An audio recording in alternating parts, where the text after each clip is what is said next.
Welcome into Serenity, your high above adventureland in the Swiss Family Robinson Treehouse, where treetop calm meets island ingenuity. This is the Disney feeling. Subscribe and join our Patreon for early Ambience adventures.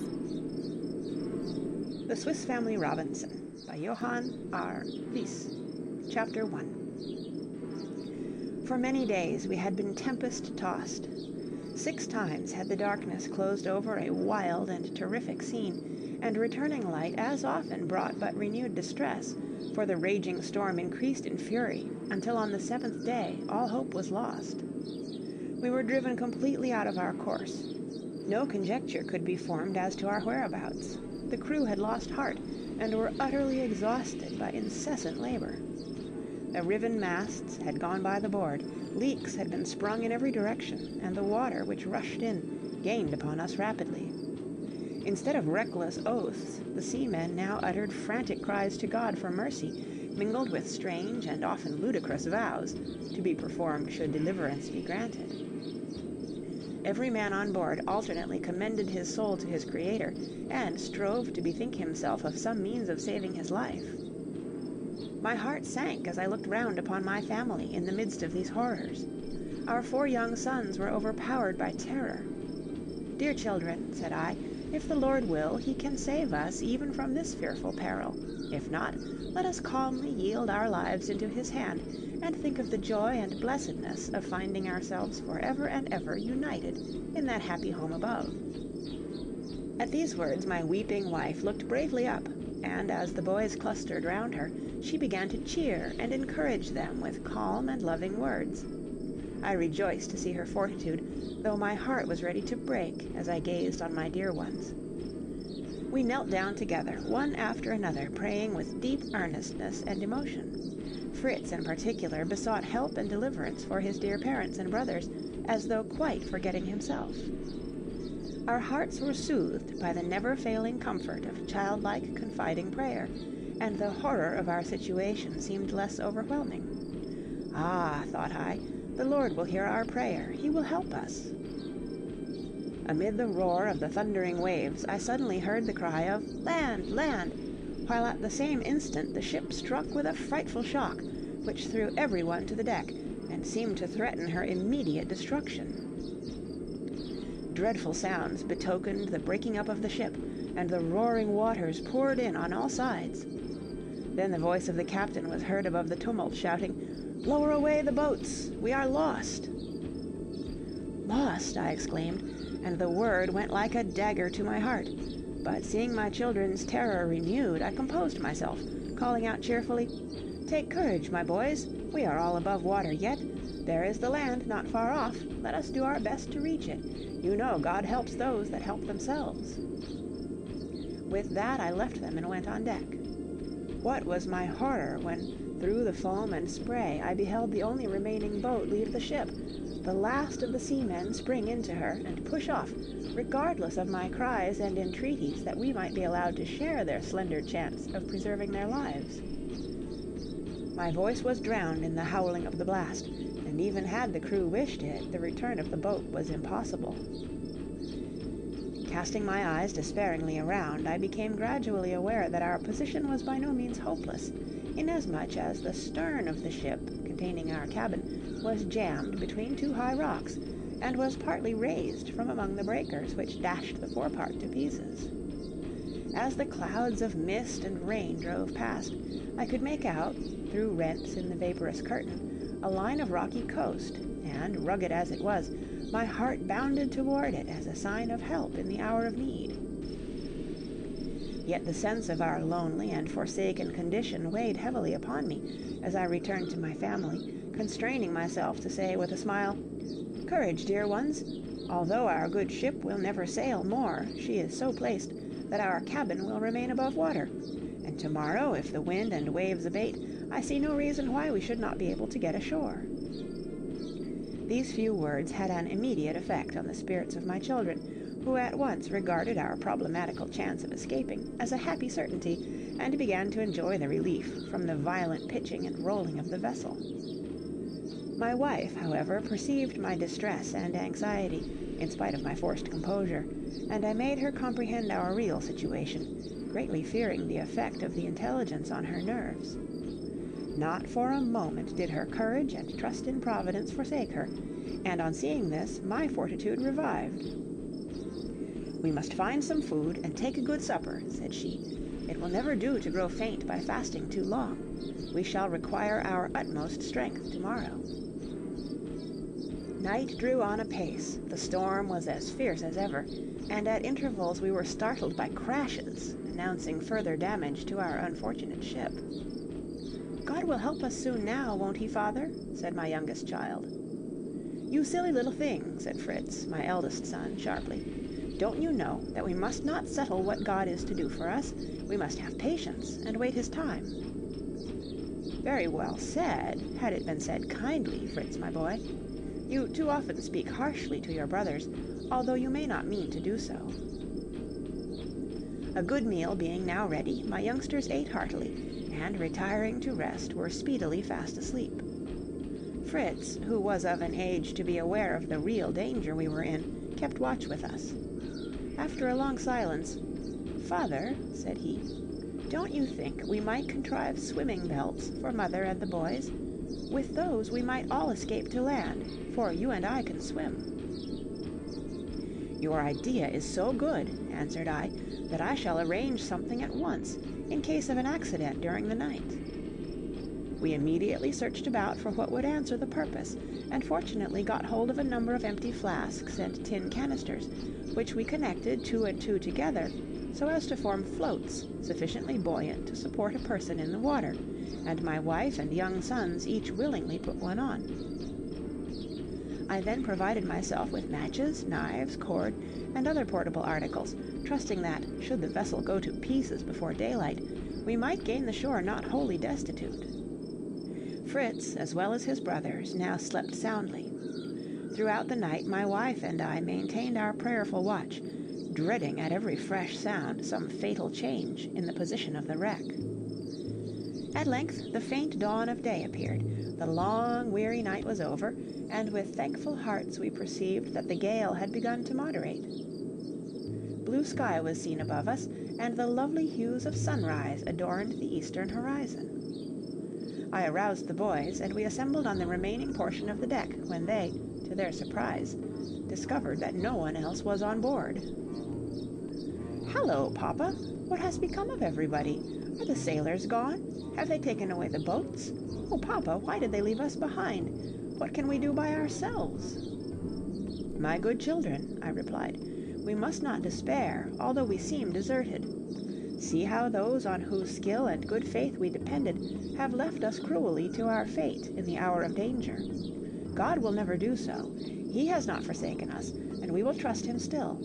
Only let us bestir ourselves, and each cheerily do his best. Who has anything to propose?" "The sea will soon be calm enough for swimming," said Fritz. "And that would be all very fine for you," exclaimed Ernest. "But think of Mother and the rest of us. Why not build a raft, and all get on shore together?" "We should find it difficult, I think, to make a raft that would carry us safe to shore. However, we must contrive something, and first let each try to procure what will be of most use to us."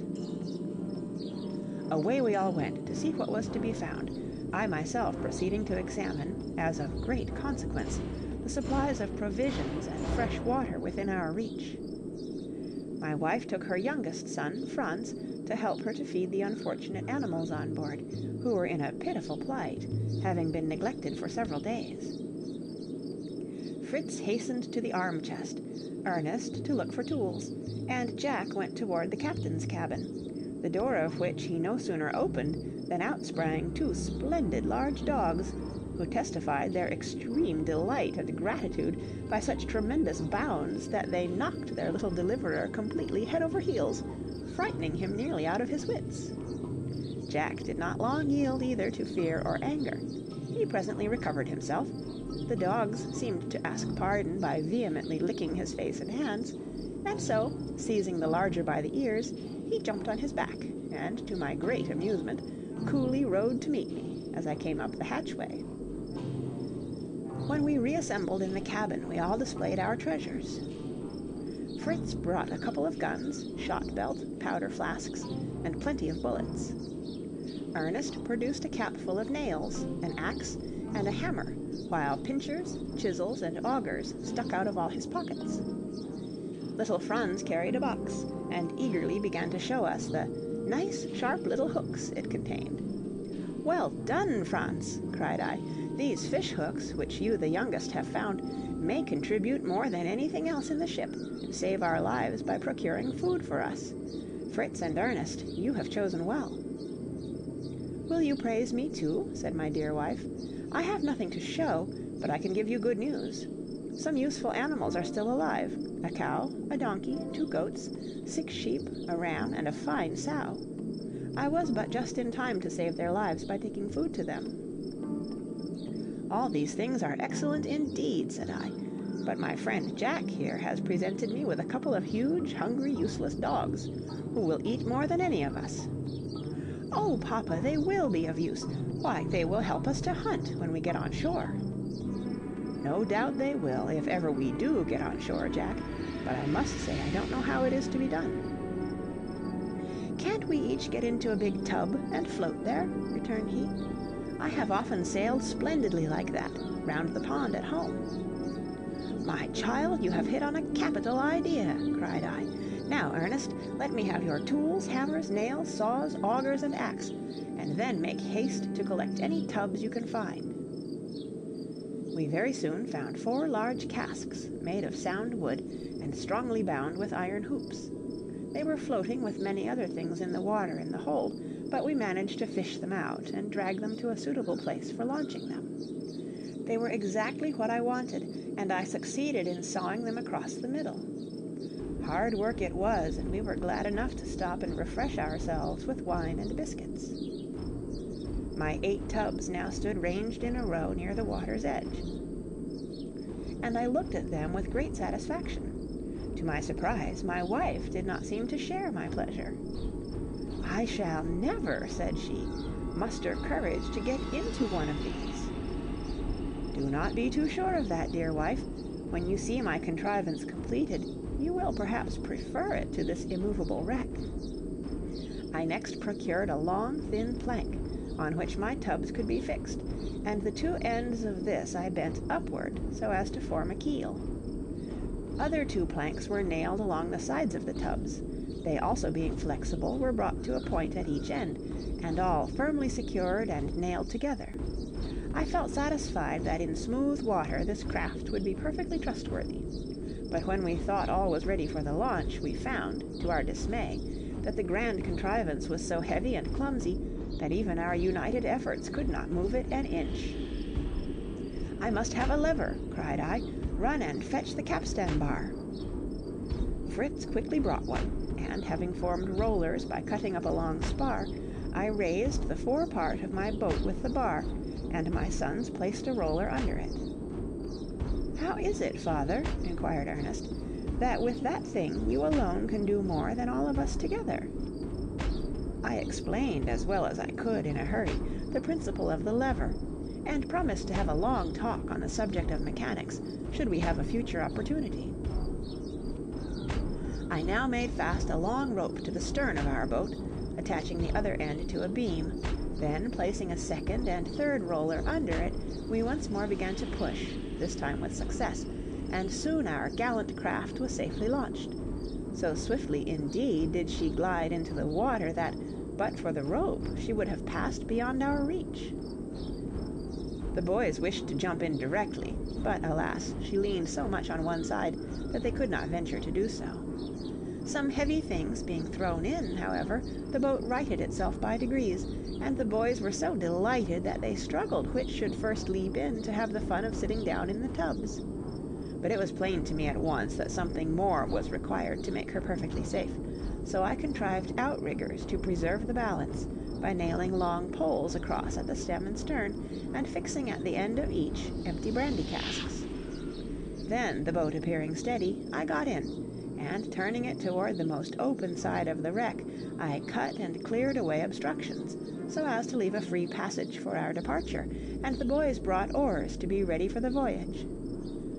This important undertaking we were forced to postpone until the next day, as it was by this time far too late to attempt it.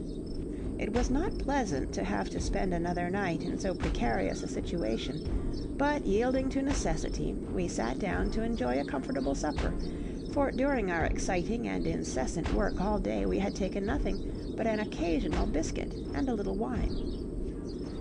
We prepared for rest in a much happier frame of mind than on the preceding day, but I did not forget the possibility of a renewed storm, and therefore made everyone put on the belts as before. I persuaded my wife, not without considerable difficulty, to put on a sailor's dress, assuring her she would find it much more comfortable and convenient for all she would have to go through. She at last consented to do this, and left us for a short time, reappearing with much embarrassment and many blushes, in a most becoming suit, which she had found in a midshipman's chest. We all admired her costume, and any awkwardness she felt soon began to pass off. Then, retiring to our berths, peaceful sleep prepared us all for the exertions of the coming day. We rose up betimes, for sleep weighs lightly on the hopeful as well as on the anxious. After kneeling together in prayer, "Now, my beloved ones," said I, "with God's help we are about to effect our escape. Let the poor animals we must leave behind be well fed, and put plenty of fodder within their reach. In a few days we may be able to return, and save them likewise. After that, collect everything you can think of which may be of use to us." The boys joyfully obeyed me, and I selected from the large quantity of stores they got together, canvas to make a tent, a chest of carpenter's tools, guns, pistols, powder, shot and bullets, rods and fishing tackle, an iron pot, a case of portable soup, and another of biscuit. These useful articles, of course, took the place of the ballast I had hastily thrown in the day before. With a hearty prayer for God's blessing, we now began to take our seats, each in his tub. Just then we heard the cocks begin to crow, as though to reproach us for deserting them. "Why should not the fowls go with us?" exclaimed I. "If we find no food for them, they can be food for us." 10 hens and a couple of cocks were accordingly placed in one of the tubs, and secured with some wire netting over them. The ducks and geese were set at liberty, and took to the water at once, while the pigeons, rejoicing to find themselves on the wing, swiftly made for the shore. My wife, who managed all this for me, kept us waiting for her some little time, and came at last with a bag as big as a pillow in her arms. "This is my contribution," said she, throwing the bag to little Franz, to be, as I thought, a cushion for him to sit upon. All being ready, we cast off, and moved away from the wreck. My good, brave wife sat in the first compartment of the boat. Next her was Franz, a pretty little boy, nearly 8 years old. Then came Fritz, a handsome, spirited young fellow of 15. The 2 center tubs contained the valuable cargo. Then came our bold, thoughtless Jack. Next him Ernest, my second son, intelligent, well-formed, and rather indolent. I myself, the anxious, loving father, stood in the stern, endeavoring to guide the raft with its precious burden to a safe landing place. The elder boys took the oars. Everyone wore a float belt, and had something useful close to him in case of being thrown into the water.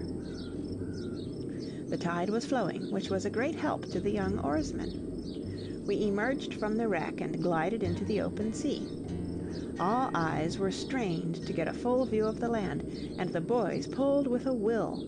But for some time we made no progress, as the boat kept turning round and round, until I hit upon the right way to steer it, after which we merrily made for the shore.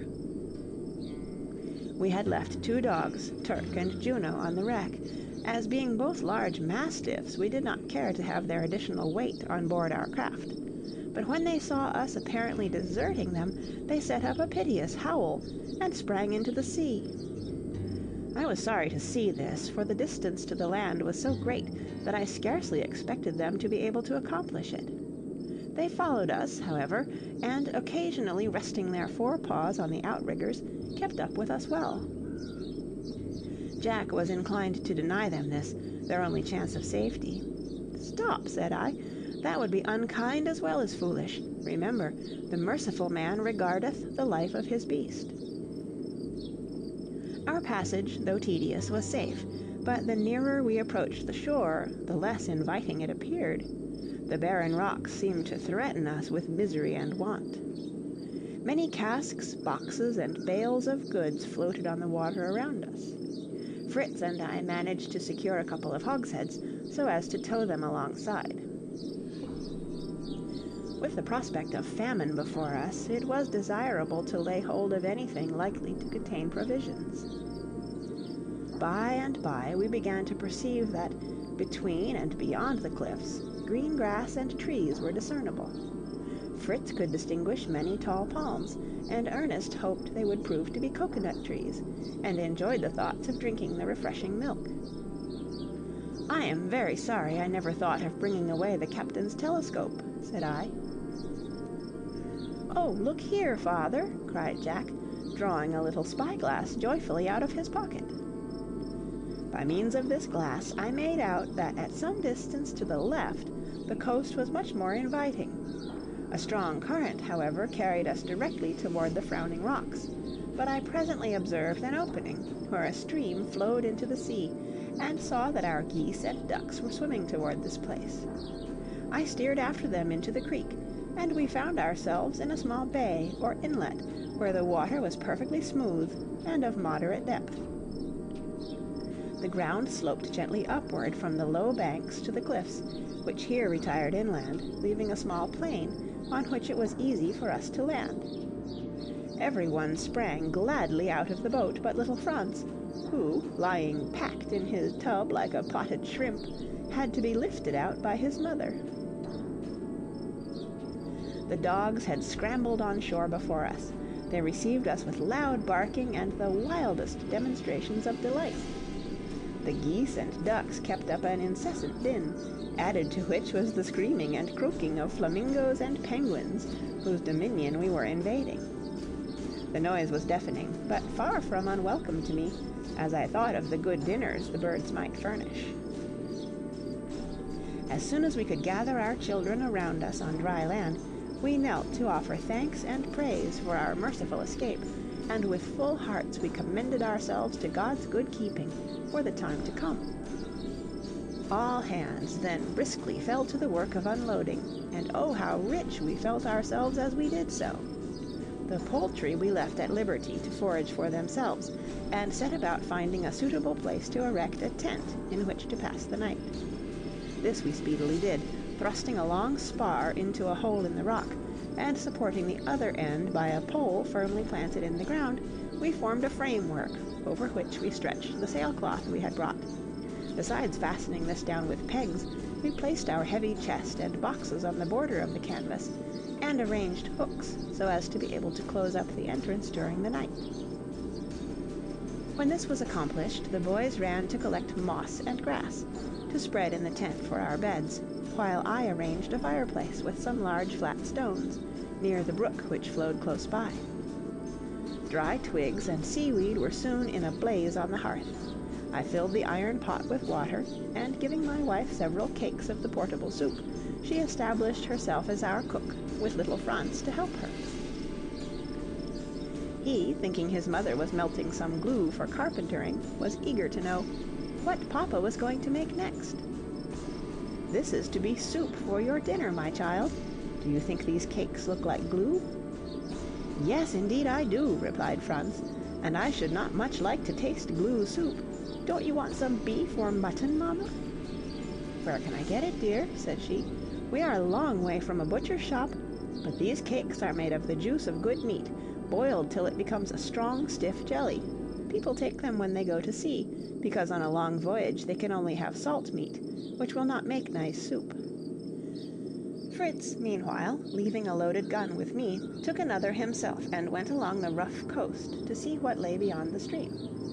This fatiguing sort of walk not suiting Ernest's fancy, he sauntered down to the beach, and Jack scrambled among the rocks, searching for shellfish. I was anxious to land the 2 casks which were floating alongside our boat, but on attempting to do so, I found that I could not get them up the bank on which we had landed, and was therefore obliged to look for a more convenient spot. As I did so, I was startled by hearing Jack shouting for help, as though in great danger. He was at some distance, and I hurried toward him with a hatchet in my hand. The little fellow stood screaming in a deep pool, and as I approached, I saw that a huge lobster had caught his leg in its powerful claw. Poor Jack was in a terrible fright. Kick as he would, his enemy still clung on. I waded into the water, and seizing the lobster firmly by the back, managed to make it loosen its hold, and we brought it safe to land. Jack, having speedily recovered his spirits, and anxious to take such a prize to his mother, caught the lobster in both hands, but instantly received such a severe blow from its tail that he flung it down, and passionately hit the creature with a large stone. This display of temper vexed me. "You are acting in a very childish way, my son," said I.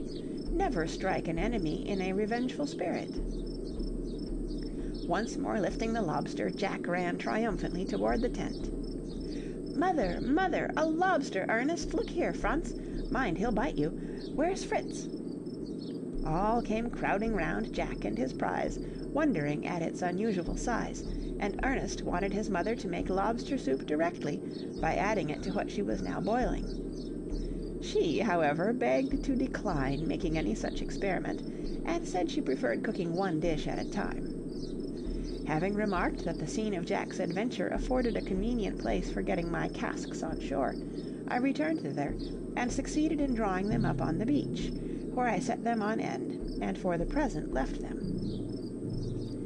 On my return, I resumed the subject of Jack's lobster, and told him he should have the offending claw all to himself, when it was ready to be eaten, congratulating him on being the first to discover anything useful.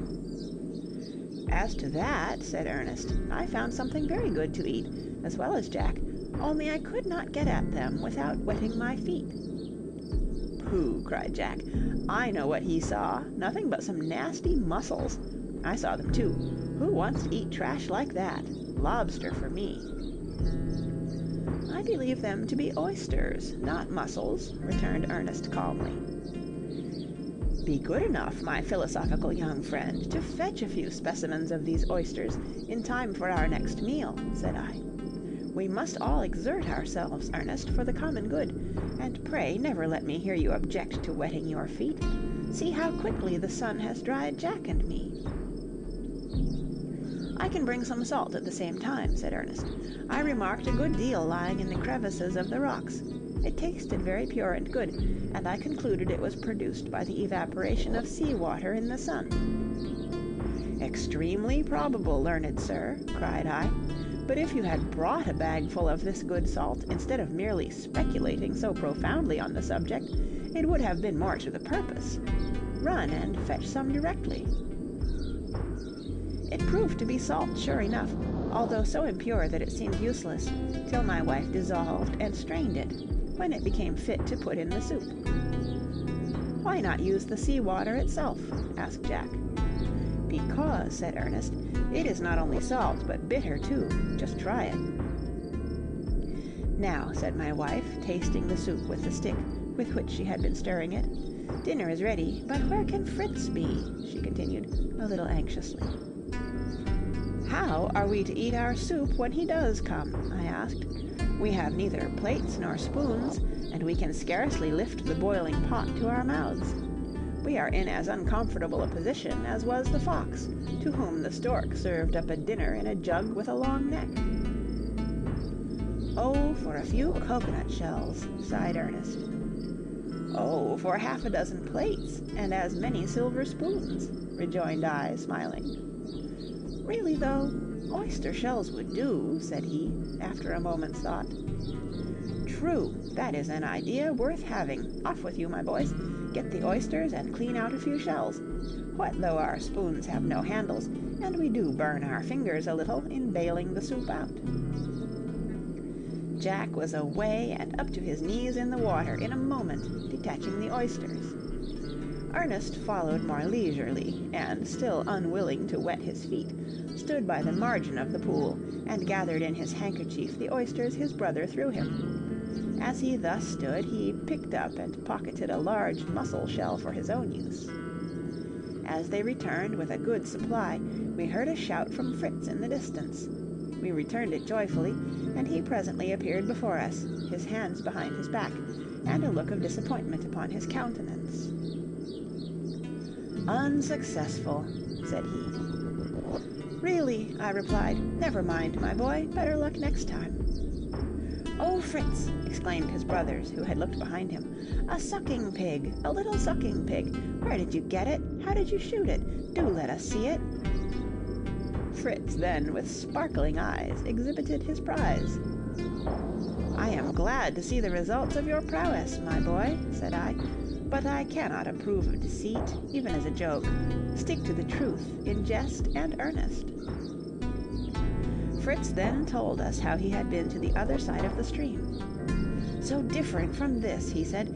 "It is really a beautiful country, and the shore, which runs down to the sea in a gentle slope, is covered with all sorts of useful things from the wreck. Do let us go and collect them. And father, why should we not return to the wreck and bring off some of the animals? Just think of what value the cow would be to us, and what a pity it would be to lose her. Let us get her on shore, and we will move over the stream, where she will have good pasturage, and we shall be in the shade instead of on this desert. And father, I do wish—" "Stop, stop, my boy," cried I. "All will be done in good time. Tomorrow and the day after will bring work of their own. And tell me, did you see no traces of our shipmates?" "Not a sign of them, either on land or sea, living or dead," he replied. "But the sucking pig," said Jack, "where did you get it?"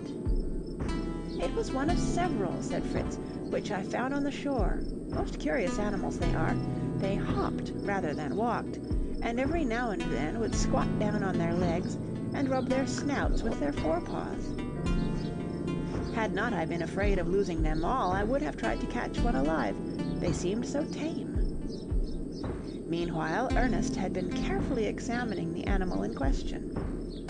"This is no pig," he said, "and except for its bristly skin, does not look like one. See, its teeth are not like those of a pig, but rather those of a squirrel. In fact," he continued, looking at Fritz, "your sucking pig is an agouti." "Dear me," said Fritz, "listen to the great professor lecturing. He is going to prove that a pig is not a pig." "You need not be so quick to laugh at your brother," said I in my turn. "He is quite right. I, too, know the agouti by descriptions and pictures, and there is little doubt that this is a specimen. The little animal is a native of North America, where it makes its nest under the roots of trees, and lives upon fruit. But Ernest, the agouti, not only looks something like a pig, but most decidedly grunts like a porker."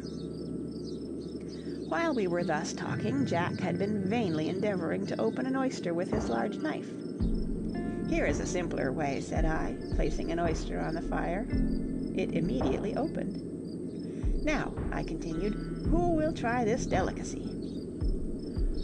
All at first hesitated to partake of them, so unattractive did they appear.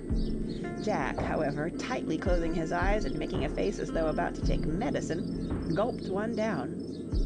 We followed his example, one after the other, each doing so rather to provide himself with a spoon than with any hope of cultivating a taste for oysters. Our spoons were now ready, and gathering round the pot, we dipped them in, not, however, without sundry scalded fingers. Ernest then drew from his pocket the large shell he had procured for his own use, and scooping up a good quantity of soup, he put it down to cool, smiling at his own foresight. "Prudence should be exercised for others," I remarked. "Your cool soup will do capitally for the dogs, my boy. Take it to them, and then come and eat like the rest of us."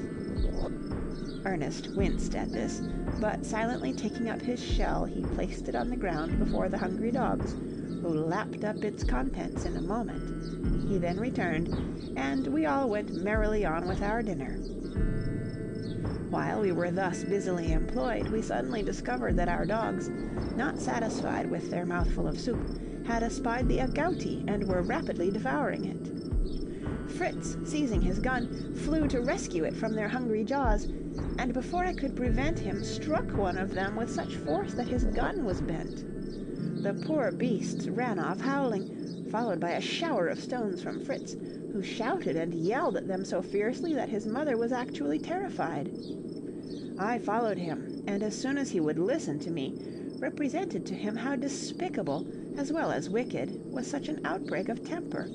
For, said I, you have hurt, if not actually wounded the dogs, you have distressed and terrified your mother, and spoiled your gun.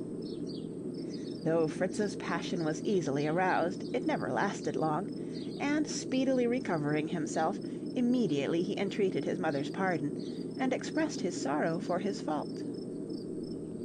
By this time the sun was sinking beneath the horizon, and the poultry, which had been straying to some little distance, gathered round us, and began to pick up the crumbs of biscuit which had fallen during our repast. My wife hereupon drew from her mysterious bag some handfuls of oats, peas, and other grain, and with them began to feed the poultry.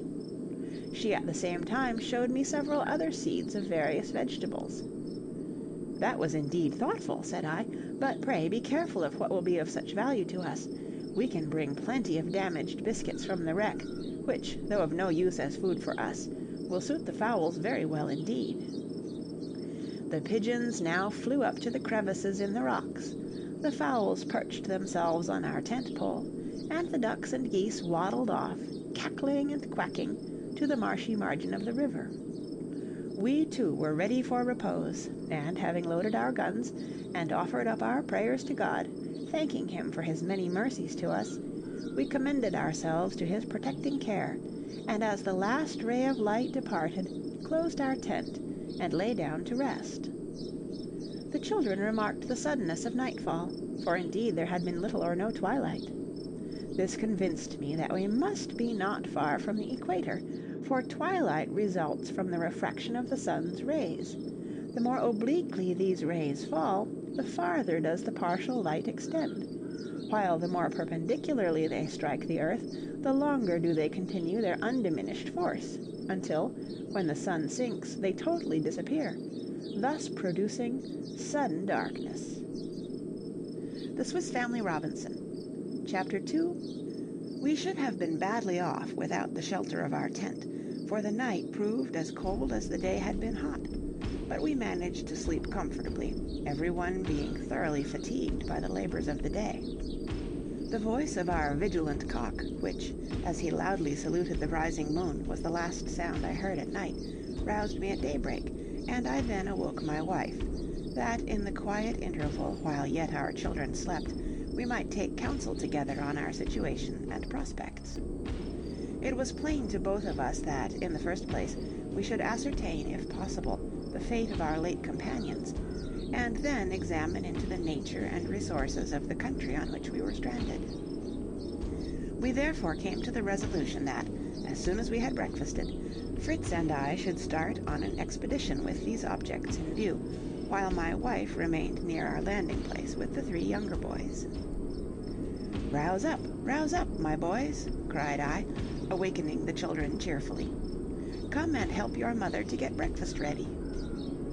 "As to that," said she, smiling, "we can but set on the pot and boil some more soup."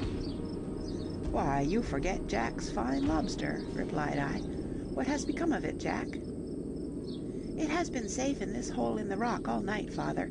You see, I thought as the dogs seem to like good things, they might take a fancy to that, as well as to the agouti." "A very sensible precaution," remarked I. "I believe even my heedless Jack will learn wisdom in time. It is well the lobster is so large, for we shall want to take part with us on our excursion today." At the mention of an excursion, the 4 children were wild with delight, and capering round me, clapped their hands for joy. "Steady there, steady," said I. "You cannot expect all to go. Such an expedition as this would be too dangerous and fatiguing for you younger ones. Fritz and I will go alone this time, with one of the dogs, leaving the other to defend you." We then armed ourselves, each taking a gun and a game bag, Fritz in addition sticking a pair of pistols in his belt, and I a small hatchet in mine. Breakfast being over, we stowed away the remainder of the lobster and some biscuits, with a flask of water, and were ready for a start. "Stop," I exclaimed. "We have still left something very important undone." "Surely not," said Fritz. "Yes," said I, "we have not yet joined in morning prayer. We are only too ready, amid the cares and pleasures of this life, to forget the God to whom we owe all things." Then, having commended ourselves to his protecting care, I took leave of my wife and children, and, bidding them not wander far from the boat and tent, we parted, not without some anxiety on either side, for we knew not what might assail us in this unknown region. We now found that the banks of the stream were on both sides so rocky that we could get down to the stream by only one narrow passage, and there was no corresponding path on the other side.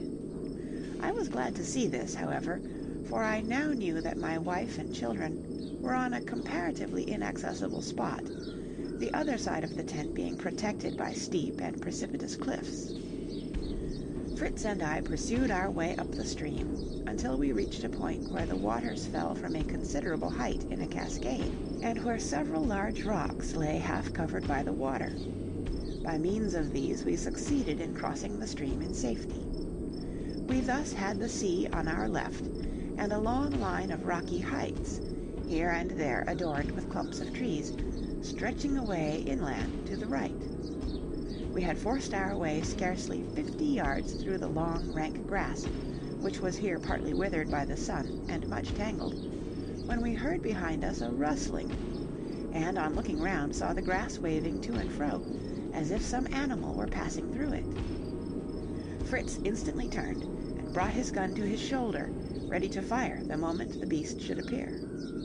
I was much pleased with my son's coolness and presence of mind, for it showed me that I might thoroughly rely upon him on any future occasion when real danger might occur. This time, however, no savage beast rushed out, but our trusty dog Turk, whom in our anxiety at parting we had forgotten, and who had been sent after us, doubtless, by my thoughtful wife. From this little incident, however, we saw how dangerous was our position, and how difficult escape would be, should any fierce beast steal upon us unawares. We therefore hastened to make our way to the open seashore. Here the scene which presented itself was indeed delightful. A background of hills, the green waving grass, the pleasant groups of trees, stretching here and there to the very water's edge, formed a lovely prospect. On the smooth sand we searched carefully for any trace of our hapless companions, but not the mark of a footstep could we find. "Shall I fire a shot or two?" said Fritz. "That would bring our companions, if they are within hearing." "It would indeed," I said, "or any savages that may be here. No, no, let us search diligently, but as quietly as possible." "But why, father, should we trouble ourselves about them at all? They left us to shift for ourselves, and I, for one, don't care to set eyes on them again." "You are wrong, my boy," said I. "In the first place, we should not return evil for evil.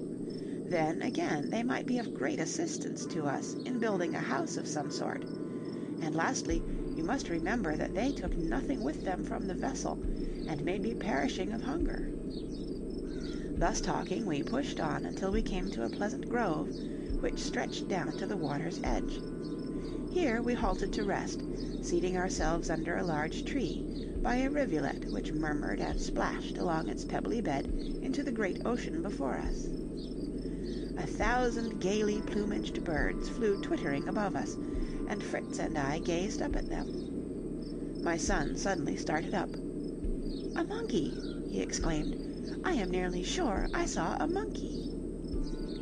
As he spoke, he sprang round to the other side of the tree, and in doing so stumbled over a round substance, which he handed to me, remarking as he did so that it was a round bird's nest, of which he had often heard. "You may have done so," said I, laughing, "but you need not necessarily conclude that every round, hairy thing is a bird's nest. This, for instance, is not one, but a coconut." We split open the nut, but to our disgust found the kernel dry and uneatable. "Hullo!" cried Fritz. "I always thought a coconut was full of delicious sweet liquid, like almond milk." "So it is," I replied, "when young and fresh, but as it ripens the milk becomes congealed, and in course of time is solidified into a kernel. This kernel then dries, as you see here, but when the nut falls on favorable soil, the germ within the kernel swells until it bursts through the shell, and, taking root, springs up a new tree." "I do not understand," said Fritz, "how the little germ manages to get through this great thick shell, which is not like an almond or hazelnut shell that is divided down the middle already." "Nature provides for all things," I answered, taking up the pieces. "Look here. Do you see these 3 round holes near the stalk? It is through them that the germ obtains egress. Now let us find a good nut, if we can." As coconuts must be overripe before they fall naturally from the tree, it was not without difficulty that we obtained one in which the kernel was not dried up. When we succeeded, however, we were so refreshed by the fruit that we could defer the repast we called our dinner until later in the day, and so spare our stock of provisions. Continuing our way through a thicket, and which was so densely overgrown with lianas that we had to clear a passage with our hatchets, we again emerged on the seashore beyond, and found an open view, the forest sweeping inland, while on the space before us stood at intervals single trees of remarkable appearance. These at once attracted Fritz's observant eye, and he pointed to them, exclaiming, "Oh, what absurd-looking trees, father! See what strange bumps there are on the trunks." We approached to examine them, and I recognized them as calabash trees, the fruit of which grows in this curious way on the stems, and is a species of gourd, from the hard rind of which bowls, spoons, and bottles can be made. The savages, I remarked, are said to form these things most ingeniously, using them to contain liquids. Indeed, they actually cook food in them. "Oh, but that is impossible," returned Fritz. "I am quite sure this rind would be burnt through directly it was set on the fire." "I did not say it was set on the fire at all. When the gourd has been divided in two, and the shell or rind emptied of its contents, it was filled with water, into which the fish, or whatever is to be cooked, is put. Red-hot stones are added until the water boils.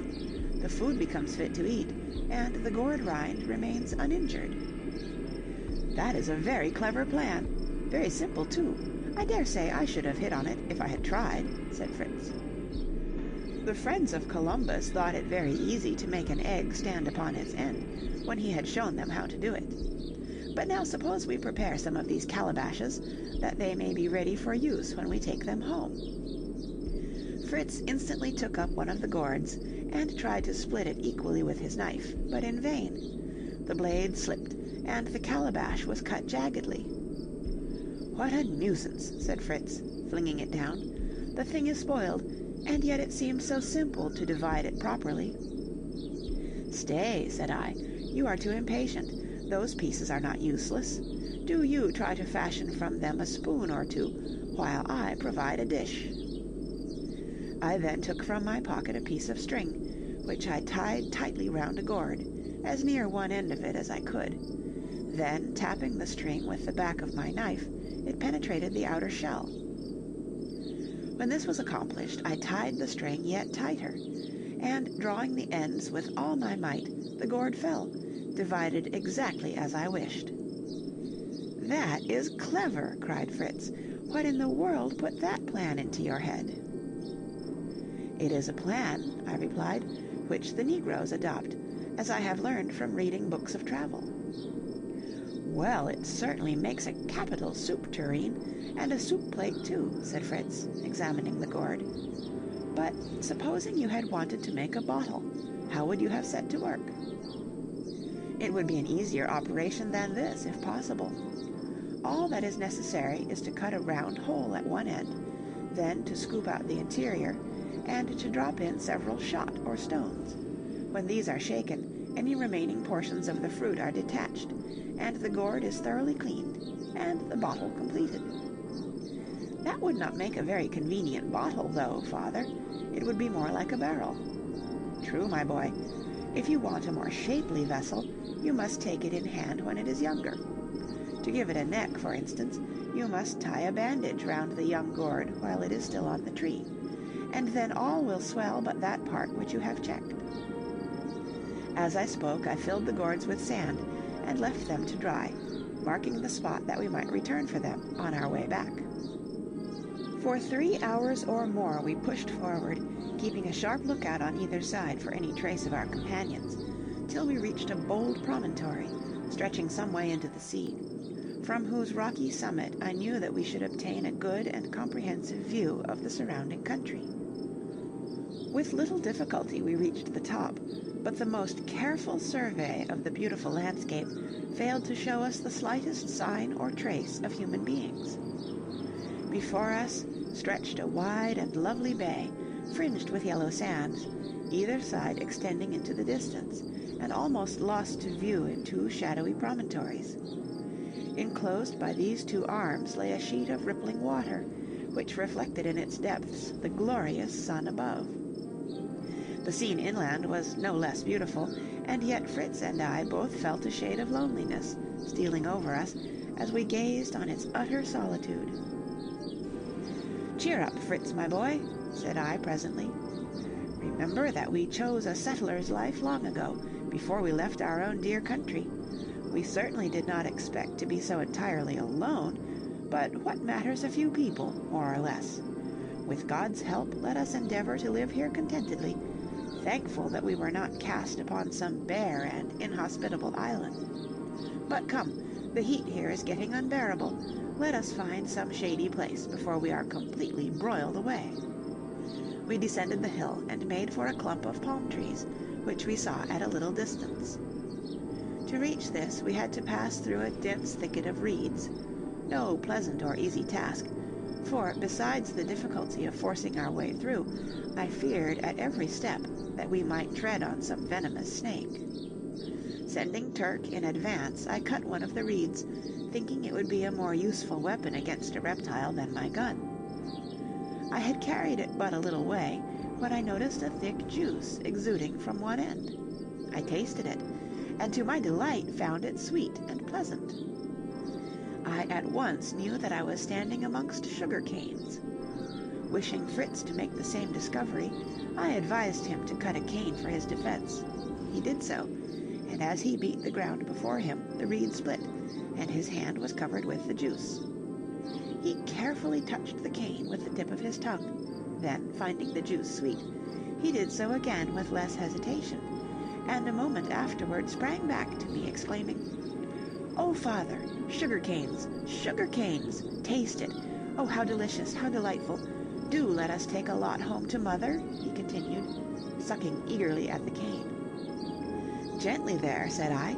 "Take breath a moment. Moderation in all things, remember. Cut some to take home if you like, only don't take more than you can conveniently carry." In spite of my warning, my son cut a dozen or more of the largest canes, and stripping them of their leaves, carried them under his arm. We then pushed through the canebrake, and reached the clump of palms for which we had been making. As we entered it, a troop of monkeys, who had been disporting themselves on the ground, sprang up, chattering and grimacing, and before we could clearly distinguish them, were at the very top of the trees. Fritz was so provoked by their impertinent gestures that he raised his gun and would have shot one of the poor beasts. "Stay," cried I, "never take the life of any animal needlessly. A live monkey up in that tree is of more use to us than a dozen dead ones at our feet, as I will show you." Saying this, I gathered a handful of small stones and threw them up toward the apes. The stones did not go near them, but influenced by their instinctive mania for imitation, they instantly seized all the coconuts within their reach, and sent a perfect hail of them down upon us. Fritz was delighted with my stratagem, and rushing forward picked up some of the finest of the nuts.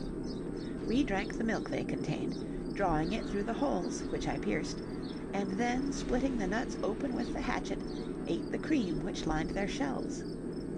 After this delicious meal, we thoroughly despised the lobster we had been carrying, and threw it to Turk, who ate it gratefully. But far from being satisfied, the poor beast began to gnaw the ends of the sugar canes, and to beg for coconut. I slung a couple of the nuts over my shoulder, fastening them together by their stalks, and Fritz having resumed his burden, we began our homeward march. I soon discovered that Fritz found the weight of his canes considerably more than he expected. He shifted them from shoulder to shoulder, then for a while carried them under his arm, and finally stopped short with a sigh.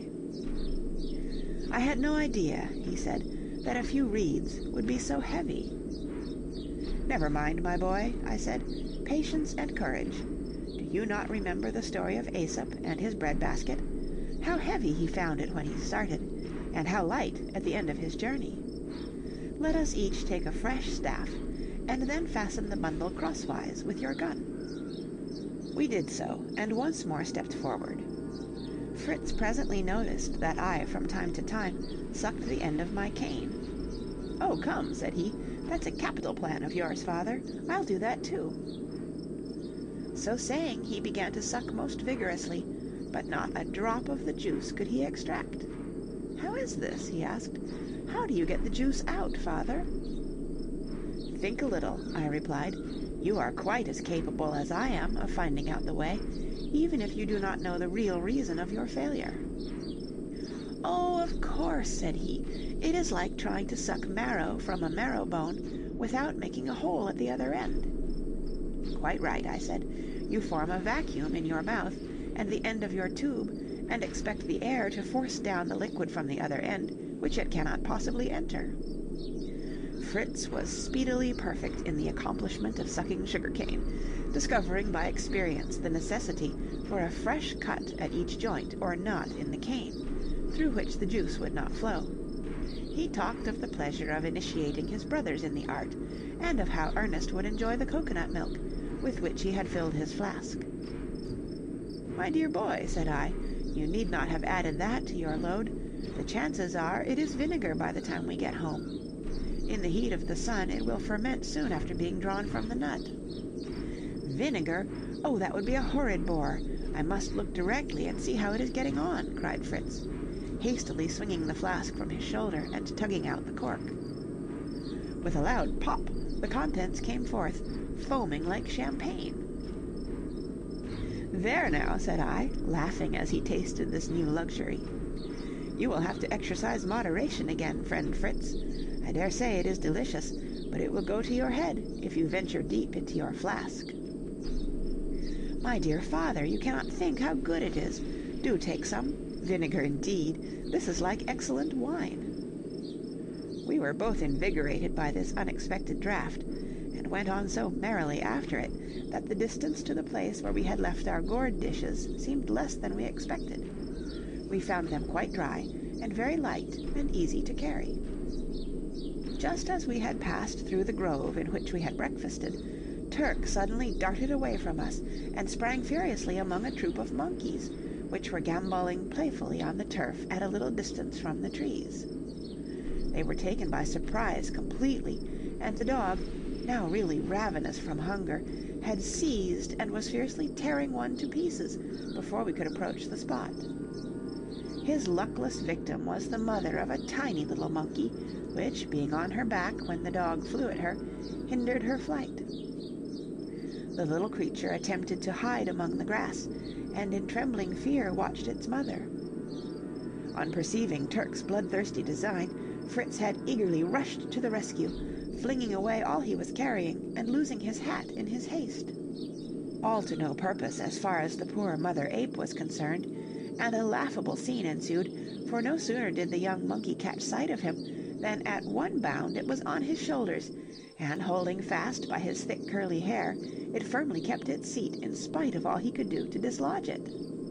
He screamed and plunged about as he endeavored to shake or pull the creature off, but all in vain. It only clung the closer to his neck, making the most absurd grimaces. I laughed so much at this ridiculous scene that I could scarcely assist my terrified boy out of his awkward predicament. At last, by coaxing the monkey, offering it a bit of biscuit, and gradually disentangling its small sinewy paws from the curls it grasped so tightly, I managed to relieve poor Fritz, who then looked with interest at the baby ape, no bigger than a kitten, as it lay in my arms. "What a jolly little fellow it is!" exclaimed he. "Do let me try to rear it, father. I dare say coconut milk would do until we can bring the cow and the goats from the wreck. If he lives, he might be useful to us. I believe monkeys instinctively know what fruits are wholesome and what are poisonous." "Well," said I, "let the little orphan be yours. You bravely and kindly exerted yourself to save the mother's life. Now you must train her child carefully, for unless you do so, its natural instinct will prove mischievous instead of useful to us." Turk was meanwhile devouring with great satisfaction the little animal's unfortunate mother. I could not grudge it him, and continued hunger might have made him dangerous to ourselves. We did not think it necessary to wait until he had dined, so we prepared to resume our march. The tiny ape seated itself in the coolest way imaginable on Fritz's shoulder. I helped to carry his canes, and we were on some distance before Turk overtook us, looking uncommonly well pleased and licking his chops as though recalling the memory of his feast. He took no notice of the monkey, but it was very uneasy at the sight of him, and scrambled down into Fritz's arms, which was so inconvenient to him that he devised a plan to relieve himself of his burden. Calling Turk, and seriously enjoining obedience, he seated the monkey on his back, securing it there with a cord, and then putting a second string round the dog's neck, that he might lead him, he put a loop of the knot into the comical rider's hand, saying gravely, "Having slain the parent, Mr. Turk, you will please to carry the son." At first this arrangement mightily displeased them both, but by and by they yielded to it quietly, the monkey especially amused by riding along with the air of a person perfectly at his ease. "We look just like a couple of mountebanks on their way to a fair with animals to exhibit," said I. "What an outcry the children will make when we appear." My son inquired to what species of the monkey tribe I thought his protégé belonged, which led to a good deal of talk on the subject, and conversation beguiling the way, we found ourselves ere long on the rocky margin of the stream, and close to the rest of our party. Juno was the first to be aware of our approach, and gave notice of it by loud barking, to which Turk replied with such hearty goodwill that his little rider, terrified at the noise his steed was making, slipped from under the cord and fled to his refuge on Fritz's shoulder, where he regained his composure and settled himself comfortably. Turk, who by this time knew where he was, finding himself free, dashed forward to rejoin his friends and announce our coming. One after another our dear ones came running to the opposite bank, testifying in various ways their delight at our return, and hastening up on their side of the river, as we on ours, to the ford at which we had crossed in the morning. We were quickly on the other side, and, full of joy and affection, our happy party was once more united. The boys, suddenly perceiving the little animal which was clinging close to their brother, in alarm at the tumult of voices, shouted in ecstasy, "A monkey! A monkey! Oh, how splendid! Where did Fritz find him? What may we give him to eat? Oh, what a bundle of sticks! Look at those curious great nuts father has got!" We could neither check this confused torrent of questions, nor get in a word in answer to them. At length, when the excitement subsided a little, I was able to say a few words with a chance of being listened to. "I am truly thankful to see you all safe and well, and, thank God, our expedition has been very satisfactory, except that we have entirely failed to discover any trace of our shipmates." "If it be the will of God," said my wife, "to leave us alone on this solitary place, let us be content, and rejoice that we are all together in safety. Now we want to hear all your adventures, and let us relieve you of your burdens," added she, taking my game bag. Jack shouldered my gun, Ernest took the coconuts, and little Franz carried the gourds. Fritz distributed the sugar canes amongst his brothers, and handing Ernest his gun, replaced the monkey on Turk's back. Ernest soon found the burden with which Fritz had laden him too heavy for his taste. His mother, perceiving this, offered to relieve him of part of the load. He gave up willingly the coconuts, but no sooner had he done so than his elder brother exclaimed, "Hullo, Ernest, you surely do not know what you are parting with. Did you really intend to hand over those good coconuts without so much as tasting them?" "What, ho, are they really coconuts?" cried Ernest. "Do let me take them again, mother, do let me look at them." "No, thank you," replied my wife with a smile. "I have no wish to see you again overburdened." "Oh, but I have only to throw away these sticks, which are of no use, and then I can easily carry them." "Worse and worse," said Fritz. "I have a particular regard for those heavy, useless sticks. Did you ever hear of sugar canes?" The words were scarcely out of his mouth when Ernest began to suck vigorously at the end of the cane, with no better result, however, than Fritz had obtained as we were on the march. "Here," said Fritz, "let me show you the trick of it." And he speedily set all the youngsters to work extracting the luscious juice. My wife, as a prudent housekeeper, was no less delighted than the children with this discovery. The sight of the dishes also pleased her greatly, for she longed to see us eat once more like civilized beings. We went into the kitchen, and there found preparations for a truly sumptuous meal. 2 forked sticks were planted in the ground on either side of the fire. On these rested a rod from which hung several tempting-looking fish. Opposite them hung a goose from a similar contrivance, slowly roasting, while the gravy dropped into a large shell placed beneath it. In the center sat the great pot, from which issued the smell of a most delicious soup. To crown this splendid array stood an open hogshead full of Dutch cheeses. All this was very pleasant to 2 hungry travelers, but I was about to beg my wife to spare the poultry until our stock should have increased, when she, perceiving my thought, quickly relieved my anxiety. "This is not one of our geese," she said, "but a wild bird Ernest killed." "Yes," said Ernest, "it is a penguin, I think. It let me get quite close, so that I knocked it on the head with a stick. Here are its head and feet, which I preserved to show you. The bill is, you see, narrow and curved downward, and the feet are webbed. It had funny little bits of useless wings, and its eyes looked so solemnly and sedately at me that I was almost ashamed to kill it. Do you not think it must have been a penguin?" "I have little doubt on the matter, my boy," and I was about to make a few remarks on the habits of this bird, when my wife interrupted me and begged us to come to dinner, and continue our natural history conversation at some future time. We then sat down before the appetizing meal prepared for us, our gourds coming for the first time into use, and having done it full justice, produced the coconuts by way of dessert. "Here is better food for your little friend," said I to Fritz, who had been vainly endeavoring to persuade the monkey to taste dainty morsels of the food we had been eating.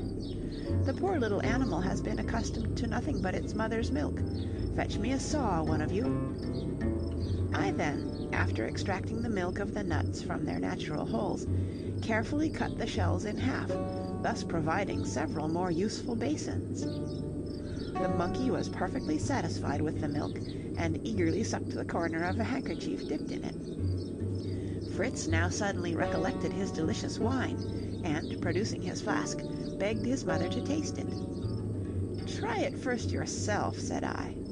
Fritz did so, and I instantly saw by his countenance that the liquor had passed through the first stage of fermentation, and had become vinegar. "Never mind, my boy," said my prudent wife, when she learned the cause of his wry faces. "We have wine already, but no vinegar. I am really pleased at the transformation." The sun was now rapidly sinking behind the horizon, and the poultry, retiring for the night, warned us that we must follow their example. Having offered up our prayers, we lay down on our beds, the monkey crouched down between Jack and Fritz, and we were all soon fast asleep. We did not, however, long enjoy this repose. A loud barking from our dogs, who were on guard outside the tent, awakened us, and the fluttering and cackling of our poultry warned us that a foe was approaching. Fritz and I sprang up, and seizing our guns, rushed out. There we found a desperate combat going on. Our gallant dogs, surrounded by a dozen or more large jackals, were fighting bravely. 4 of their opponents lay dead, but the others were in no way deterred by the fate of their comrades. Fritz and I, however, sent bullets through the heads of a couple more, and the rest galloped off. Turk and Juno did not intend that they should escape so cheaply, and, pursuing them, they caught, killed, and devoured another of the animals, regardless of their near relationship.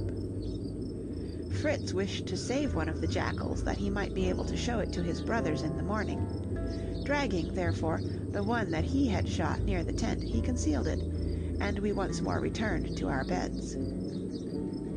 Soundly and peacefully we slept until cock-crow next morning, when my wife and I awoke and began to discuss the business of the day.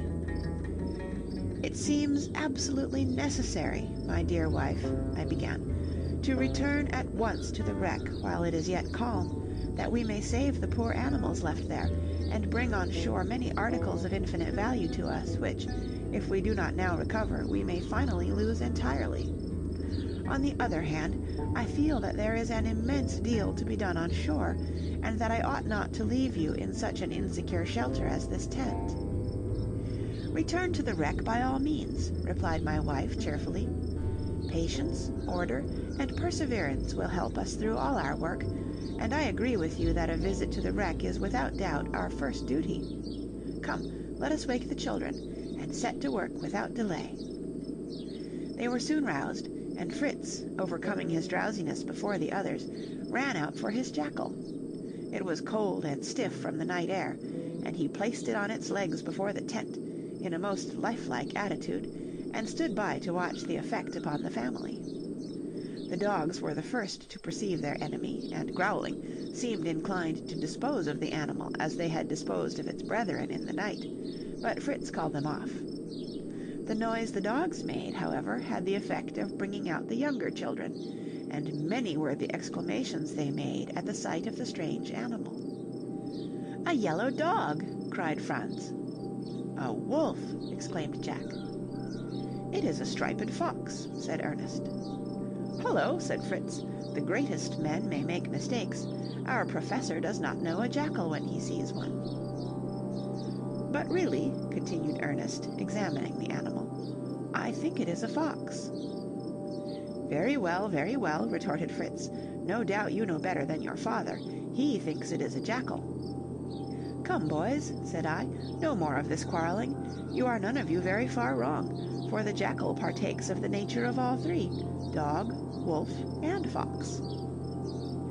The monkey had come out on Jack's shoulder, but no sooner did it catch sight of the jackal than it fled precipitately back into the tent, and hid itself in a heap of moss, until nothing was visible but the tip of its little nose.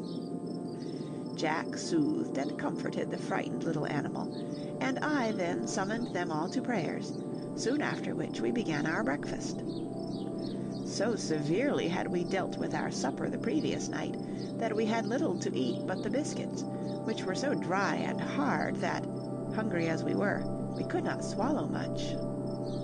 Fritz and I took some cheese to help them down, while my wife and younger sons soaked theirs in water. Ernest roamed down to the shore, and looked about for shellfish. Presently he returned with a few whelks. "Ah," said he, "if we had but some butter."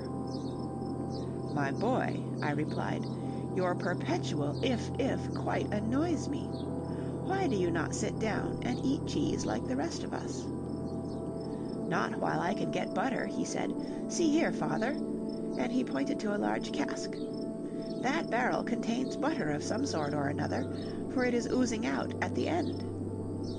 "Really, Ernest," I said, "we are indebted to you. I will open the cask."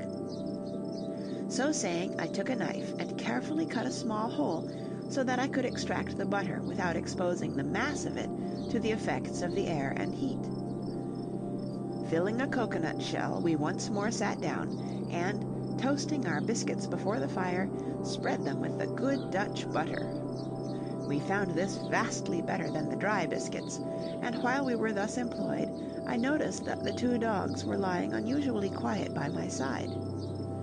I at first attributed this drowsiness to their large meal during the night, but I soon discovered that it arose from a different cause. The faithful animals had not escaped unhurt from their late combat, but had received several deep and painful wounds, especially about the neck.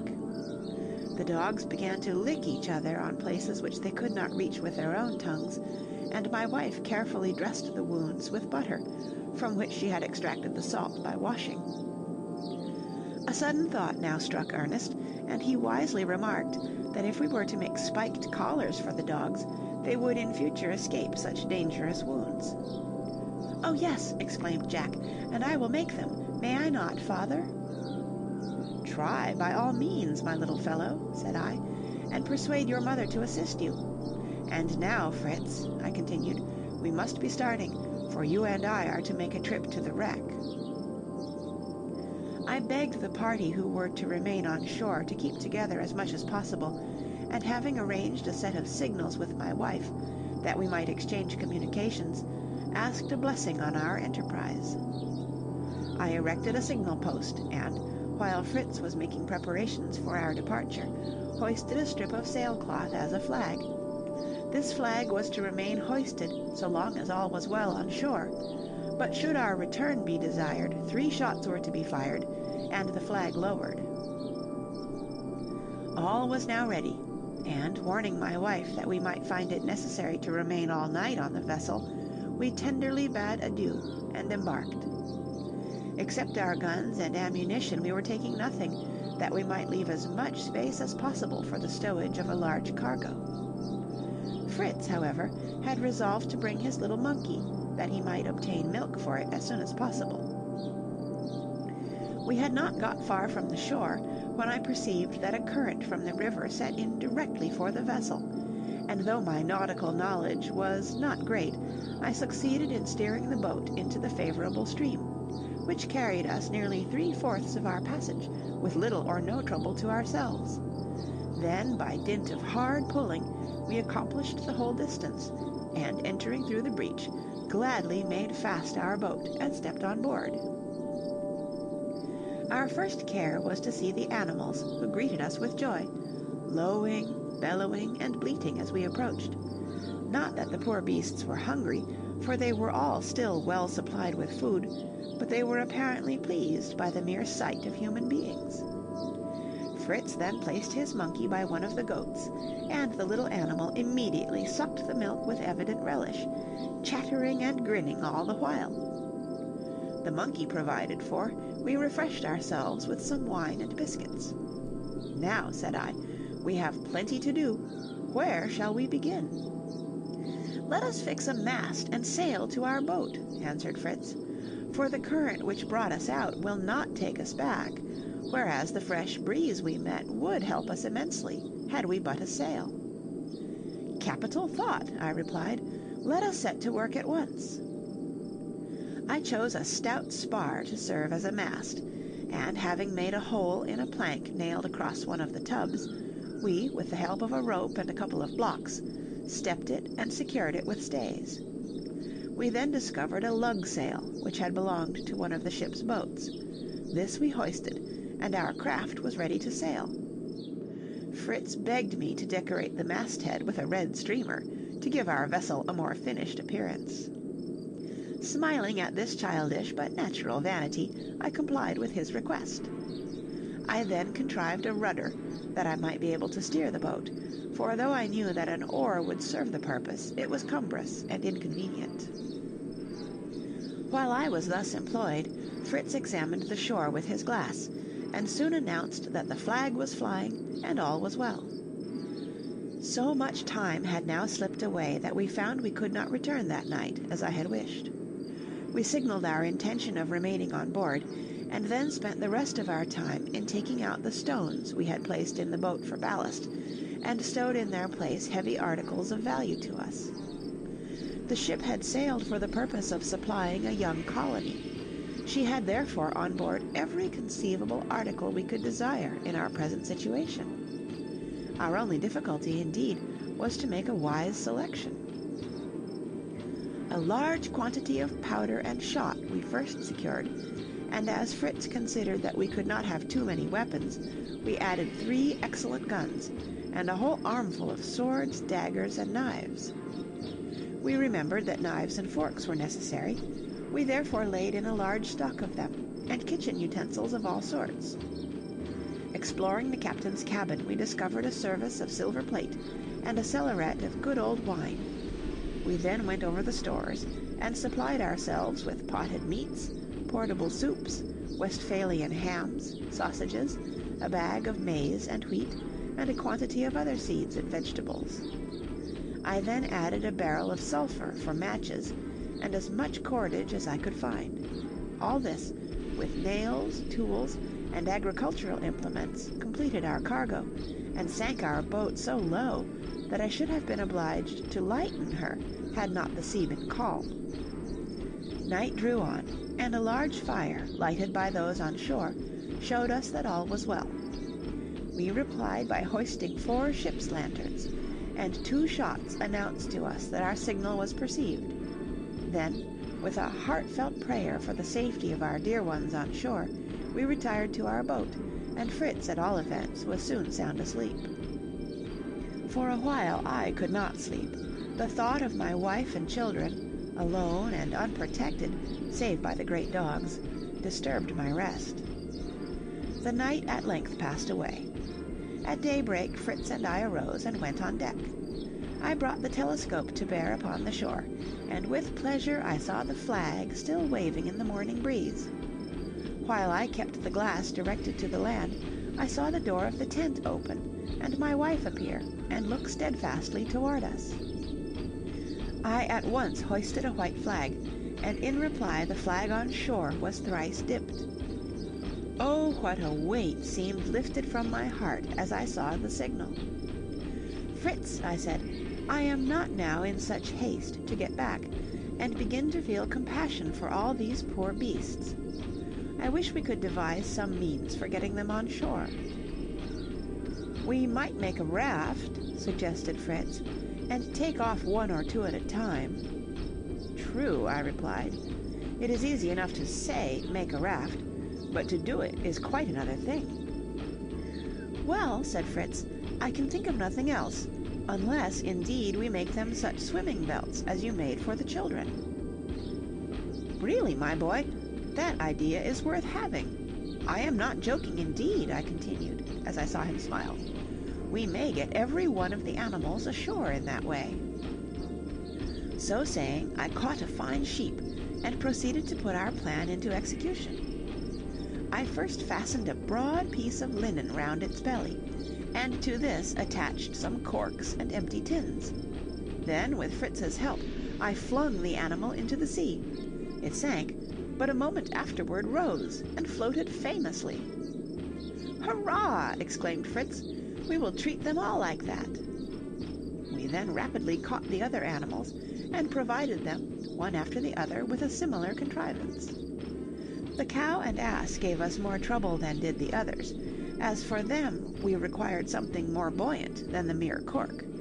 We at last found some empty casks, and fastened 2 to each animal by thongs passed under its belly. This done, the whole herd were ready to start, and we brought the ass to one of the ports to be the first to be launched. After some maneuvering, we got him in a convenient position, and then a sudden heave sent him plunging into the sea. He sank, and then, buoyed up by the casks, emerged head and back from the water. The cow, sheep, and goats followed him one after the other, and then the sow alone remained. She seemed, however, determined not to leave the ship. She kicked, struggled, and squealed so violently that I really thought we should be obliged to abandon her. At length, after much trouble, we succeeded in sending her out of the port after the others. And when once in the water, such was the old lady's energy that she quickly distanced them, and was the first to reach the shore. We had fastened to the horns or neck of each animal a cord with a float attached to the end, And now embarking, we gathered up these floats, set sail, and steered for shore, drawing our herd after us. Delighted with the successful accomplishment of our task, we got out some biscuits and enjoyed a midday meal. Then, while Fritz amused himself with his monkey, I took up my glass and tried to make out how our dear ones on shore were employing themselves. As I was thus engaged, a sudden shout from Fritz surprised me. I glanced up. There stood Fritz with his gun to his shoulder, pointing it at a huge shark. The monster was making for one of the finest sheep. He turned on his side to seize his prey. As the white of his belly appeared, Fritz fired. The shot took effect, and our enemy disappeared, leaving a trace of blood on the calm water. "Well done, my boy!" I cried. "You will become a crack shot one of these days, but I trust you will not often have such dangerous game to shoot." Fritz's eyes sparkled at his success and my praise, and reloading his gun carefully, watched the water. But the shark did not again appear, and borne onward by the breeze, we quickly neared the shore. Steering the boat to a convenient landing place, I cast off the ropes which secured the animals, and let them get ashore as best they might. There was no sign of my wife or children when we stepped on land, but a few moments afterward they appeared, and with a shout of joy ran toward us. We were thankful to be once more united, and after asking and replying to a few preliminary questions, proceeded to release our herd from their swimming belts, which, though so useful in the water, were exceedingly inconvenient on shore. My wife was astonished at the apparatus. "How clever you are!" said she. "I am not the inventor," I replied. "The honor is due to Fritz. He not only thought of this plan for bringing off the animals, but saved one at least of them from a most fearful death." And I then told them how bravely he had encountered the shark. My wife was delighted with her son's success, but declared that she would dread our trips to the vessel more than ever, knowing that such savage fish inhabited the waters.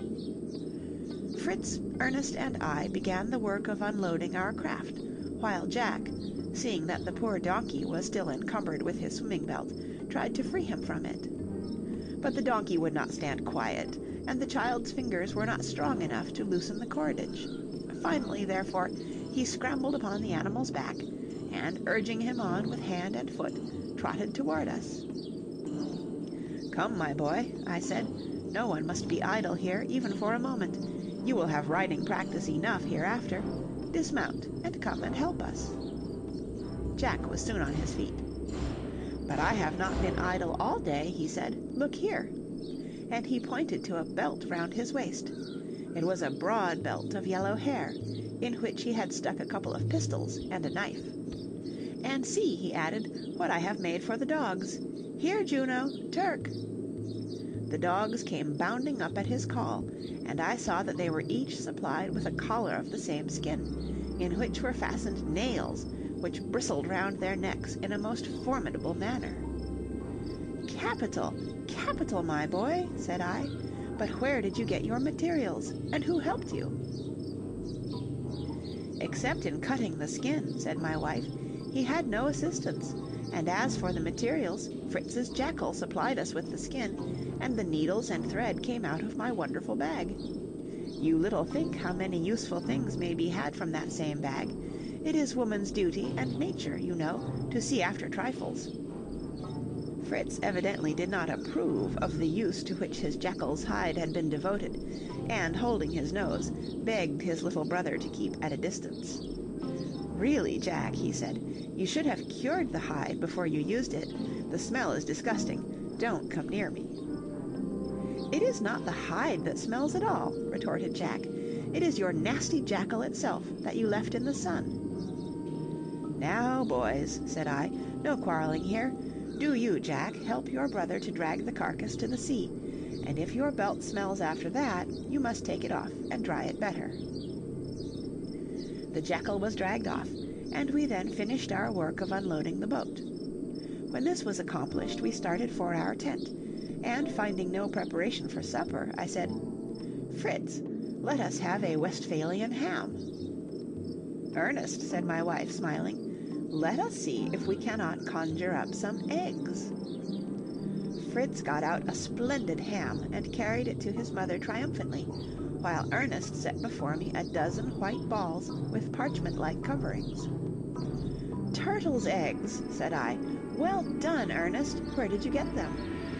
"That," replied my wife, "shall be told in due course when we relate our adventures.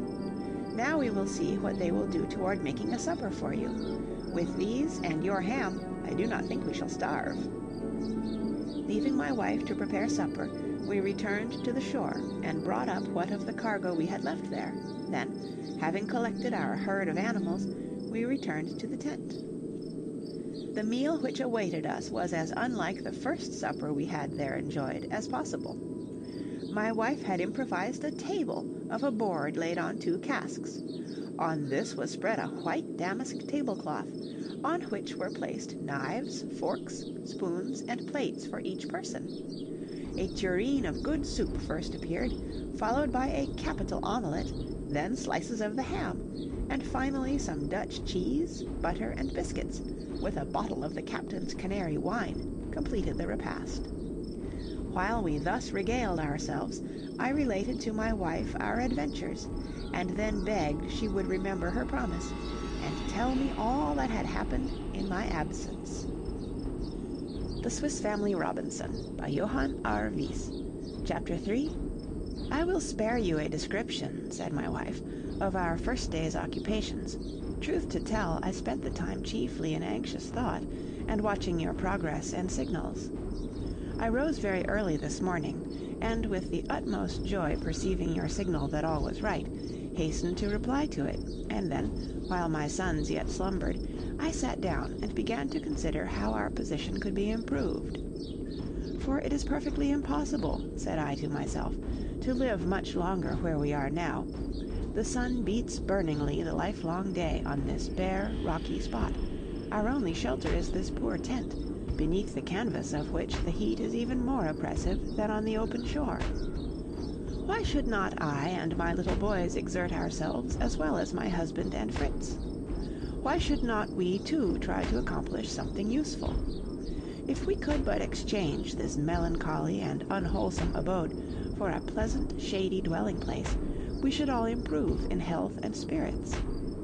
Among those delightful woods and groves, where Fritz and his father saw so many charming things, I feel sure there must be some little retreat where we could establish ourselves comfortably.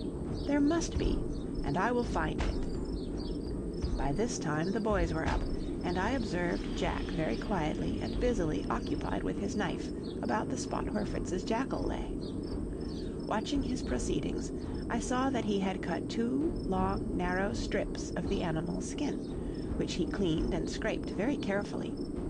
And then taking a handful of great nails out of his pocket, he stuck them through the skin, points outward, after which he cut strips of canvas sailcloth, twice as broad as the thongs, doubled them, and laid them on the raw side of the skin, so as to cover the broad, flat nail heads.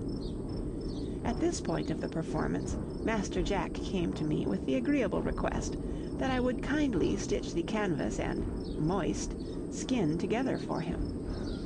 I gave him needles and thread, but could not think of depriving him of the pleasure of doing it himself.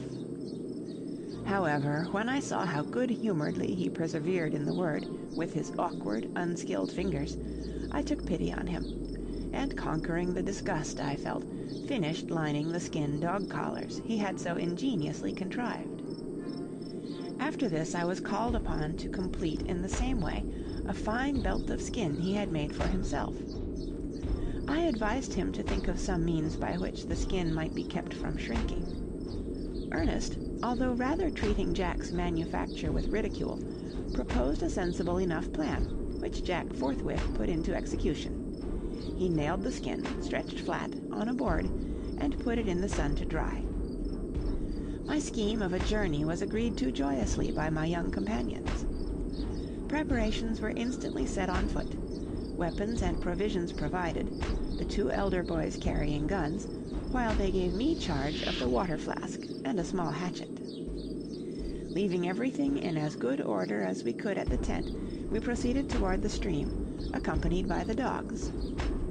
Turk, who had accompanied you on your first expedition, seemed immediately to understand that we wished to pursue the same route, and proudly led the way.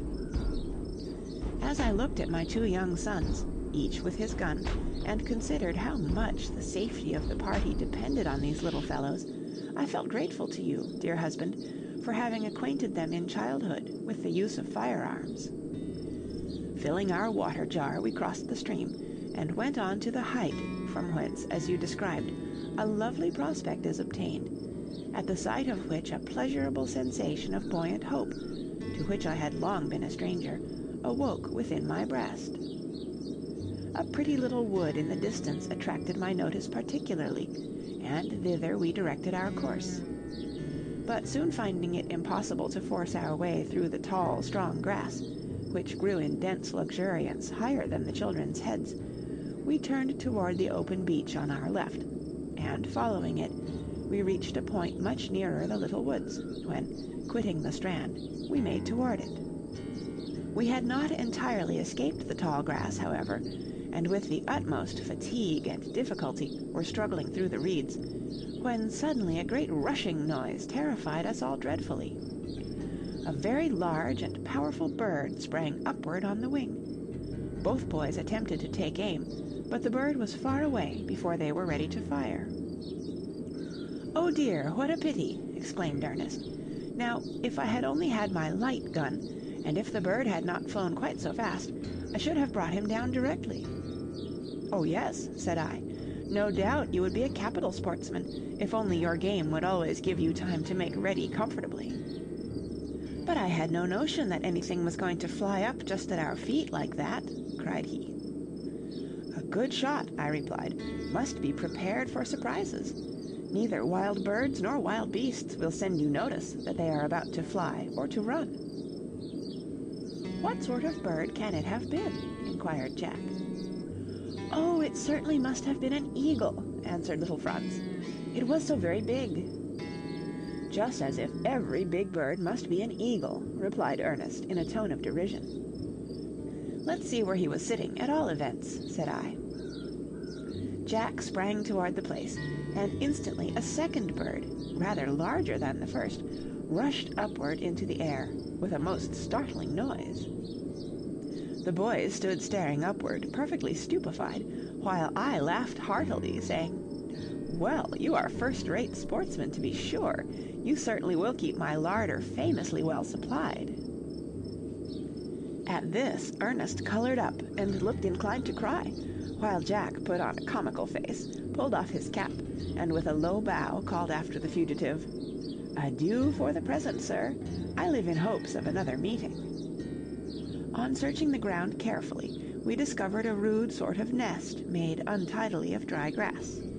It was empty, although we perceived broken egg-shells at no great distance, and concluded that the young brood had escaped among the grass, which, in fact, we could see was waving at a little distance, as the little birds ran through it. "Now, look here, Franz," said Ernest presently. "Just consider how this bird could by any possibility have been an eagle. Eagles never build on the ground, neither can their young leave the nest and run as soon as they are out of the egg. That is a peculiarity of the gallinaceous tribe of birds alone, to which then these must belong. The species, I think, is indicated by the white belly and dull red color of the wing coverts, which I observed in these specimens, and I believe them to be bustards, especially as I noticed in the largest the fine mustache-like feathers over the beak, peculiar to the great bustard." "My dear boy," I said, "your eyes were actively employed, I must confess, if your fingers were unready with the gun. And after all, it is just as well, perhaps, that we have not thrown the bustard's family into mourning." Thus chatting, we at length approached my pretty wood. Numbers of birds fluttered and sang among the high branches, but I did not encourage the boys in their wish to try to shoot any of the happy little creatures. We were lost in admiration of the trees in this grove, and I cannot describe to you how wonderful they are, nor can you form the least idea of their enormous size without seeing them yourself. What we had been calling a wood proved to be a group of about a dozen trees only, and, what was strange, the roots sustained the massive trunks exalted in the air, forming strong arches and props and stays all around each individual stem, which was firmly rooted in the center. I gave Jack some twine, and scrambling up one of the curious open-air roots, he succeeded in measuring round the trunk itself, and made it out to be about 18 yards. I saw no sort of fruit, but the foliage is thick and abundant, throwing delicious shade on the ground beneath, which is carpeted with soft green herbage, and entirely free from thorns, briars, or bushes of any kind. It is the most charming resting place that ever was seen, and I and the boys enjoyed our midday meal immensely in this glorious palace of the woods, so grateful to our senses after the glare and heat of our journey thither. The dogs joined us after a while. They had lingered behind on the seashore, and I was surprised to see them lie down and go comfortably to sleep, without begging for food, as they do usually when we eat. The longer we remained in this enchanting place, the more did it charm my fancy, and if we could but manage to live in some sort of dwelling up among the branches of those grand, noble trees, I should feel perfectly safe and happy. It seemed to me absurd to suppose we should ever find another place half so lovely, so I determined to search no further, but return to the beach and see if anything from the wreck had been cast up by the waves, which we could carry away with us.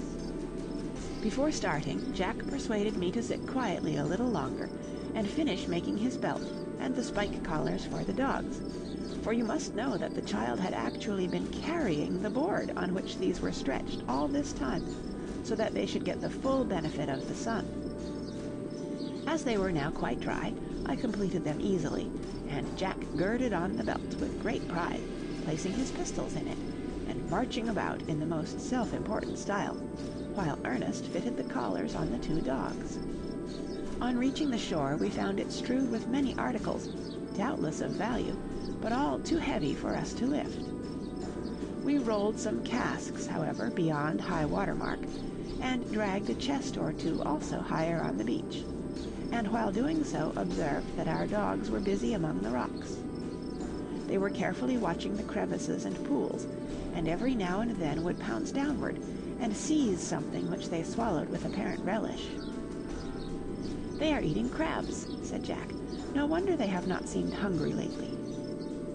And sure enough, they were catching the little green crabs with which the water abounded. These, however, did not apparently entirely satisfy them. Some time afterward, just as we were about to turn inland toward the fort, we noticed that Juno was scraping in the sand and turning up some round substances, which she hastily devoured. Ernest went to see what these were, and reported in his calm way that the dog had found turtles' eggs. "Oh," cried I, "then let us by all means share in the booty." Mrs. Juno, however, did not at all approve of this, and it was with some difficulty that we drove her aside, while we gathered a couple of dozen of eggs, stowing them in our provision bags. While thus employed, we caught sight of a sail, which appeared to be merrily approaching the shore beyond the cliffs. Ernest declared it must be our raft. Little Franz, always having the fear of savages before his eyes, began to look frightened, and for a moment I myself was doubtful what to think. However, we hastened to the stream, and crossing it by the stepping stones, came in sight of the landing place, where we joyfully met you. Now, I hope you approve of the proceedings of your exploring party, and that tomorrow you will do me the favor of packing everything up and taking us away to live among my splendid trees." "Aye, little wife," said I, "so that is your idea of comfort and security, is it? A tree, I do not know how many feet high, on which we are to perch and roost like the birds. If we had but wings or a balloon, it would, I own, be a capital plan." "Laugh as much as you like," returned my wife. "My idea is not so absurd as you make it out. We should be safe up there from jackals' visits during the night, and I know I have seen at home, in Switzerland, quite a pretty arbor with a strong floor, up among the branches of a lime tree, and we went up a staircase to reach it. Why could not we contrive a place like that, where we could sleep safely at night? I will consider the idea seriously, my wife, said I. Perhaps something may come of it after all. Meantime, as we have finished our supper, and night is coming on, let us commend ourselves to Almighty protection, and retire to rest. Beneath the shelter of our tent we all slept soundly, like marmots, until break of day, when, my wife and I awaking, we took counsel together as to future proceedings. Referring to the task she had the previous evening proposed for me, I remarked that to undertake it would involve so many difficulties that it was highly necessary to look closely into the subject. In the first place, said I am unwilling hastily to quit a spot to which I am convinced we were providentially led as a landing place. See how secure it is, guarded on all sides by these high cliffs, and accessible only by the narrow passage to the ford, while from this point it is so easy to reach the ship that the whole of the valuable cargo is at our disposal. Suppose we decide to stay patiently here for the present, until, at least, we have brought on shore everything we possibly can. I agree with you to a certain extent, dear husband, replied she, but you do not know how dreadfully the heat among the rocks tries me. It is almost intolerable to us who remain here all day, while you and Fritz are away out at sea or wandering among the shady woods, where cool fruits refresh and fair scenes delight you. As to the contents of the ship, an immense deal has been cast ashore, and I would much rather give up all the remainder and be spared the painful anxiety it gives me when you even talk of venturing again on the faithless deep. Well, I must admit that there is much right on your side, I continued. Suppose we were to remove to your chosen abode, and make this rocky fastness our magazine and place of retreat in case of danger. I could easily render it more secure by blasting portions of the rock with gunpowder. But a bridge must be constructed in the first place to enable us to cross bag and baggage. Oh, I shall be parched to death before we can leave this place, if a bridge has to be made, cried my wife impatiently. Why not just take our things on our backs and wade across as we have done already? The cow and donkey could carry a great deal. That they will have to do, in whatever fashion we make the move, said I. But bags and baskets we must have to put things in, and if you will turn your attention to providing those, I will set about the bridge at once. It will be wanted not once, but continually. The stream will probably swell and be impassable at times, and even as it is, an accident might happen. Well, well, cried my wife, I submit to your opinion. Only pray set about it without delay, for I long to be off. It is an excellent idea to make a strong place among the cliffs here. The gunpowder especially I shall be delighted to see stored here when we go away, for it is frightfully dangerous to keep so much as we have close to our habitation. Gunpowder is indeed the most dangerous, and at the same time the most useful thing we have, said I, and for both these reasons we must be especially careful of it. In time I will hollow out a place in the rock where we can store it safe from either fire or damp. By this morning's consultation we had settled the weighty question of our change of abode, and also chalked out work for the day. When the children heard of the proposed move, their joy was boundless. They began at once to talk of it as our journey to the promised land, and only regretted that time must be wasted, as they said, in bridge building before it could be undertaken. Everyone being impatient for breakfast, that work might be begun at once, the cow and goats were milked, and having enjoyed a comfortable meal of biscuit boiled in milk, I prepared to start for the wreck, in order to obtain planks for the proposed bridge. Ernest, as well as Fritz, accompanied me, and we were soon within the influence of the current, and were carried swiftly out to sea. Fritz was steering, and we had no sooner passed beyond the islet at the entrance of the bay, so as to come in sight of its seaward breach, than we were astonished to see a countless multitude of sea-birds, gulls and others, which rose like a cloud into the air, disturbed by our approach, and deafened us by their wild and screaming cries. Fritz caught up his gun, and would have sent a shot among them had I permitted it.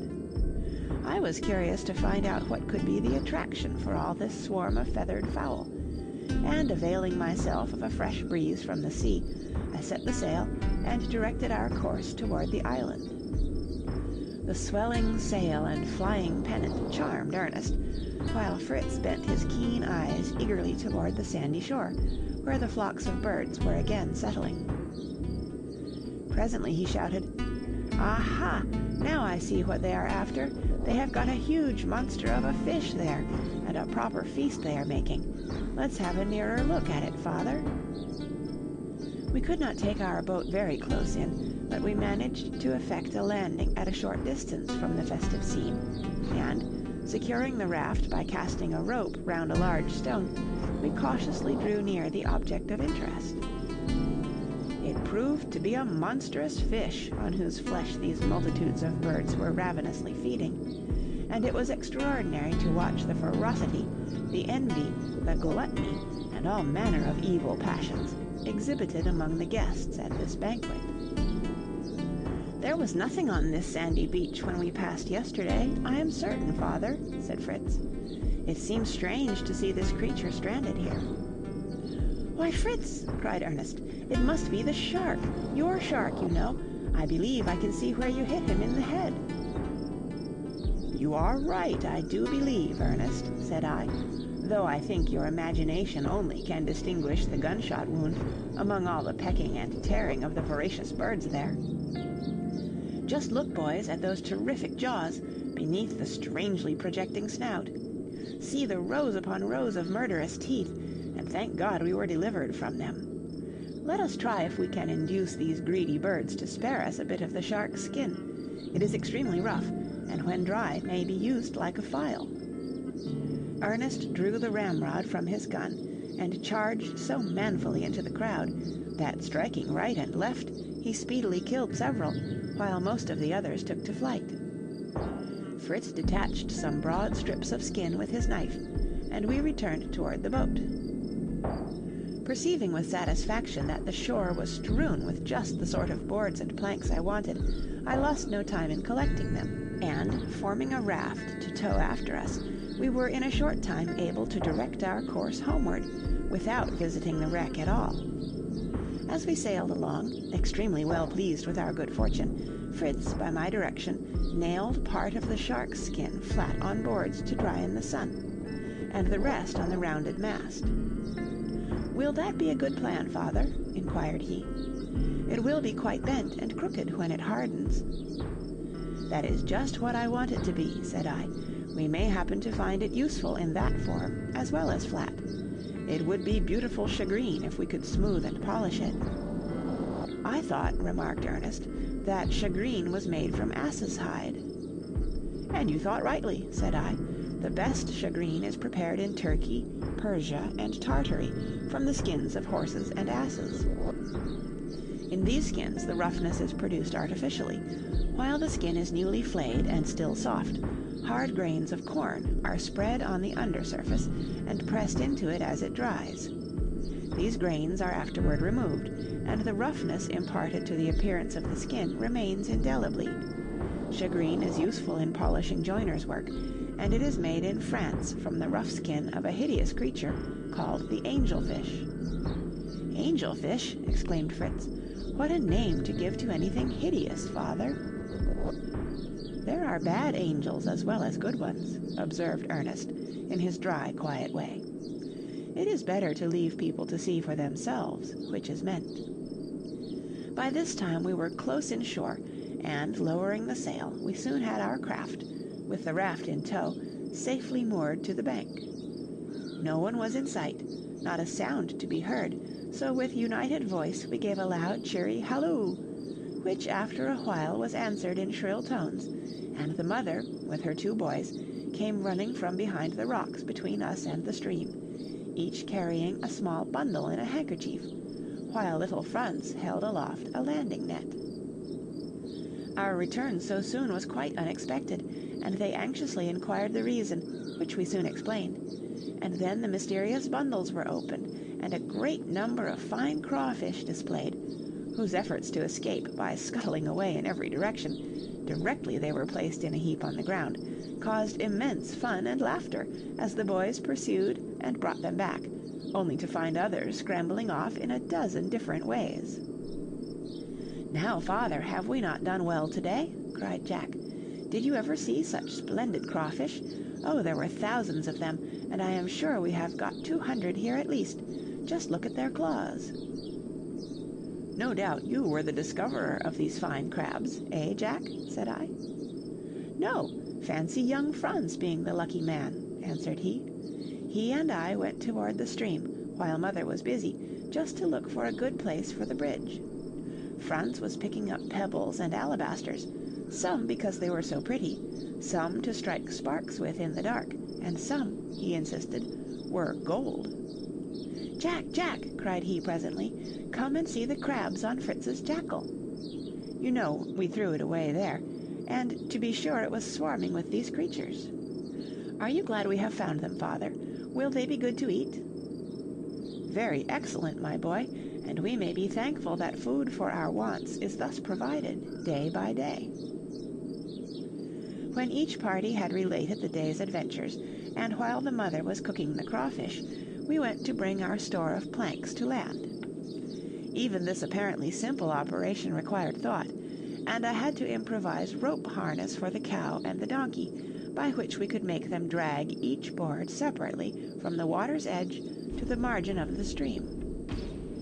Jack showed me where he thought the bridge should be, and I certainly saw no better place, as the banks were at that point tolerably close to one another, steep, and of about equal height. "How shall we find out if our planks are long enough to reach across?" said I. "A surveyor's table would be useful now." "What do you say to a ball of string, father?" said Ernest. "Tie one end to a stone, throw it across, then draw it back and measure the line." Adopting my son's idea, we speedily ascertained the distance across to be 18 feet. Then, allowing 3 feet more at each side, I calculated 24 feet as the necessary length of the boards. The question as to how the planks were to be laid across was a difficult one. We resolved to discuss it during dinner, to which we were now summoned. And my wife, as we sat resting, displayed to me her needlework. With hard labor she had made 2 large canvas bags for the ass to carry. Having no suitable needle, she had been obliged to bore the hole for each stitch with a nail, and gained great praise for her ingenuity and patience. Dinner was quickly dispatched, as we were all eager to continue our engineering work. A scheme had occurred to me for conveying one end of a plank across the water, and I set about it in this way. There, fortunately, were 1 or 2 trees close to the stream on either side. I attached a rope pretty near one end of a beam, and slung it loosely to the tree beside us. Then, fastening a long rope to the other end, I crossed with it by means of broken rocks and stones, and having a pulley and block, I soon arranged the rope on a strong limb of the opposite tree, again returning with the end to our own side. Now, putting my idea to the proof, I brought the ass and the cow, and fastening this rope to the harness I had previously contrived for them, I drove them steadily away from the bank. To my great satisfaction, and the surprise and delight of the boys, the end of the plank which had been laid alongside the stream began gently to move, rose higher, turned, and soon projecting over the water, continued to advance until, having described the segment of a circle, it reached the opposite bank. I stopped my team, the plank rested on the ground, the bridge was made. So at least thought Fritz and Jack, who in a moment were lightly running across the narrow way, shouting joyfully as they sprang to the other side. Our way was now comparatively easy. A second and third plank were laid beside the first, and when these were carefully secured at each end to the ground and to the trees, we very quickly laid short boards side by side across the beams, the boys nailing them lightly down as I sawed them in lengths. And when this was done, our bridge was pronounced complete. Nothing could exceed the excitement of the children. They danced to and fro on the wonderful structure, singing, shouting, and cutting the wildest capers. I must confess, I heartily sympathized with their triumphant feelings. Now that the work was done, we began to feel how much we were fatigued, and gladly returned to our tent for refreshment and repose. Next morning, while we breakfasted, I made a little speech to my sons on the subject of the important move we were about to make, wishing to impress them with a sense of the absolute necessity of great caution. "Remember," said I, "that although you all begin to feel very much at your ease here, we are yet complete strangers to a variety of dangers which may surprise us unawares. I charge you, therefore, to maintain good order and keep together on the march. No darting off into byways, Jack. No lingering behind to philosophize, Ernest. And now all hands to work." The greatest activity instantly prevailed in our camp. Some collected provisions, others packed kitchen utensils, tools, ropes, and hammocks, arranging them as burdens for the cow and ass. My wife pleaded for a seat on the latter for her little Franz, and assuring me likewise that she could not possibly leave the poultry, even for a night, nor exist an hour without her magic bag, I agreed to do my best to please her, without downright cruelty to the animals. Away ran the children to catch the cocks and hens. Great chasing, fluttering, and cackling ensued, but with no success whatever, until the mother recalled her panting sons, and, scattering some handfuls of grain within the open tent, soon decoyed the fowls and pigeons into the enclosure, where, when the curtain was dropped, they were easily caught, tied together, and placed on the cow.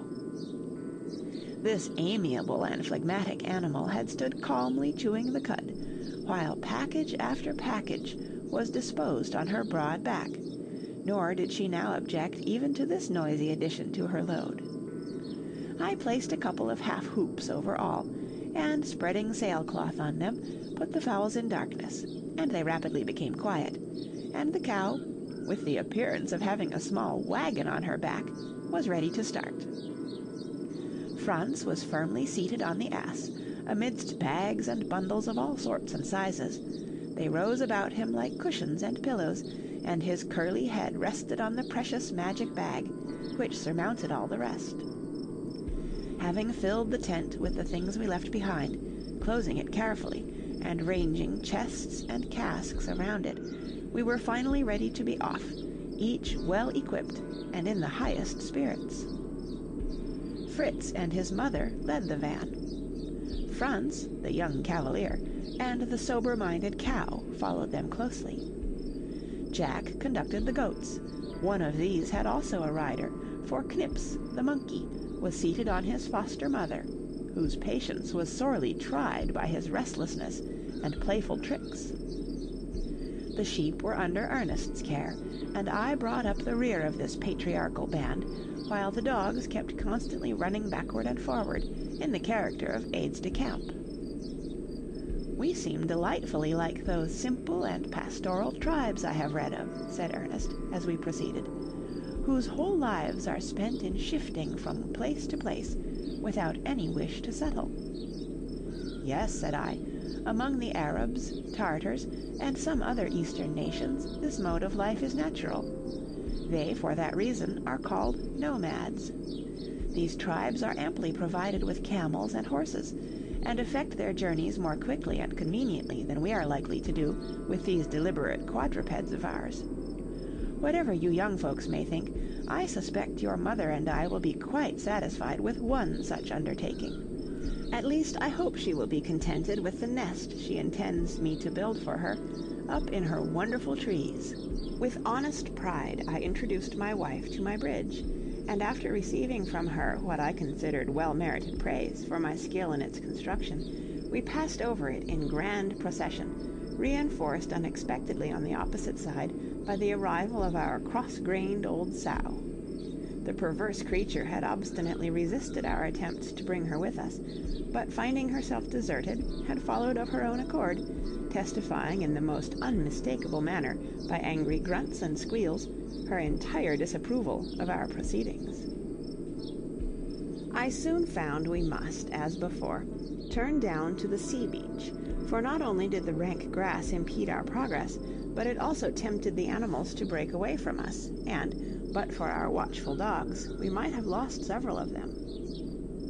On the firm, open sands we were making good way, when, to my annoyance, both our dogs suddenly left us, and, springing into the thick cover to our right, commenced a furious barking, following by howling, as if in fear and violent pain. Not for a moment doubting that some dangerous animal was at hand, I hastened to the spot, remarking as I went the characteristic behavior of my 3 sons. Fritz cocked his gun and advanced boldly, but with caution. Ernest looked disconcerted and drew back, but got ready to fire, while Jack hurried after Fritz without so much as unslinging his gun from his shoulders. Before I could come up with them, I heard Jack shouting excitedly, "Father, father, come quickly! A huge porcupine! A most enormous porcupine!" Sure enough, the dogs were rushing round and round a porcupine, and having attempted to seize it, were already severely wounded by its quills. Each time they came near, the creature, with a rattling noise, bristled up its spines. Somewhat to my amusement, while we were looking at the curious defense this creature was making, little Jack stepped close up to it, with a pocket pistol in his hand, and shot it dead, making sure of it by a couple of heavy raps on the head, and then giving way to a burst of boyish exultation as he called upon us to help to convey his prize to his mother. This it was by no means easy to do. Sundry attempts resulted in bloody fingers, till Jack, taking his pocket handkerchief and fastening one corner round its neck, ran off, dragging it after him to where his mother awaited us. "Hullo, Mother, here's a jolly beast, isn't it? I shot it, and it's good to eat. Father says so. I only wish you had seen how it terrified the dogs, and heard the rattling and rustling of its spines. Oh, it is a fearful creature." Ernest, examining it carefully, pronounced its incisor teeth, its ears and feet, to resemble those of the human race, and pointed out the curious crest of stiff hairs on its head and neck. "I have read of another species," said he, "called the tuft-tailed porcupine, which must be even more curious-looking than this is. It has short, flat quills, and a scaly tail ending in an extraordinary tuft, like a bunch of narrow strips of parchment. It cannot be such a disagreeable enemy to encounter as this fellow." "Were you not afraid, Jack," asked I, "lest the porcupine should cast some of his quills like darts at you?" "Of course not," returned he. "I know well enough that is nothing but a fable." "A fable," said I. "Why, look at your mother. She is drawing 5 or 6 spines out of each of the dogs." "Ah, those stuck into them when they so fiercely fell upon it in their attack. Those are the short quills, and seem very slightly fixed in its skin. The long quills bent aside when Juno pressed against them." "You are perfectly right, my boy," said I. "There is no truth in the old idea of shooting out the spines. But now, shall we leave this prickly booty of yours, or attempt to take it with us?" "Oh, please, father, let us take it. Why, it is good to eat." Smiling at the child's eagerness, and willing to please him, I made a somewhat awkward bundle of the porcupine, wrapping it in several folds of cloth, and added it to the donkey's load. Our party then resumed the march, which, with little interruption, was continued steadily until we came in sight of our future place of residence. The wonderful appearance of the enormous trees, and the calm beauty of the spot altogether, fully came up to the enthusiastic description which had been given me. And my wife gladly heard me say that, if an abode could be contrived among the branches, it would be the safest and most charming home in the world. We hastily unloaded the ass and cow, securing them, as well as the sheep and goats, by tying their forefeet loosely together. The doves and poultry were set at liberty, and we sat down to rest among the soft herbage, while we laid our plans for the night. Fritz soon left us, but presently 2 shots were fired, and he appeared holding a fine tiger-cat by the hind legs, which, with the intensest delight, he exhibited to each in turn. "Well done, Fritz!" cried I. "Our cocks and hens would have had an unfortunate night of it, but for this lucky shot of yours. It is to be hoped he has left no companion near at hand. You must be on the lookout." "How curious it seems," remarked Ernest, "that God should create hurtful animals like this." "To our feeble and narrow vision, many of the ways of the infinite and eternal mind are incomprehensible," I replied. "What our limited reason cannot grasp, let us be content to acknowledge as the workings of almighty power and wisdom, and thankfully trust in that rock, which, were it not higher than we, would afford no sense of security to the immortal soul. That animals should prey upon one another is a means of preserving a due balance in the world of nature, and in many ways these beasts of prey are also useful to man. What beautiful and warm furs are procured by hunters just in those countries where no other covering would defend the inhabitants from the wintry cold, as, for instance, the skins of bears, wolverines, and Arctic foxes, wild cats, and many others." "The skin of the seal, or sea dog, is also valuable," said Ernest. "It is," I replied, "and in its own element that creature preys on fish, as the dog did on land animals before his race became domesticated by man. But now, Fritz, tell us how you obtained your prize." "Observing that something moved among the branches," said he, "I went softly around the tree with my gun, and making sure the creature was a wild cat, I fired and brought it down. It was severely wounded, but, rising in a fury, it attempted to climb the tree, when I, luckily having a loaded pistol, gave it a quietus. And do tell me, father, what sort of a cat it is." "It is a mercy the brute did not fly at your throat instead of attempting to escape," said I. "It belongs to a fierce and bloodthirsty race, that of the ocelots, or tiger cats, natives of the tropical parts of America. I should say this was a margay, and it would have proved a cruel foe, not only of our poultry, but also of our sheep and goats. I am well pleased that you have rid us of it." "May I have the beautiful skin, father, and will you tell me what will be the best use to make of it?" "I advise you to skin the animal very carefully, and of the handsome black and yellow tail, make a hunting belt for yourself. The paws, let me see, why, I fancy the paws might be made famous cases for knife, fork, and spoon, and look well hanging from the belt. The skin of the body you had better preserve until you find some suitable use for it." "Oh, father, what a splendid plan!" cried Jack. "Do tell me some good use for my porcupine." "I think its feet may make cases also, at least you may try. The quills, I am sure, may be used for packing needles and for tipping arrows, and I should try to make defensive armor for the dogs out of the rest. They may fall in with foes more dangerous than any we have yet seen." "To be sure, father, the very thing!" shouted Jack, in high glee. "I have seen pictures of boar hunts, in which the dogs were protected by a sort of leather coat of mail. That will be grand." After giving this advice, I got no peace until I had shown my boys how to act upon it, and in a short time each had his prize fastened up by the hind legs, and carefully slitting the skin, was stripping it from the carcass. Ernest, meanwhile, was fetching large flat stones in order to form a fireplace, while Franz gathered sticks, as his mother was anxious to prepare some food. "What sort of a tree do you suppose this to be, father?" inquired Ernest, seeing me examining that under which we were encamping. "Is not the leaf something like the walnut?" "There is a resemblance, but in my opinion these gigantic trees must be mangroves or wild figs. I have heard their enormous height described, and also the peculiarity of the arching roots, supporting the main trunk raised above the soil."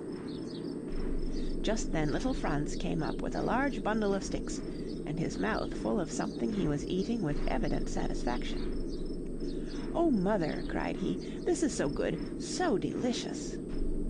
"Greedy little boy!" exclaimed she in a fright. "What have you got there? Don't swallow it, whatever you do. Very likely it is poisonous. Spit it all out this minute." And the anxious mother quickly extracted from the rosy little mouth the remains of a small fig. "Where did you find this?" said I. "There are thousands lying among the grass yonder," replied the little boy. "They taste very nice. I thought poison was nasty. Do you think they will hurt me? The pigeons and the hens are gobbling them up with all their might and main, papa." "I think you have no cause for alarm, dear wife," I said. The trees seem to be the fig-bearing mangrove of the Antilles. But remember, Franz, you must never eat anything without first showing it to me, never mind how good it seems. If birds and monkeys eat a fruit or vegetable, it is usually safe to believe it wholesome, added I, turning to the other boys, who, instantly taking the hint, coaxed Franz to give them the figs he still had in his pocket, and ran to offer them to Knips, who was closely watching the skinning of the tiger cat and porcupine, apparently giving his opinion on the subject with much chattering and gesticulation. "Here, Knips, allow me to present you with a fig," cried Jack, holding one out to the funny little creature. Knips took it readily, and after turning it about, and sniffing and smelling it, he popped it into his mouth, with such a droll grimace of delight and satisfaction that the boys all laughed and clapped their hands, crying, "Bravo, Knips! You know a good thing when you see it, don't you, old fellow? Hurrah!" My wife, with her mind set at rest on the question of the figs, now continued her preparations for dinner. The flesh of the margay was given to the dogs, but part of the porcupine was put on the fire to boil, while we reserved the rest for roasting. I employed myself in contriving needles for my wife's work, by boring holes at one end of the quills, which I did by means of a red-hot nail, and I soon had a nice packet of various sizes, which pleased her immensely. I also laid plans for making proper harness for our beasts of burden, but could not attempt to begin that while so many wants more pressing demanded attention. We examined the different trees, and chose one which seemed most suited to our purpose. The branches spread at a great height above us, and I made the boys try if it were possible to throw sticks or stones over one of these, my intention being to construct a rope ladder, if we could once succeed in getting a string across a strong bough. Finding we could not succeed in that way, I resolved other schemes in my mind, and meantime went with Jack and Fritz to a small brook close by, where I showed them how to place the skins to steep and soften in the water, with stones placed on them to keep them beneath the surface. When dinner was over, I prepared our night quarters. I first slung our hammocks from the roots of the tree, which, meeting above us, formed an arched roof. Then, covering the whole with sailcloth, we made a temporary tent, which would at least keep off the night damps and noxious insects. Leaving my wife engaged in making a set of harness for the ass and cow, whose strength I intended to employ the following day in drawing the beams up to our tree, I walked down with Fritz and Ernest to the beach to look for wood suitable for building our new abode, and also to discover, if possible, some light rods to form a ladder. For some time we hunted in vain. Nothing but rough driftwood was to be seen, utterly unfit for our purpose. Ernest at length pointed out a quantity of bamboos, half buried in the sand. These were exactly what I wanted, and stripping them of their leaves, I cut them into lengths of about 5 feet each. These I bound in bundles to carry to the tree, and then began to look about for some slight reeds to serve as arrows. I presently saw what I required in a copse at a little distance. We advanced cautiously lest the thicket should contain some wild beast or venomous serpent. Juno rushed ahead.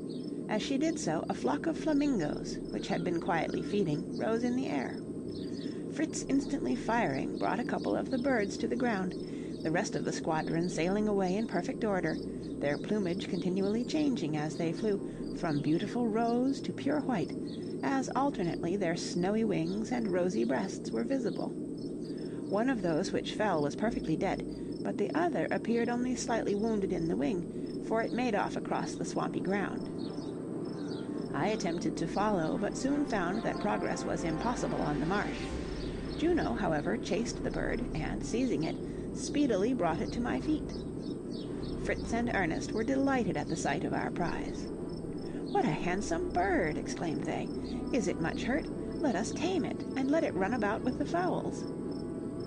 "Its plumage is much more brilliant than that of the dead one," remarked Fritz. "Yes," said Ernest, "this is a full-grown bird, while yours is younger. It is some years before they reach perfection.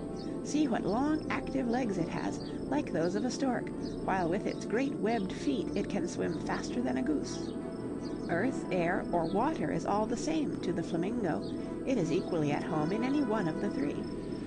Well, said Fritz, let us take the dead one to Mother and get her to introduce it to the other element, and see what it will make of that. If it is young and tender, as you say, it should make a delicious roast. Fritz and Ernest then carried the birds and bamboos to the trees, while I proceeded to cut my reeds. I chose those which had flowered, knowing that they were harder, and having cut a sufficient quantity of these, I selected one or two of the tallest canes I could find, to assist me in measuring the height of the tree.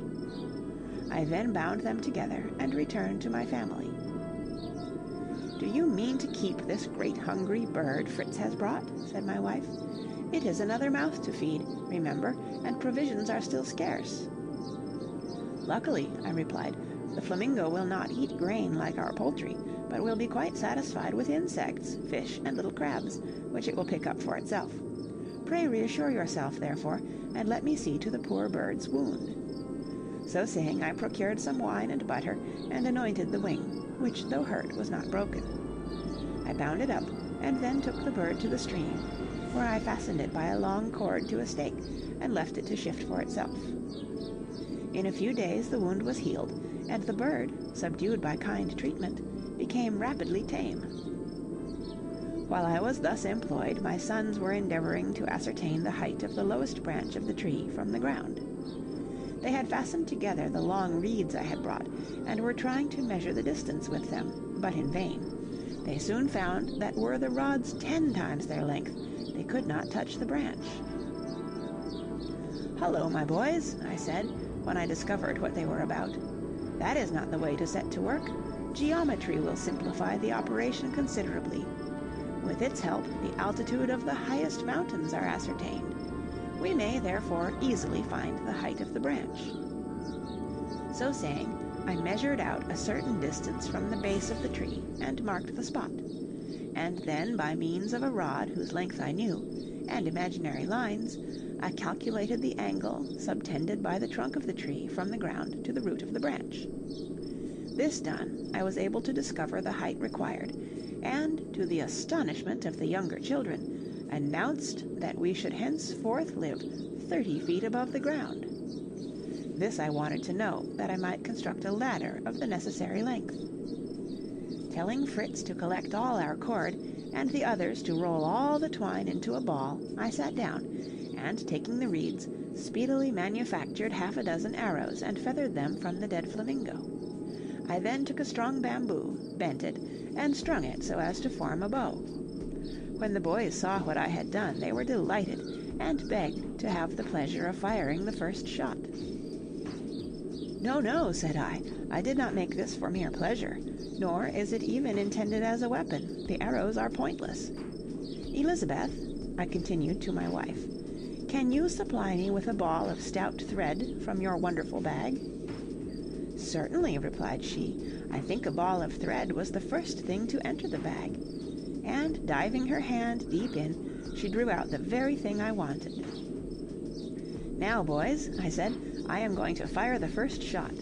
And I fastened one end of the thread to one of my arrows, and aimed at a large branch above me.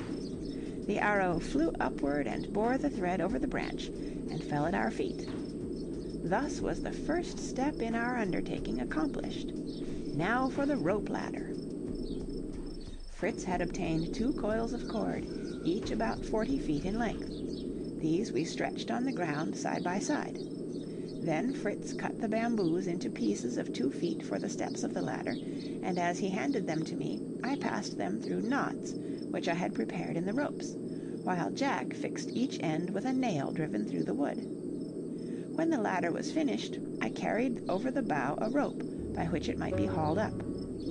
This done, I fixed the lower end of the ladder firmly to the ground by means of stakes, and was all ready for an ascent. The boys, who had been watching me with intense interest, were each eager to be first. "Jack shall have the honor," said I, "as he is the lightest, so up with you, my boy, and do not break your neck." Jack, who was as active as a monkey, sprang up the ladder and quickly gained the top. "3 cheers for the nest!" he exclaimed, waving his cap. "Hurrah, hurrah, hurrah for our jolly nest! What a grand house we will have up here! Come along, Fritz!" His brother was soon by his side, and with a hammer and nails secured the ladder yet more securely. I followed with an axe, and took a survey of the tree. It was admirably suited to our purpose. The branches were very strong, and so closely interwoven that no beams would be required to form a flooring, but when some of the boughs were lopped and cleared away, a few planks would be quite sufficient. I now called for a pulley, which my wife fastened to the cord hanging beside the ladder. I hauled it up, and finding the boys rather in my way, told them to go down, while I proceeded to fasten the pulley to a stout branch above me, that we might be able to haul up the beams we should require the next day. I then made other preparations, that there might be no delay on the morrow, and, a bright moon having arisen, I by its light continued working until I was quite worn out, and then at length descended. I reached the ground, but to my surprise found that the two boys were not there. They had not been seen. A moment afterward, however, all anxiety was dispelled, for among the topmost boughs I heard their young voices raised in the evening hymn.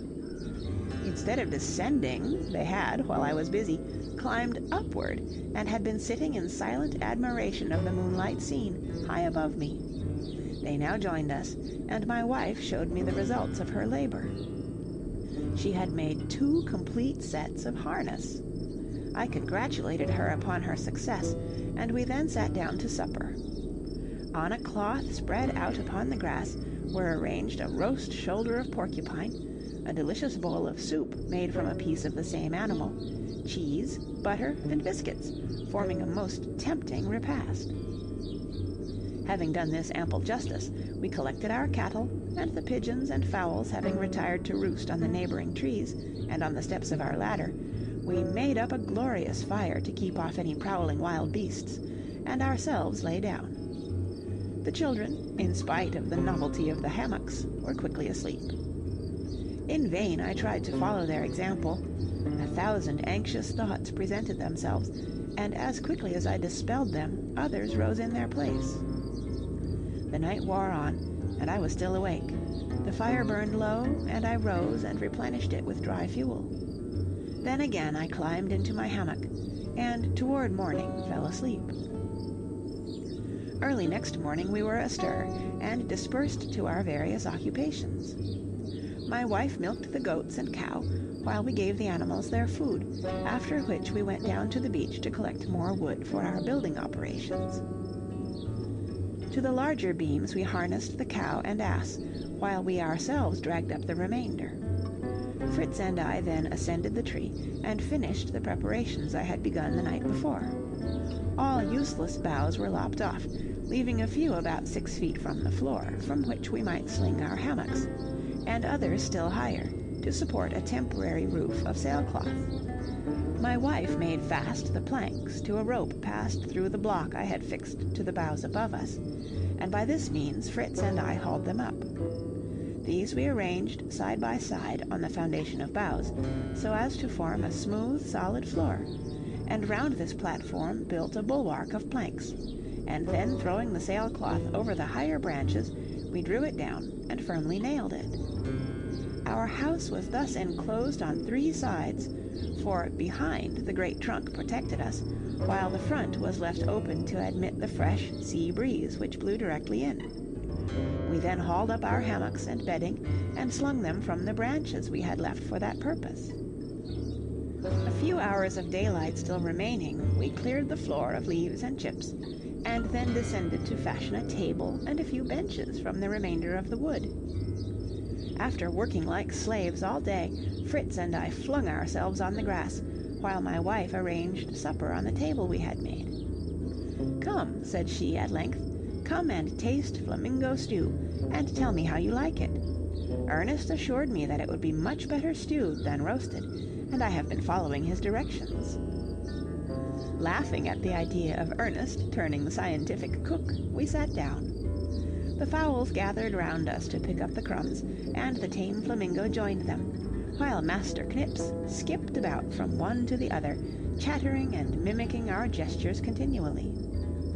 To my wife's joy, the sow appeared shortly after, and was presented with all the milk that remained from the day's stock, that she might be persuaded to return every night.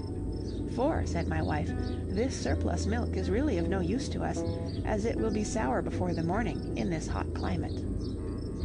"You are quite right," I replied, "but we must contrive to make it of use. The next time Fritz and I return to the wreck, we will bring off a churn among the other things we require." "Must you really go again to that dreadful wreck?" said my wife, shuddering. "You have no idea how anxious I am when you are away there." "Go we must, I am afraid," I replied, "but not for a day or two yet. Come, it is getting late. We and the chickens must go to roost." We lit our watch fires, and, leaving the dogs on guard below, ascended the ladder. Fritz, Ernest, and Jack were up in a moment. Their mother followed very cautiously, for though she had originated the idea of building a nest, she yet hesitated to entrust herself at such a terrific height from the ground. When she was safely landed in the house, taking little Franz on my back, I let go the fastenings which secured the lower end of the ladder to the ground, and, swinging to and fro, slowly ascended. Then, for the first time, we stood all together in our new home. I drew up the ladder, and, with a greater sense of security than I had enjoyed since we landed on the island, offered up our evening prayer, and retired for the night. The Swiss Family Robinson by Johann R. Wyss. Chapter 4.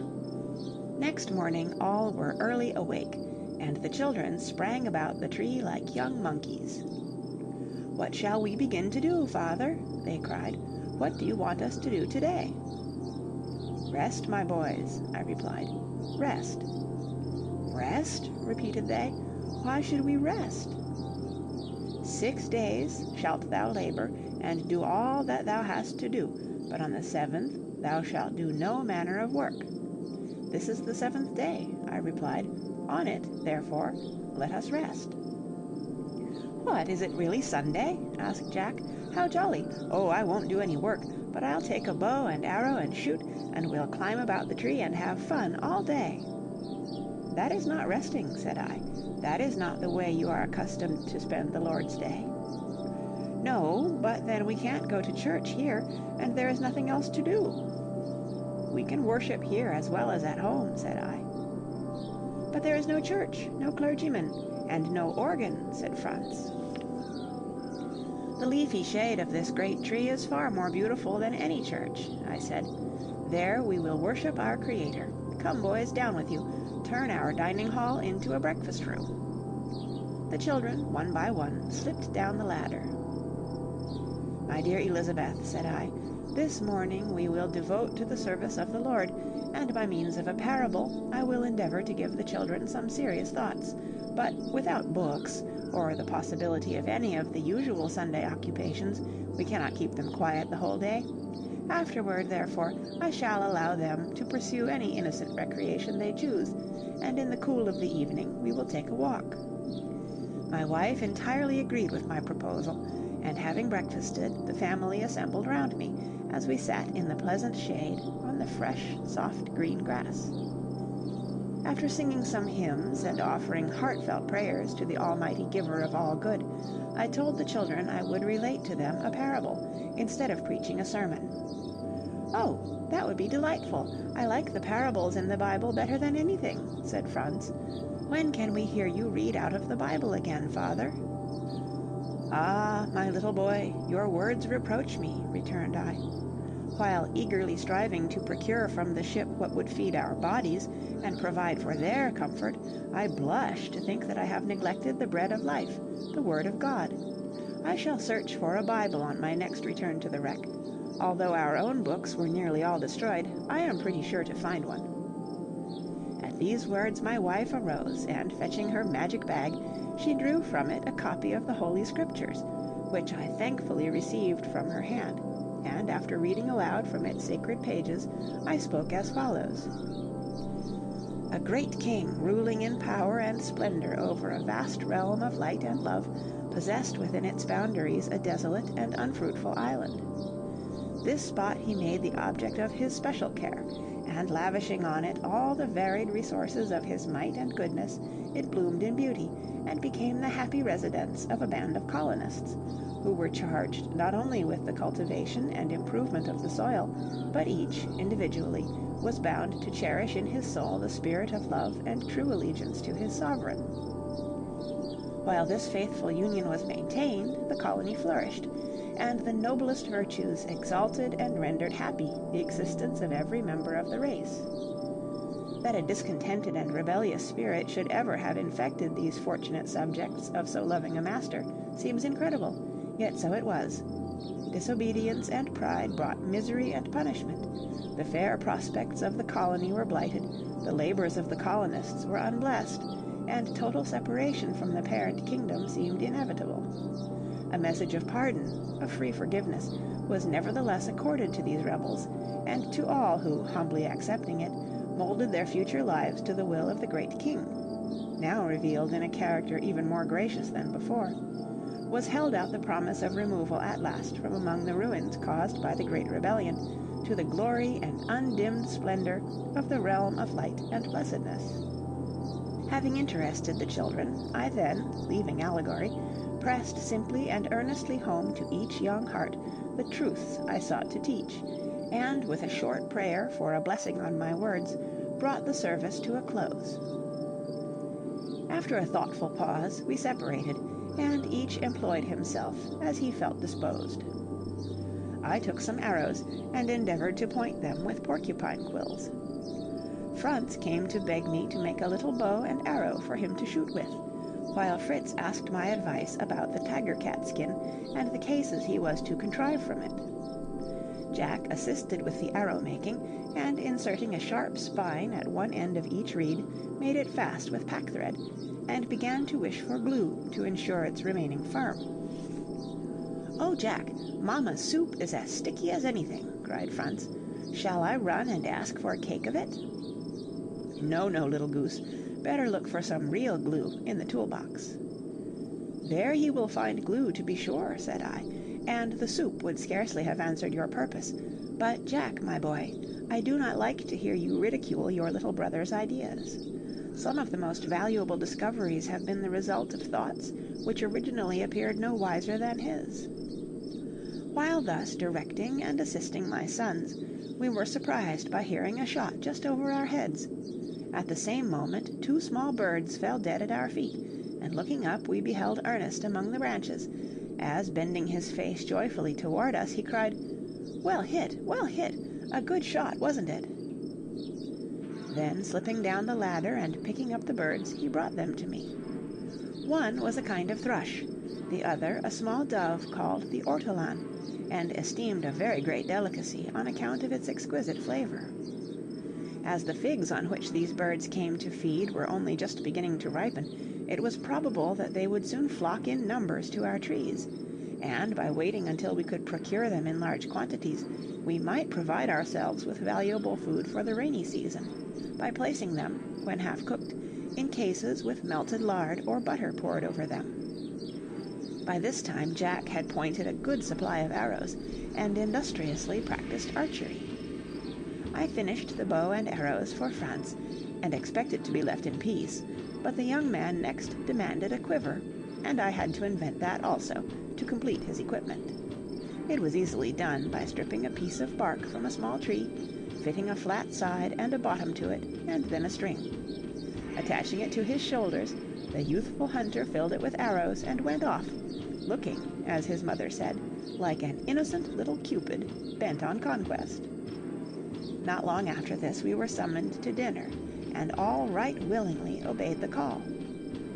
During the meal I interested the boys very much by proposing to decide on suitable names for the different spots we had visited on this coast. "For," said I, "it will become more and more troublesome to explain what we mean unless we do so. Besides which, we shall feel much more at home if we can talk as people do in inhabited countries, instead of saying, for instance, the little island at the mouth of our bay where we found the dead shark, the large stream near our tent across which we made the bridge, that wood where we found coconuts and caught the monkey, and so on. Let us begin by naming the bay in which we landed. What shall we call it?" "Oyster Bay," said Fritz. "No, no, Lobster Bay," cried Jack, "in memory of the old fellow who took a fancy to my leg."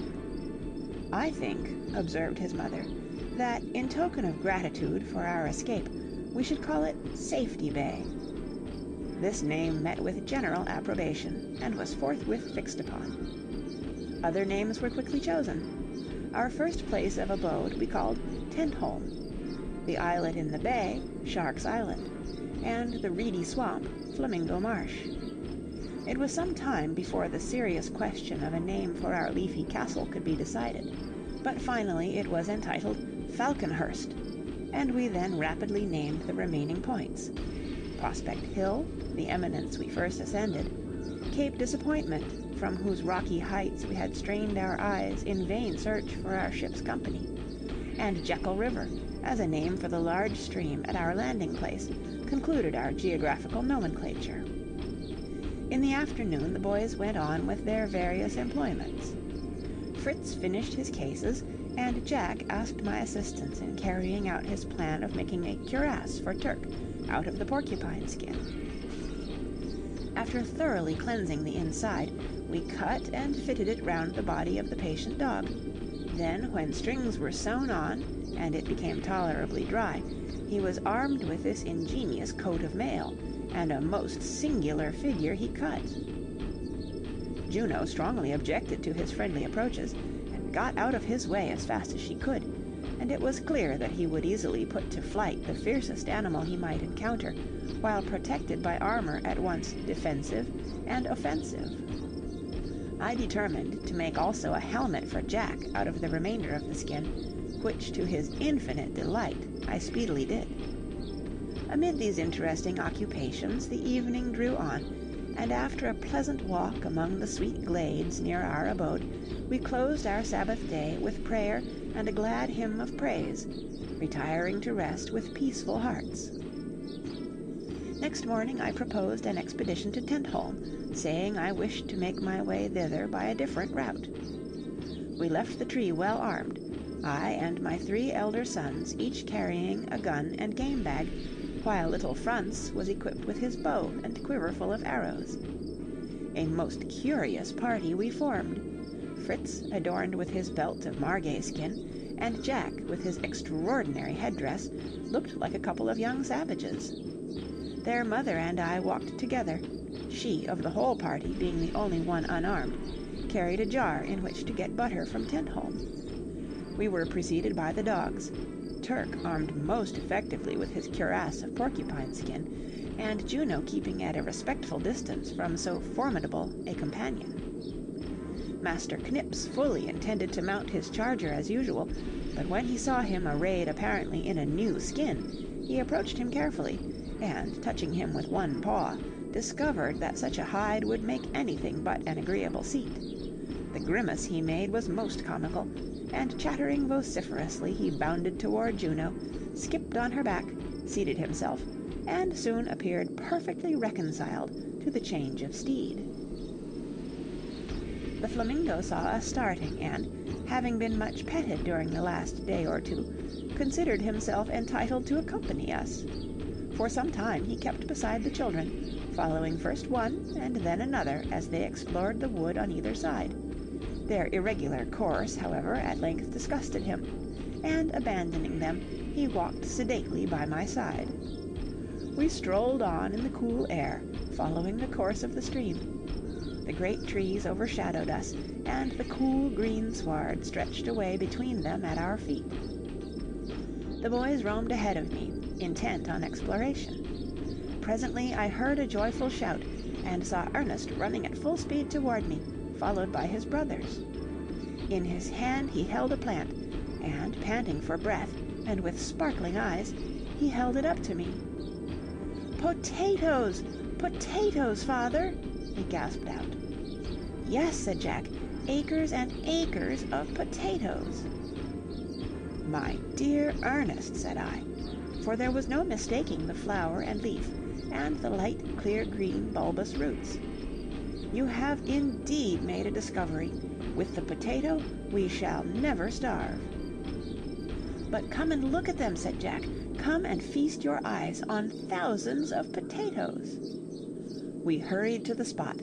There, spread out before us, was a great tract of ground, covered with the precious plant. "It would have been rather difficult," remarked Jack, "not to have discovered such a great field."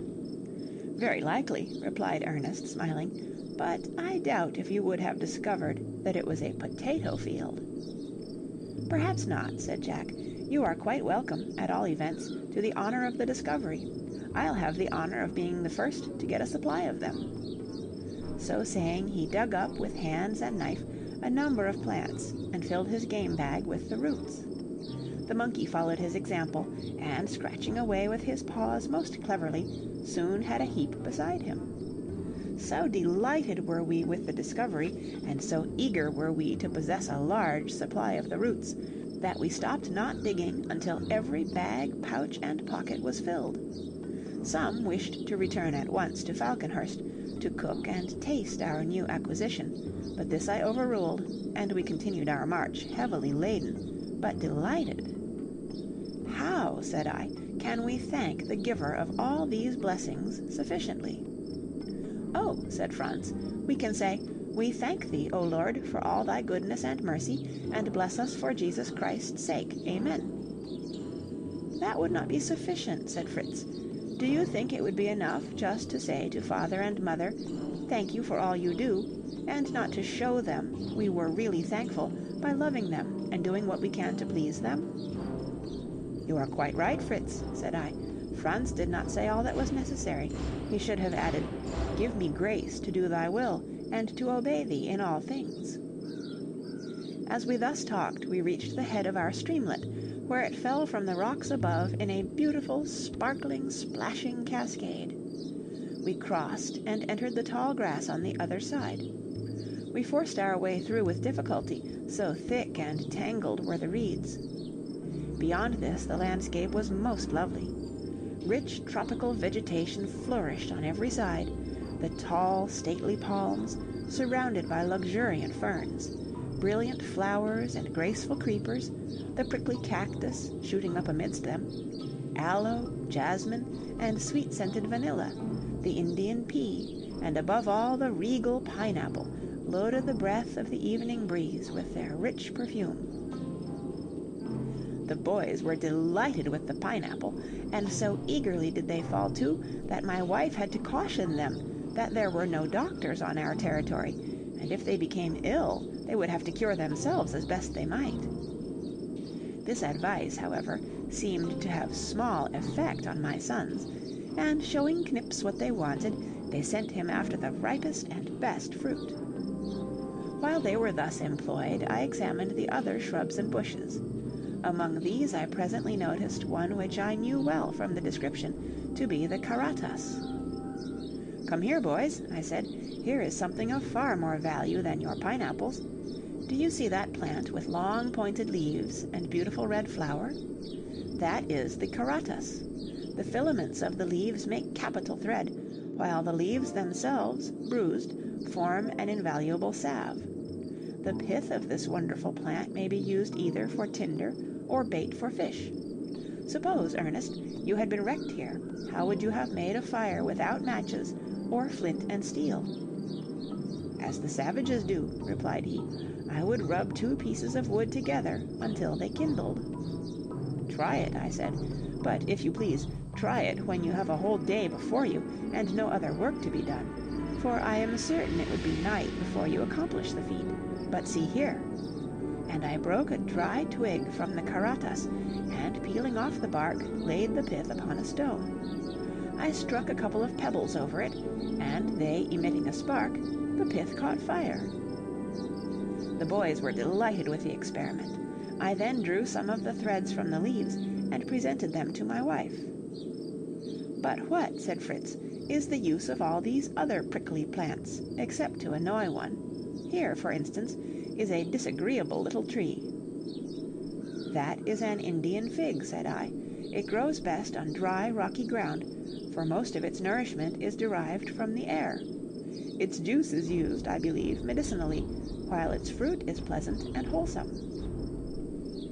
Master Jack was off in a moment when he heard of a new delicacy, and attempted to gather some of the fruit, but in vain. The sharp thorns defied his efforts, and with bleeding hands and rueful countenance he returned. I removed the thorns from his hands, and making a sharp wooden skewer, I thrust it into a fig, and quickly twisted it from its branch, and split it open with a knife, still holding it upon the skewer. The rest followed my example, and we regaled ourselves upon the fruit, which we found excellent. Ernest carefully examined the fig he was eating. "What are these?" he exclaimed presently. "Little red insects.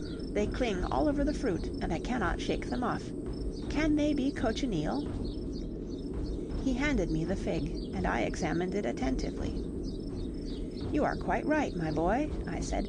"There is no doubt this is the real cochineal. However, though it is worth its weight in gold to European traders, it is of little use to us, I am afraid, unless any of you care to appear in gay colors. The cochineal, you know, forms the most lovely scarlet dye." "No, thank you," said Jack, "but we will take a lot of it when we go home again. Now let us find something more useful to us." And they thereupon plied me incessantly with questions concerning every plant and shrub we passed. "Stop, stop," I said at length.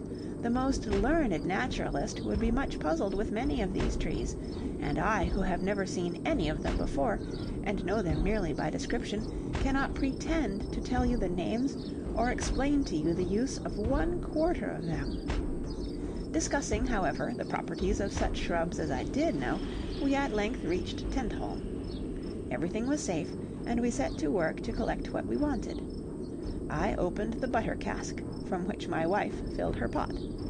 Fritz saw after the ammunition, and Jack and Ernest ran down to the beach to capture the geese and ducks. This they found no easy matter, for the birds, left so long alone, were shy, and nothing would induce them to come on shore and be caught. Ernest at length hit upon an ingenious plan. He took some pieces of cheese and tied them to long strings. This bait he threw into the water, and the hungry ducks instantly made a grab at it. Then, with a little skillful maneuvering, he drew them on shore. While Jack and he were thus busily employed catching and tying the rebels together by the feet, we procured a fresh supply of salt, which we packed upon Turk's back, first relieving him of his coat of mail. The birds we fastened to our game bags, and carefully closing the door of our tent, started homeward by the seashore. After a cheerful and pleasant walk, we once more reached our woodland abode. I released the birds, and, clipping their wings to prevent their leaving us, established them on the stream. Then, after a delicious supper of potatoes, milk, and butter, we ascended our tree and turned in. Having remarked a great deal of driftwood on the sands the preceding evening, it occurred to me that it would be well to get some of it, and make a kind of sledge, so that the labor of fetching what we wanted from our stores at Tentholm might not fall so heavily on ourselves. I awoke early, and roused Ernest as my assistant, wishing to encourage him to overcome his natural fault of indolence.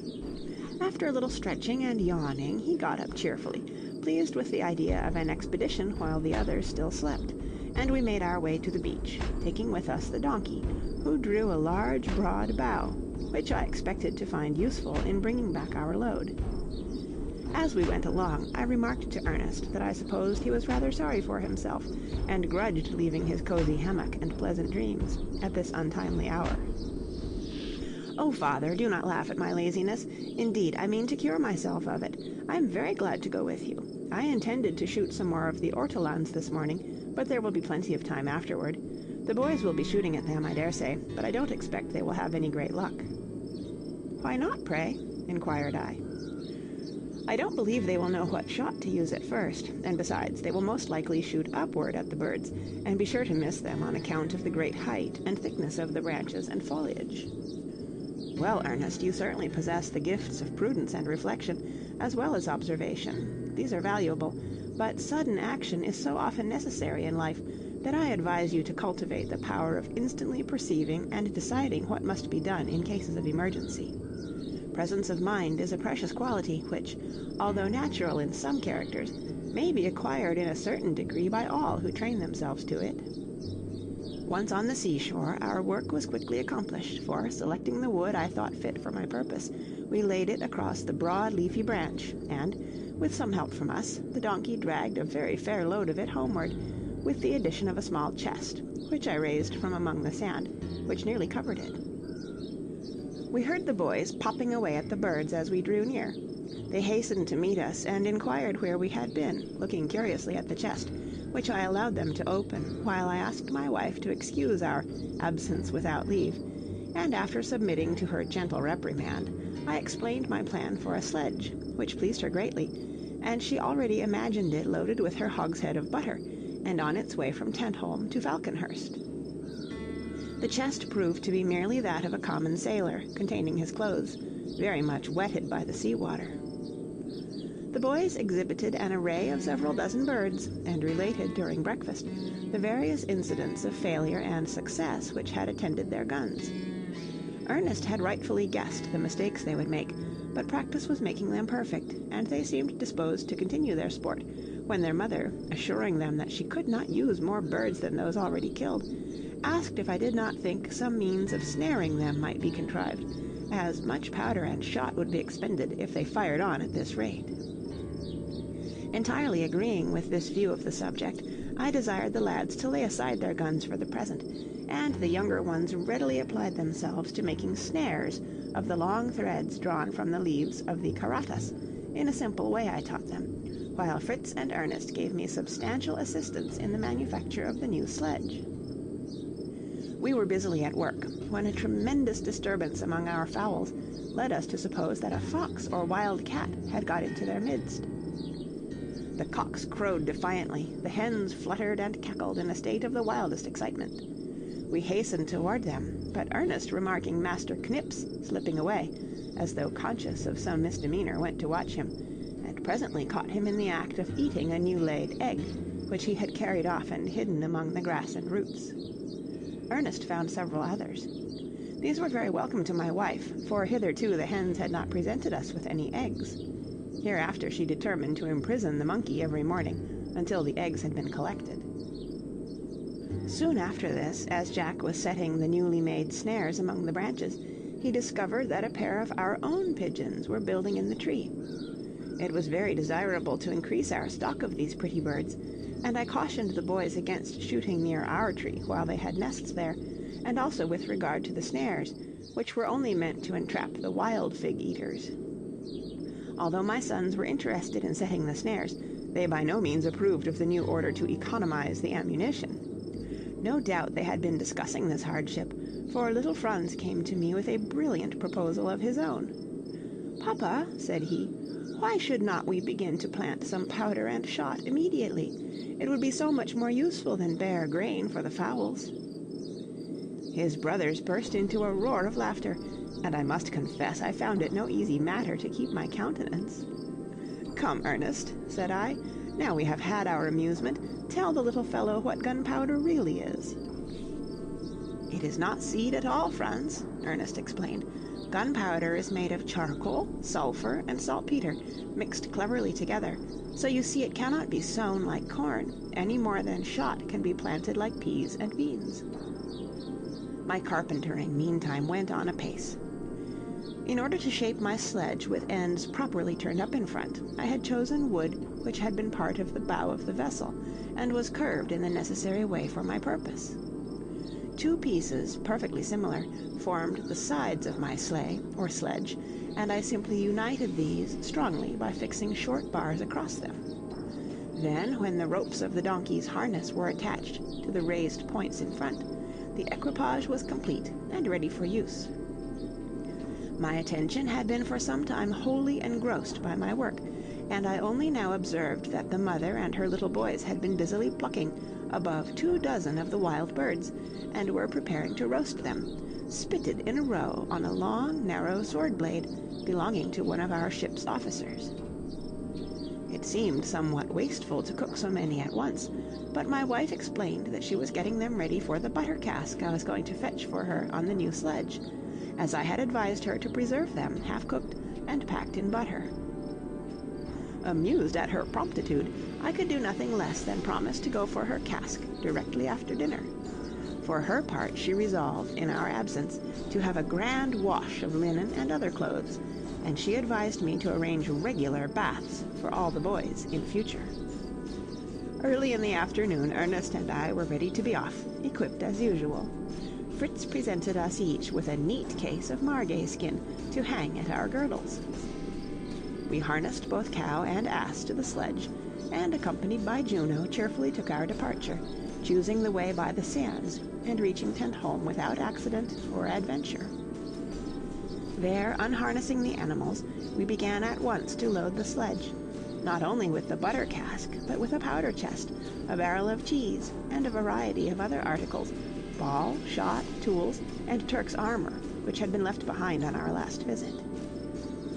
Our work had so closely engaged our attention that when we were ready to leave it and go in search of a good bathing place, we discovered that our 2 animals had wandered quite out of sight, having crossed the bridge to reach the good pasture beyond the river.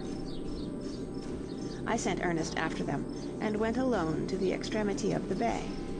It terminated in bold and precipitous cliffs, which extended into the deep water, and rose abruptly so as to form an inaccessible wall of rock and crag. Swampy ground, overgrown with large canes, intervened between me and these cliffs. I cut a large bundle of the reeds, and returned to Ernest. It was some time before I found him, comfortably extended full length on the ground near the tent, and sleeping as sound as a top, while the cow and the ass, grazing at will, were again making for the bridge. "Get up, Ernest, you lazy fellow!" exclaimed I, much annoyed. "Why don't you mind your business? Look at the animals. They will be over the river again."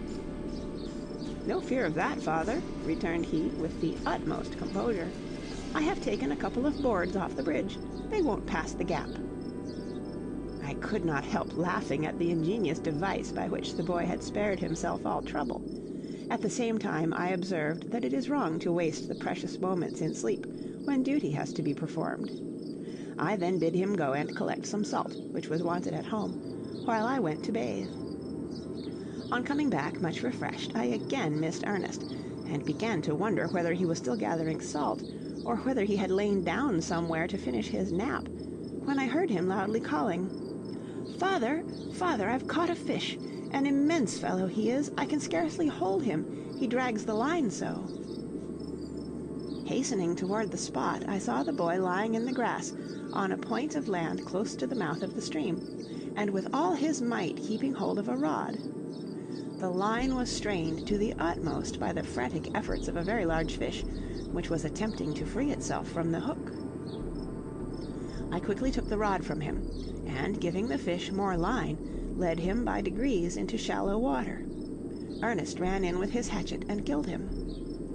It proved to be a salmon of full 15 pounds weight, and I was delighted to think of taking such a valuable prize to the mother.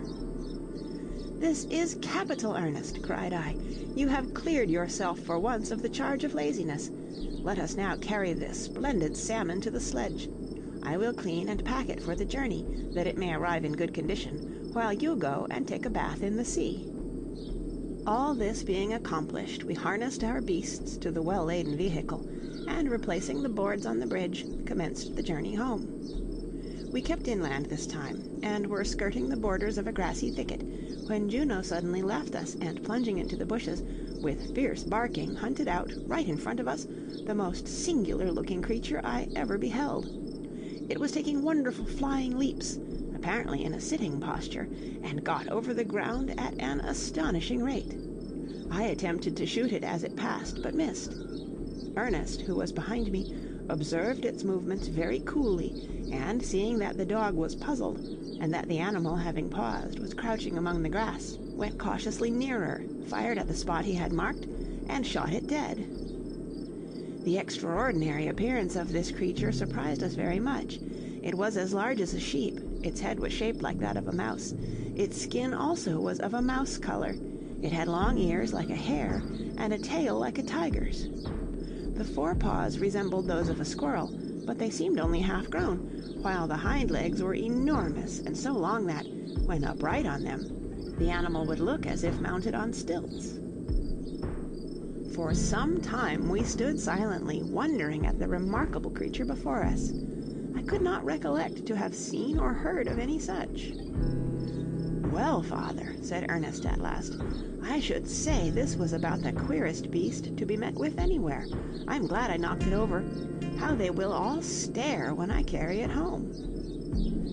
"You have had a lucky day altogether, certainly," said I, "but I cannot think what this animal can be.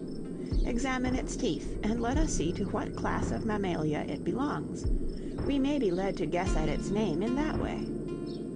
"I see 4 sharp incisor teeth, father, 2 upper and 2 under, as a squirrel has." "Ah, then he is a rodent. What rodents can you remember, Ernest?" "I do not know them all, but there are the mouse, the marmot, the squirrel, the hare, the beaver, the jerboa." "The jerboa!" I exclaimed. "The jerboa! Now we shall have it. This is really very like a jerboa, only far larger. It must be a kangaroo, one of the class of animals which has a pouch or purse beneath the body, in which its young can take refuge. They were discovered in New Holland by the great Captain Cook, and I congratulate you on being the first to obtain a specimen in New Switzerland," I added, laughing, as I extemporized the name. The kangaroo was added to the already heavy load on our sledge, and we proceeded slowly, arriving late at Falconhurst, but meeting with the usual bright welcome. Very eager and inquisitive were the glances turned toward the sledge, for the load piled on it surpassed all expectation. We, on our part, staring in equal surprise at the extraordinary rig of the young folks who came to meet us. One wore a long nightshirt, which, with a belt, was a convenient length in front, but trailed behind in orthodox ghost fashion. Another had on a very wide pair of trousers, braced up so short that each little leg looked like the clapper in a bell. The third, buttoned up in a pea jacket which came down to his ankles, looked for all the world like a walking portmanteau. Amid much joking and laughter, the mother explained that she had been washing all day, and while their clothes were drying, the boys amused themselves by dressing up in things they found while rummaging the sailor's chest, and had kept them on, that Ernest and I might see the masquerade. It certainly amused us, but made me regret that so little belonging to ourselves had been saved from the wreck, in consequence of which the children had scarcely a change of linen. Turning now to our new acquisitions, we excited great interest by exhibiting each in turn. The large salmon, but more especially the kangaroo, surprised and delighted everyone. Fritz alone wore a look expressive of dissatisfaction, and I saw that he was envious of his younger brother's success. Vexed that so noble a prize had fallen to Ernest's gun instead of his own, he treated it rather slightingly, but I could see that he was struggling against his jealous feelings, and he, after a while, succeeded in recovering his good humor, and joined pleasantly in the conversation. "What a famous day's sport you have had together," said he, coming up close to me. "It will be my turn to go out with you next, will it not, father? Just about here there is nothing to shoot, and I have found it very dull." "Still, you have been doing your duty, my dear boy. You were entrusted with the care of the family, and a youth of manly character will not depend for happiness on mere excitement." As the shades of night approached, we made haste to conclude the day's work by preparing the kangaroo, part for immediate use and part for salting. The animals were fed, and a plentiful allowance of salt made to them. Our own supper of broiled salmon and potatoes was dispatched with great appetite, and we retired, with thankful hearts, to sound and well-earned repose. The Swiss Family Robinson by Johann R. Wyss, Chapter 5. Next morning, while the breakfast was getting ready, I attended to the beautiful skin of the kangaroo, which I was anxious to preserve entire, and afterward, when Fritz had prepared everything in readiness for our trip to the wreck, I called Ernest and Jack in order to give them some parting injunctions. They, however, had disappeared directly after breakfast, and their mother could only guess that, as we required potatoes, they might have gone to fetch a supply. I desired her to reprove them on their return for starting away without leave, but as it appeared they had taken Turk, I satisfied myself that no harm was likely to befall them, although it was not without reluctance that I left my dear wife alone with little Franz, cheering her with hopes of our speedy return with new treasures from the wreck. Advancing steadily on our way, we crossed the bridge at Jackal River, when suddenly, to our no small astonishment, Jack and Ernest burst out of a hiding place where they had lain in wait for us, and were enchanted with the startling effect of their unexpected appearance upon their unsuspecting father and brother. It was evident that they fully believed they might now go with us to the wreck.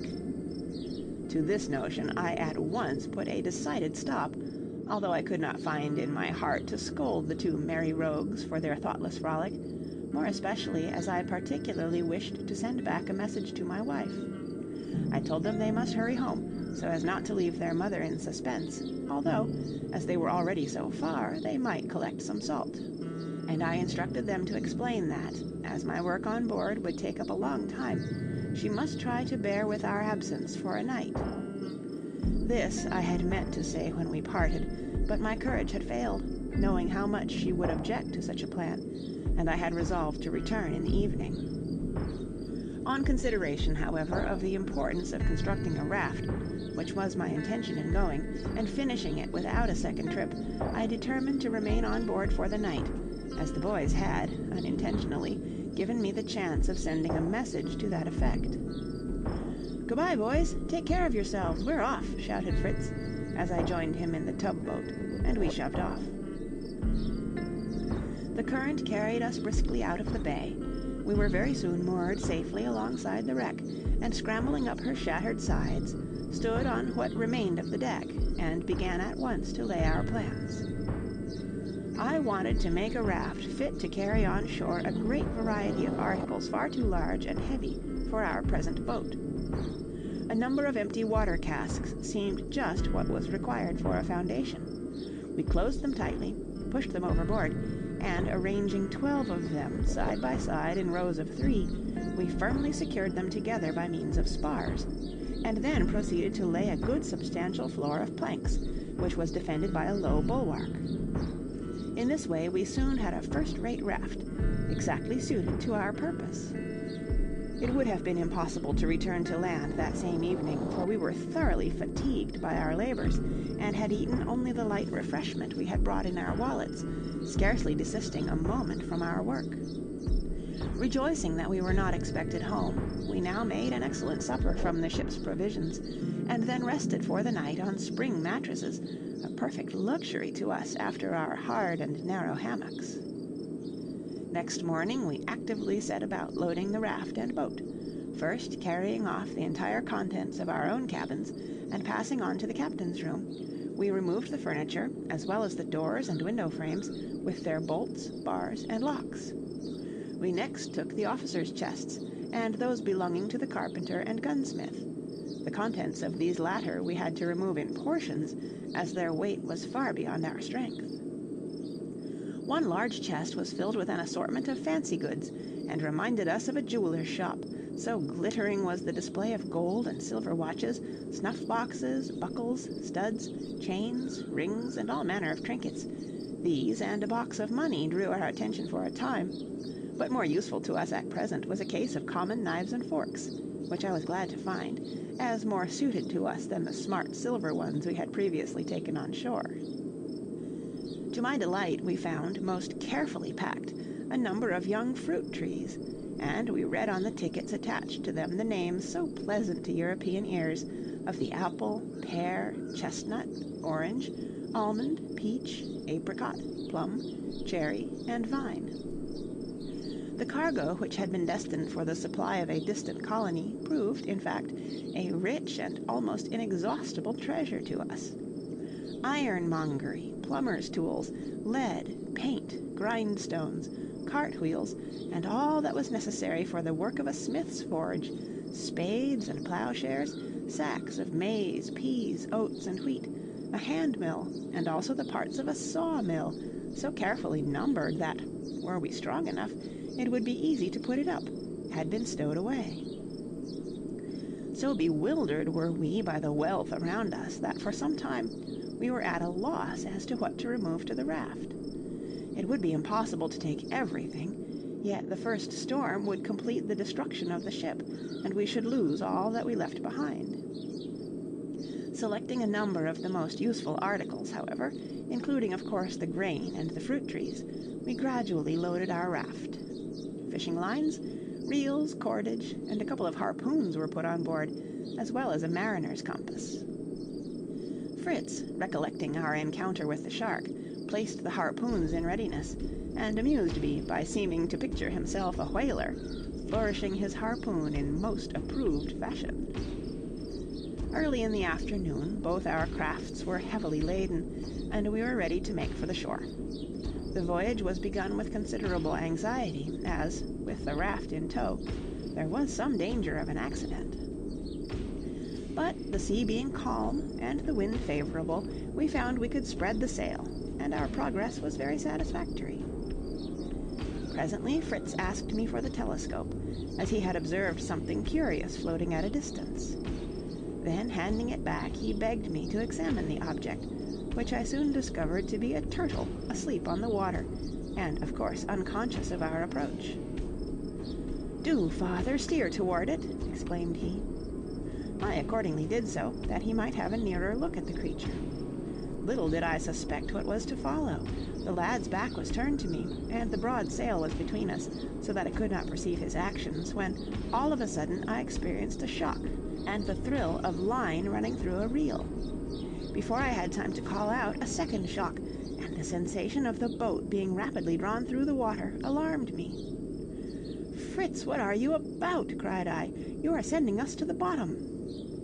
"I have him! Hurrah! I have him safe!" shouted he, in eager excitement. To my amazement, I perceived that he really had struck the tortoise with a harpoon. A rope was attached to it, and the creature was running away with us. Lowering the sail and seizing my hatchet, I hastened forward in order to cut the line and cast adrift at once turtle and harpoon. "Father, do wait," pleaded the boy. "There is no danger just yet. I promise to cut the line myself the instant it is necessary. Let us catch this turtle if we possibly can." "My dear boy, the turtle will be a very dear bargain if he upsets all our goods into the sea, even if he does not drown us too. For heaven's sake, be careful. I will wait a few minutes, but the minute there is danger, cut the line." As the turtle began to make for the open sea, I hoisted the sail again, and, finding the opposition too much for it, the creature again directed its course landward, drawing us rapidly after it. The part of the shore for which the turtle was making was considerably to the left of our usual landing place.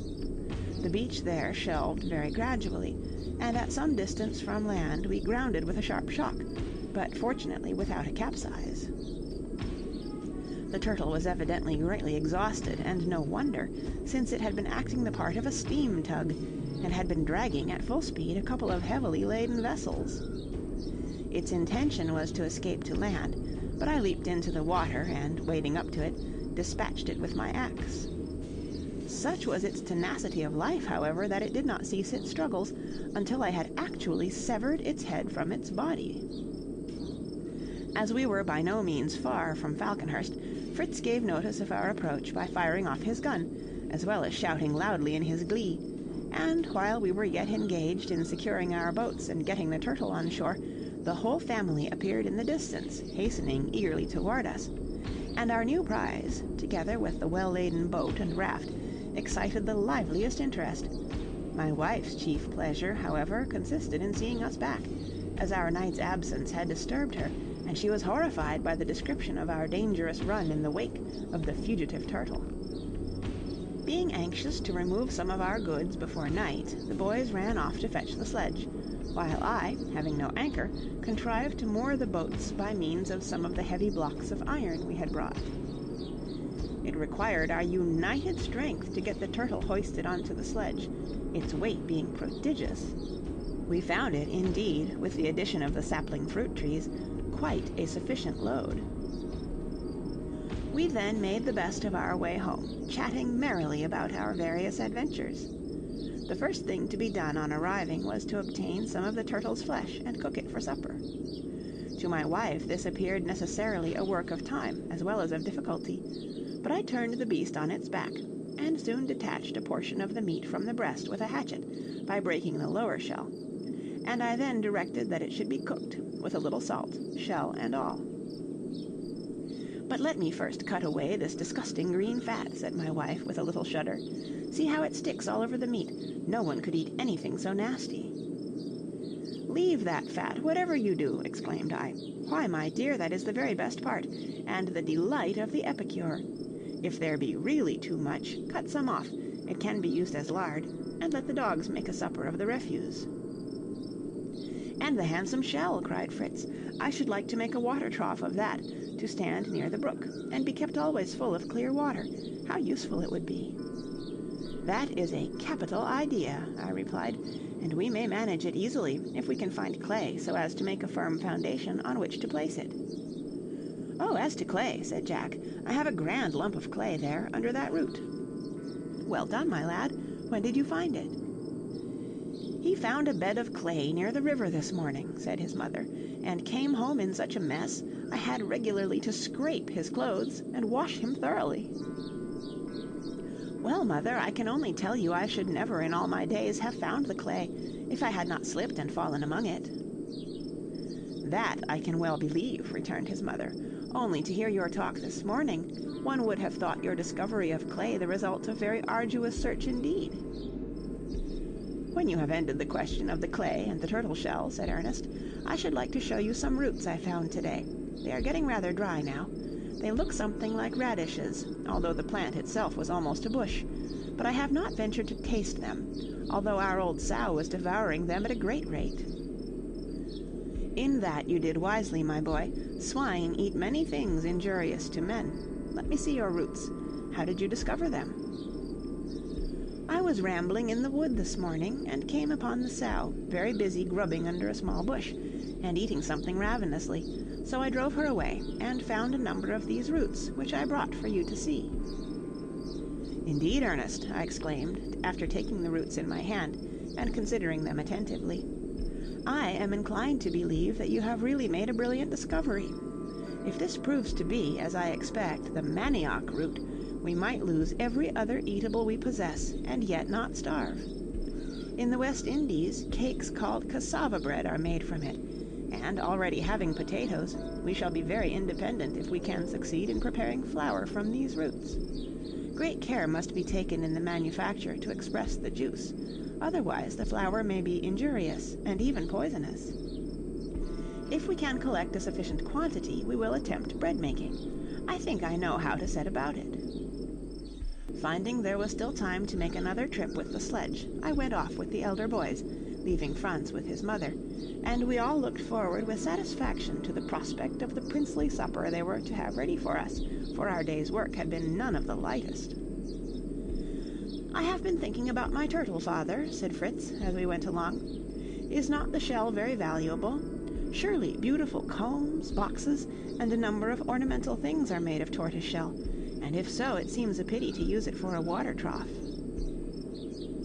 "Your turtle, Fritz, is only fit for eating. Its shell is worthless as regards ornament, whereas the species whose shell is prized so much is unfit for food. Tortoise shell is subjected to the action of the heat. The outer layer peels off, leaving a beautifully marked, semi-transparent surface, which is susceptible of a very high polish." The sledge quickly received its second load from the raft. Chests, 4 cartwheels, and the hand mill were placed on it, with all manner of smaller articles, and we lost no time in returning to Falconhurst. The mother welcomed us joyfully, for she said we had been regularly overworked during the last 2 days. "However, now you are come home to rest," said she, "and you little think what refreshment awaits you here in the shade. Come and see my cellar." And she smilingly exhibited a small cask, half sunk in the ground, and well sheltered with leaves and branches. "Ah, you wonder where this came from," continued the mother. "Well, I found it myself on the sands to-day while you were all absent, and fancying it was wine of some sort, I got it up here on purpose to be ready for you. The boys are most anxious to know what sort of wine it will prove to be. As the simplest method of ascertaining this, I inserted a straw at the vent hole, and presently announced that in all my life I had never enjoyed a more delicious draught of Canary sack. The mother was immediately pleased to find that her exertions in my behalf had not been thrown away, and the boys pressed around me, armed with straws and begging for a taste. After so strongly expressing my own enjoyment of the wine, it seemed unreasonable to deny them this, and I let them come in turns, but was speedily obliged to call a halt, for the rogues got so eager and excited that I had to reprove them for their greediness, and warn them of the risk they ran of being intoxicated. In fact, I blamed myself for allowing them to have this strong wine as a beverage at all. They were wholly unaccustomed to it, and were, besides, fatigued and very hungry. Supper was more to the purpose, and as the turtle proved delicious, it was heartily enjoyed, and gave us strength to haul the mattresses we had brought from the ship up into our sleeping rooms, so that very refreshing slumbers closed the day.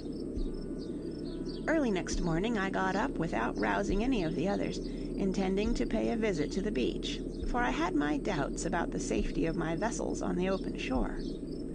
The dogs were delighted when I descended the ladder, and bounded to meet me. The cocks crowed and flapped their wings. 2 pretty kids gamboled around. All was life and energy. The ass alone seemed disinclined to begin the day, and as I especially required his services, this was unfortunate. I put his morning dreams to flight, however, and harnessed him to the sledge. The cow, as she had not been milked, enjoyed the privilege of further repose, and, with the rest of the family, I left her dozing.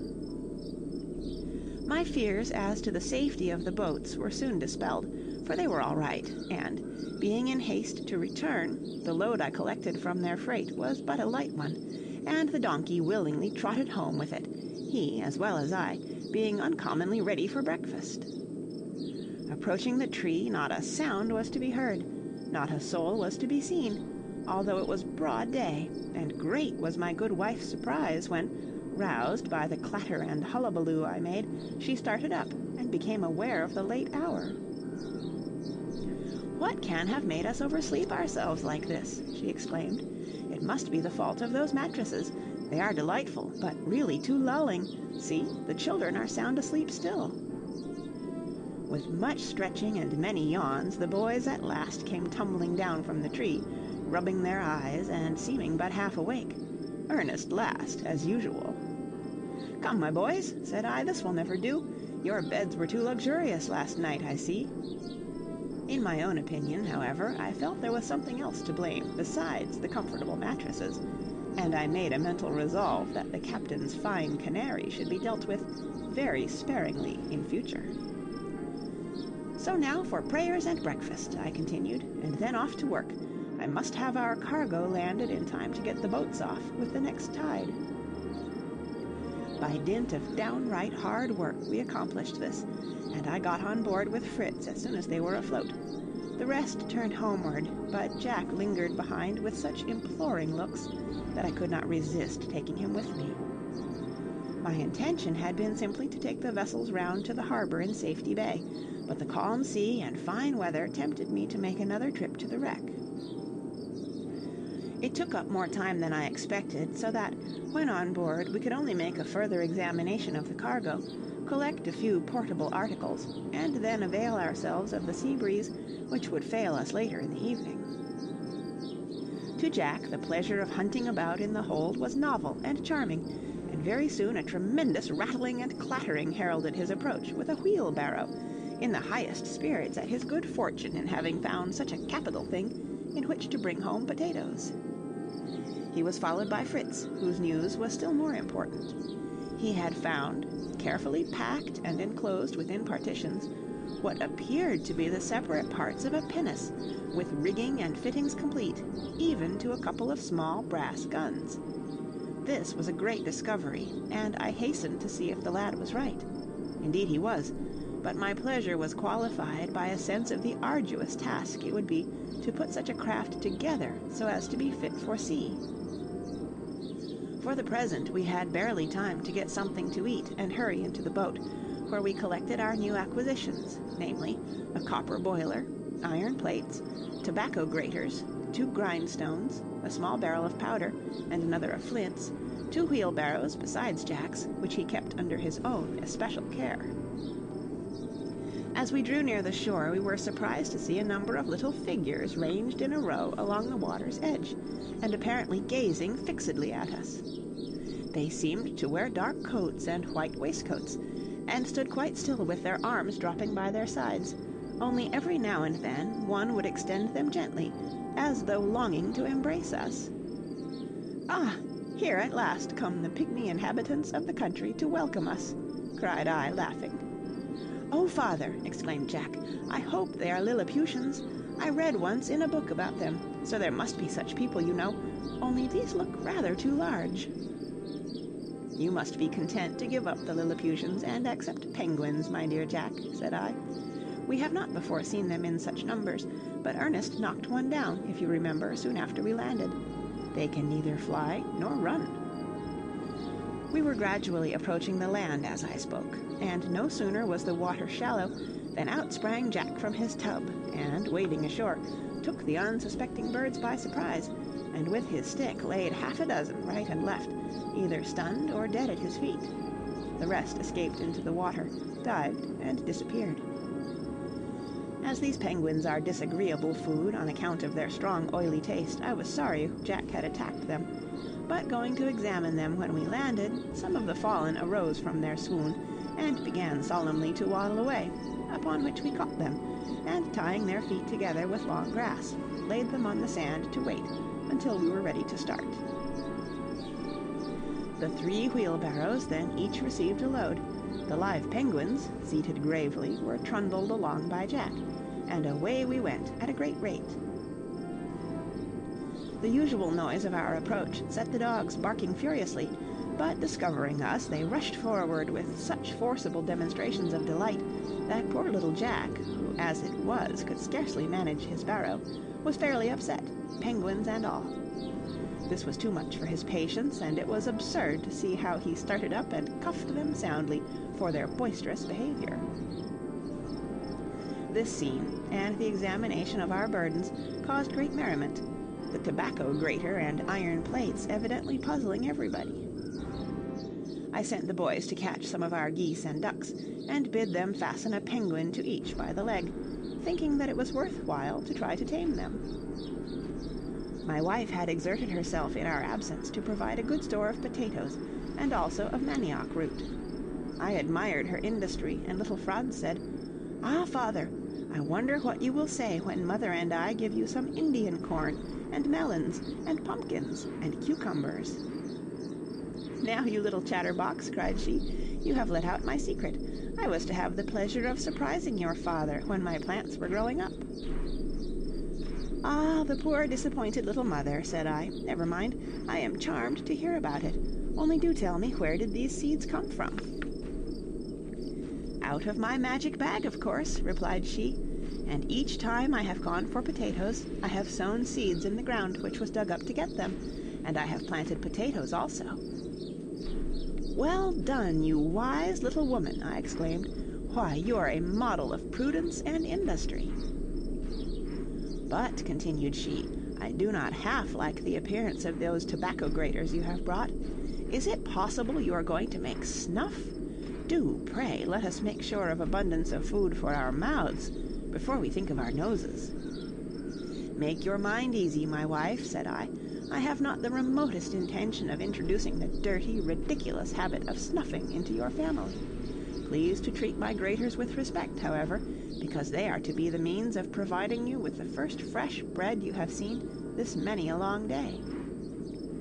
"What possible connection can there be between bread and tobacco graters? I cannot imagine what you mean, and to talk of bread where there are no ovens is only tantalizing." "Ah, you must not expect real loaves," said I, "but on these flat iron plates I can bake flat cakes or scones, which will be excellent bread. I mean to try at once what I can do with Ernest's roots. And first of all, I want you to make a nice, strong canvas bag." This the mother willingly undertook to do, but she evidently had not much faith in my powers as a baker, and I saw her set on a good potful of potatoes before beginning to work, as though to make sure of a meal without depending on my bread. Spreading a piece of sailcloth on the ground, I summoned my boys to set to work. Each took a grater and a supply of well-washed manioc root, and when all were seated round the cloth, "Once, twice, thrice, off!" cried I, beginning to rub a root as hard as I could against the rough surface of my grater. My example was instantly followed by the whole party, amid bursts of merriment, as each remarked the funny attitude and odd gestures of his neighbors, while vehemently rubbing, rasping, grating, and grinding down the roots allotted to him. No one was tempted by the look of the flour to stop and taste it, for in truth it looked much like wet sawdust. Cassava bread is highly esteemed in many parts of the New World, and I have heard that some Europeans there prefer it to the wheaten bread of their own country. Now, there are various species of manioc. One sort grows quickly, and its roots ripen in a very short time. Another kind is of somewhat slower growth. The roots of the third kind do not come to maturity for 2 years. The two first are poisonous if eaten raw, yet they are preferred to the third, which is harmless, because they are so much more fruitful, and the flour produced is excellent, if the scrapings are carefully pressed. "What is the good of pressing them, father?" inquired Ernest. "It is in order to express the sap, which contains poison. The dry pith is wholesome and nourishing. Still, I do not mean to taste my cakes until I have tried the effect on our fowls and the ape." By this time, our supply of roots being reduced to damp powder, the canvas bag was filled with it, and, tying it tightly up, I attempted to squeeze it, but soon found that mechanical aid was necessary in order to express the moisture. My arrangements for this purpose were as follows. A strong, straight beam was made flat on one side. Smooth planks were laid across 2 of the lower roots of our tree. On these we placed the sack, above the sack another plank, and over that the long beam. One end was passed under a root near the sack, the other projected far forward. And to that we attached all the heaviest weights we could think of, such as an anvil, iron bars, and masses of lead. The consequent pressure on the bag was enormous, and the sap flowed from it to the ground. "Will this stuff keep any time?" inquired my wife, who came to see how we were getting on. "Or must all this great bagful be used at once? In that case we shall have to spend the whole of tomorrow in baking cakes." "Not at all," I replied. "Once dry, the flour in barrels will keep fresh a long time. We shall use a great deal of this, however, as you shall see." "Do you think we might begin now, father?" said Fritz. "There does not seem the least moisture remaining." "Certainly," said I, "but I shall only make 1 cake to-day for an experiment. We must see how it agrees with Master Knips and the hens before we set up a bake-house in regular style." I took out a couple of handfuls of flour for this purpose, and with a stick loosened and stirred the remainder, which I intended should be again pressed. While an iron plate placed over a good fire was getting hot, I mixed the meal with water and a little salt, kneaded it well, and forming a thickish cake, laid it on the hot plate. When one side presently becoming a nice yellow-brown color, it was turned, and was quickly baked. It smelt so delicious that the boys quite envied the 2 hens and the monkey, who were selected as the subjects of this interesting experiment, and they silently watched them gobbling up the bits of cake I gave them, until Fritz turned to me, saying, "Suppose the cake is poisonous, what effect will it have on the creatures? Will they be stupefied, or will they suffer pain?" "That depends upon the nature of the poison. Some cause violent pain, as colchicum, hellebore, and aconite. Others produce stupefaction and paralysis, as opium, hemlock, and prussic acid. While others again, as strychnine, are followed by violent convulsions, or, as belladonna, by delirium. The effects, of course, varying according to the quantity taken, and such remedies should be applied as will best counteract the effect of each poison. Emetics, in any case, to remove as much as possible of the noxious substance, combined with oils and mucilaginous drinks to soothe and protect the stomach in case of irritants. Stimulants, such as spirits, ammonia, or strong coffee, to rouse from the stupor of the narcotics, and sedative drugs, which are perhaps in themselves poisons, to counteract the overstimulation of the nerves caused by the convulsant poisons. But now let us think no more of poisons. Here is supper ready, and we need not be afraid to eat roast penguin and potatoes. No sooner said than done. We left the fowls picking up the least crumb they could find of the questionable food, and assembled to enjoy our evening meal. The potatoes were, as usual, excellent. The penguin was really not so bad as I expected, although fishy in taste and very tough. Next morning everyone expressed the tenderest concern as to the health of Knips and the hens, and lively pleasure was in every countenance when Jack, who ran first to make the visit inquiry, brought news of their perfect good health and spirits. No time was now to be lost, and the bread baking commenced in earnest. A large fire was kindled, the plates heated, the meal made into cakes, each of the boys busily preparing his own and watching the baking most eagerly. Mistakes occurred, of course. Some of the bread was burnt, some not done enough, but a pile of nice, tempting cakes was at length ready, and with plenty of good milk we breakfasted right royally, and in high spirits at our success. Soon after, while feeding the poultry with the fragments of the repast, I observed that the captive penguins were quite at ease among them, and as tame as the geese and ducks. Their bonds were therefore loosed, and they were left as free as the other fowls. The Swiss Family Robinson, by Johann R. Wyss. Chapter 6. Having now discovered how to provide bread for my family, my thoughts began to revert to the wreck, and all the valuables yet contained within it. Above all, I was bent on acquiring possession of the beautiful pinnace, and aware that our united efforts would be required to do the necessary work, I began to coax and persuade the mother to let me go in force with all her boys, except Franz. She very unwillingly gave her consent at last, but not until I had faithfully promised her never to pass a night on board. I did so with reluctance, and we parted, neither feeling quite satisfied with the arrangement. The boys were delighted to go in so large a party, and merrily carried provision bags filled with cassava bread and potatoes. Reaching Safety Bay without adventure, we first paid a visit to the geese and ducks, which inhabited the marsh there, and having fed them and seen they were thriving well, we buckled on each his cork belt, stepped into the tubboat, and, with the raft in tow, steered straight for the wreck. When we got on board, I desired the boys to collect whatever came first to hand, and load the raft to be ready for our return at night, and then we made a minute inspection of the pinnace. I came to the conclusion that difficulties, well nigh insuperable, lay between me and the safe possession of the beautiful little vessel. She lay in a most unget-at-able position at the further end of the hold, stowed in so confined and narrow a space that it was impossible to think of fitting the parts together there. At the same time, these parts were so heavy that removing them to a convenient place, piece by piece, was equally out of the question. I sent the boys away to amuse themselves by rummaging out anything they liked to carry away, and sat down quietly to consider the matter. As my eyes became used to the dim light which entered the compartment through a chink or crevice here and there, I perceived how carefully every part of the pinnace was arranged and marked with numbers, so that if only I could bestow sufficient time on the work, and contrive space in which to execute it, I might reasonably hope for success.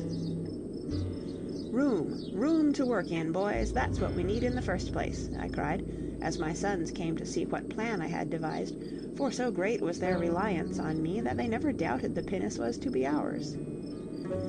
Fetch axes, and let us break down the compartment, and clear space all round. To work we went, yet evening drew near, and but little impression was made on the massive woodwork around us. We had to acknowledge that an immense amount of labor and perseverance would be required before we could call ourselves the owners of the useful and elegant little craft, which lay within this vast hulk like a fossil shell, embedded in a rock. Preparations for returning to shore were hastily made, and we landed without much relish for the long walk to Falconhurst, when, To our great surprise and pleasure, we found the mother and little Franz at Tentholm, awaiting us. She had resolved to take up her quarters there during the time we should be engaged on the wreck. "In that way you will live nearer your work, and I shall not quite lose sight of you," said she, with a pleasant smile. "You are a good, sensible, kind wife," I exclaimed, delighted with her plan, "and we shall work with the greater diligence, that you may return as soon as possible to your dear Falconhurst." "Come and see what we have brought you, mother," cried Fritz. "A good addition to your stores, is it not?" And he and his brothers exhibited 2 small casks of butter, 3 of flour, corn, rice, and many other articles welcome to our careful housewife.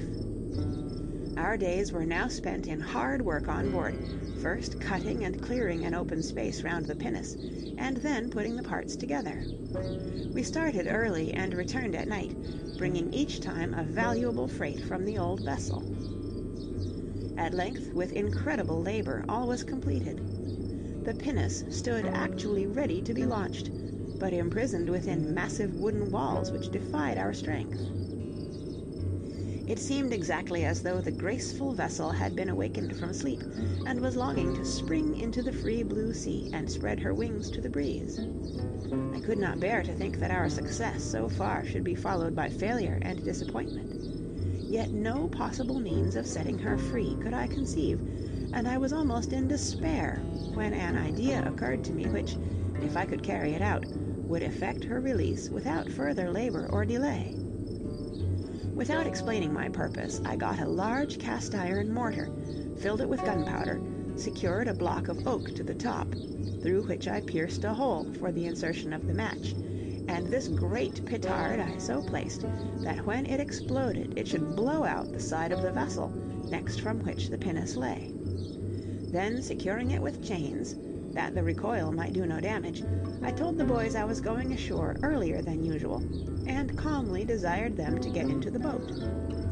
Then, lighting a match I had prepared, and which would burn some time before reaching the powder, I hastened after them with a beating heart, and we made for the land.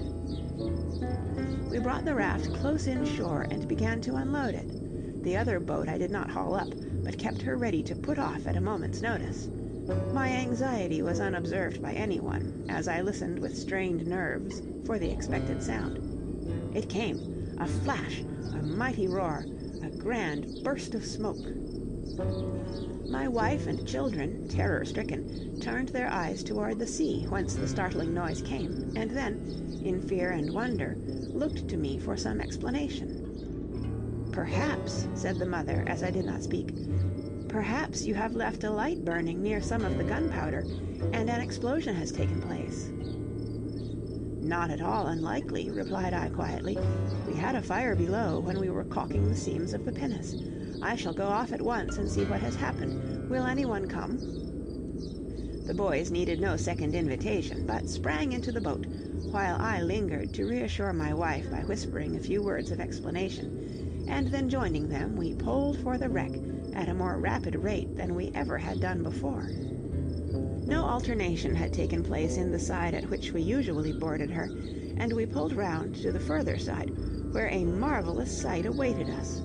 A huge rent appeared, the decks and bulwarks were torn open, the water was covered with floating wreckage, all seemed in ruins, and the compartment where the pinnace rested was fully revealed to view.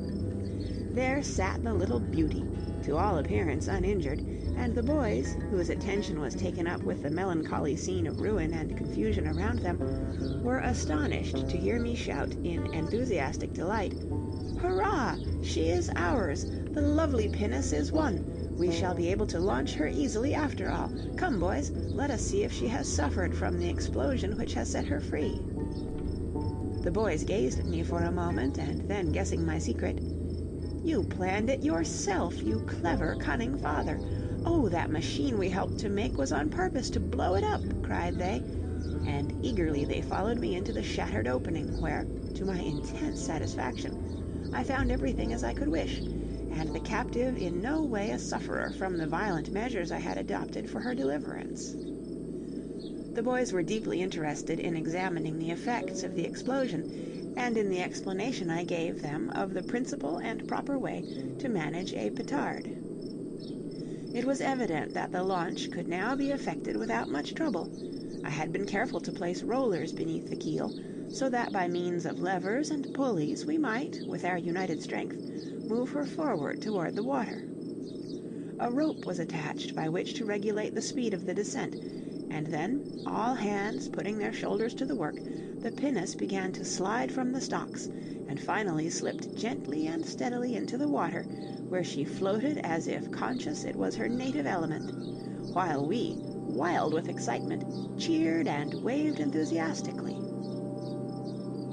We then only remained long enough to secure our prize carefully at the most sheltered point, and went back to Tentholm, where we accounted for the explosion, saying that having blown away one side of the ship, we should be able to obtain the rest of its contents with a very few more days' work. These days were devoted to completing the rigging, the mounting of her 2 little brass guns, and all necessary arrangements about the pinnace. It was wonderful what martial ardor was awakened by the possession of a vessel armed with 2 real guns. The boys chattered incessantly about savages, fleets of canoes, attack, defense, and final annihilation of the invaders. I assured them that, brilliant as their victories would doubtless be, we should have good cause to thank God if their fighting powers and newborn valor were never put to the test.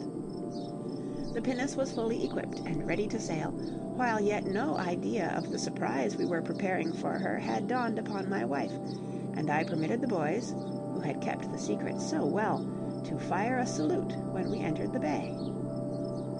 Casting off from the ship and spreading the sail, our voyage began. The pinnace glided swiftly through the water. I stood at the helm, Ernest and Jack manned the guns, and Fritz gave the word of command, "Fire!" Bang, bang, rattled out a thrilling report, which echoed and re-echoed among the cliffs, followed by our shouts and hurrahs. The mother and her little boy rushed hastily forward from near the tent, and we could plainly see their alarm and astonishment.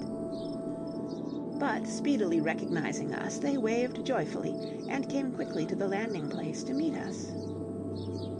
By skillful management, we brought the pinnace near a projection of the bank, and Fritz assisted his mother to come on board, where, breathless with haste and excitement, she exclaimed, "You dear, horrid, wonderful people! Shall I scold you or praise you? You have frightened me out of my wits. To see a beautiful little ship come sailing in was startling enough, for I could not conceive who might be on board, but the report of your guns made me tremble with fear, and had I not recognized your voices directly after, I should have run away with Franz, heaven knows where. But have you really done all this work yourselves?" she continued, when we had been forgiven for terrifying her with our vainglorious salute. "What a charming little yacht! I should not be afraid to sail in this myself." After the pinnace had been shown off, and received the admiration she deserved, while our industry, skill, and perseverance met with boundless praise, "Now," said my wife, "you must come with me and see how little Franz and I have improved our time every day of your absence." We all landed, and with great curiosity followed the mother up the river toward the cascade, where, to our astonishment, we found a garden neatly laid out in beds and walks, and she continued, "We don't frighten people by firing salutes in honor of our performances, although by and by I too shall want fire in a peaceable form. Look at my beds of lettuce and cabbages, my rows of beans and peas. Think what delicious dinners I shall be able to cook for you, and give me credit for my diligence." "My dear wife," I exclaimed, "this is beautiful. You have done wonders. Did you not find the work too hard?" "The ground is light and easy to dig hereabouts," she replied. "I have planted potatoes and cassava roots. There is space for sugar cane and the young fruit trees, and I shall want you to contrive to irrigate them by leading water from the cascades in hollow bamboos. Up by the sheltering rocks I mean to have pineapples and melons. They will look splendid when they are spread there. To shelter the beds of European vegetables from the heat of the sun, I have planted seeds of maize round them. The shadow of the tall plants will afford protection from the burning rays. Do you think that is a good plan?" "I do indeed. The whole arrangement is capital. Now, as sunset approaches, we must return to the tent for supper and rest, for both of which we are all quite ready." The time passed in happy talk over our many new interests. Every one had the pleasant sensation which attends successful labor, as well as experiencing the joy of affording unexpected pleasure to others, and I especially pointed out to my sons how true, genuine happiness consists in that, rather than in mere self-gratification. Next morning my wife said, "If you can exist on shore long enough to visit Falconhurst, dear husband, I should like you to attend to the little fruit trees. I fear they have been too much neglected. I have watered them occasionally, and spread earth over the roots as they lay, but I could not manage to plant them."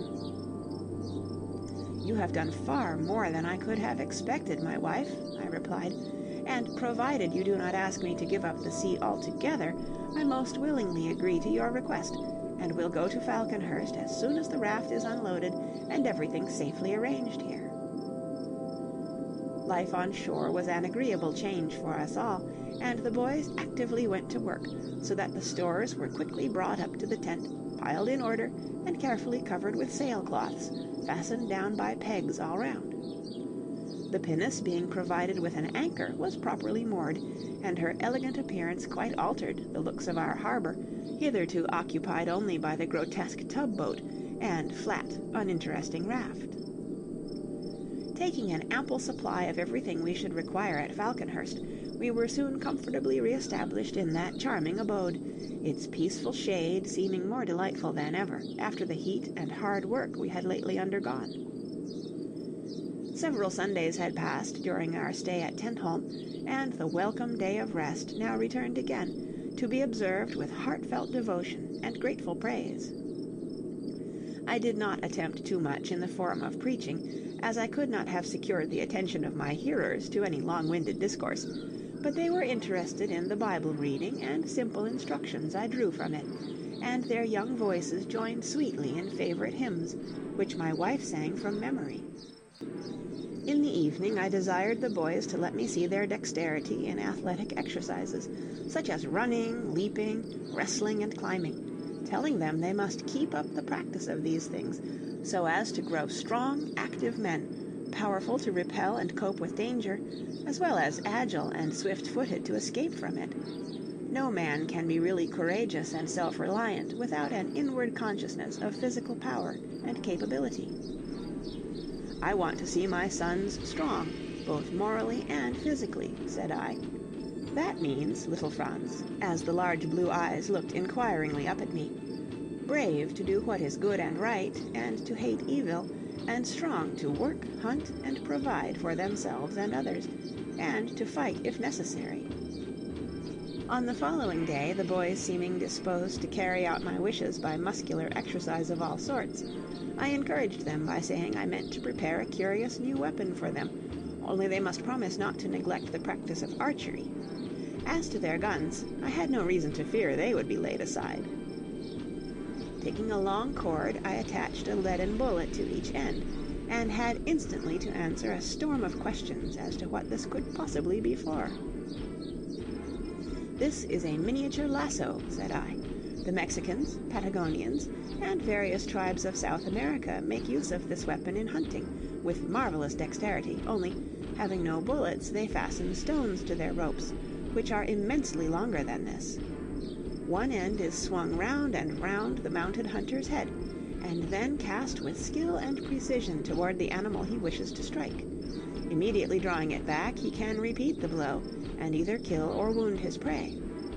Frequently, however, the intention is to take the animal, wild horse or buffalo, or whatever it may be, alive, and in that case the lasso is thrown while riding in hot pursuit, in such a way as to make the stone twist many times round the neck, body, or legs of the fugitive, arresting him even in full career." "Oh, father, what a splendid contrivance! Will you try it now? There's the donkey, father. Do catch the donkey." Not at all certain of my powers, I declined to practice upon a live subject, but consented to make a trial of skill by aiming at the stump of a tree at no great distance.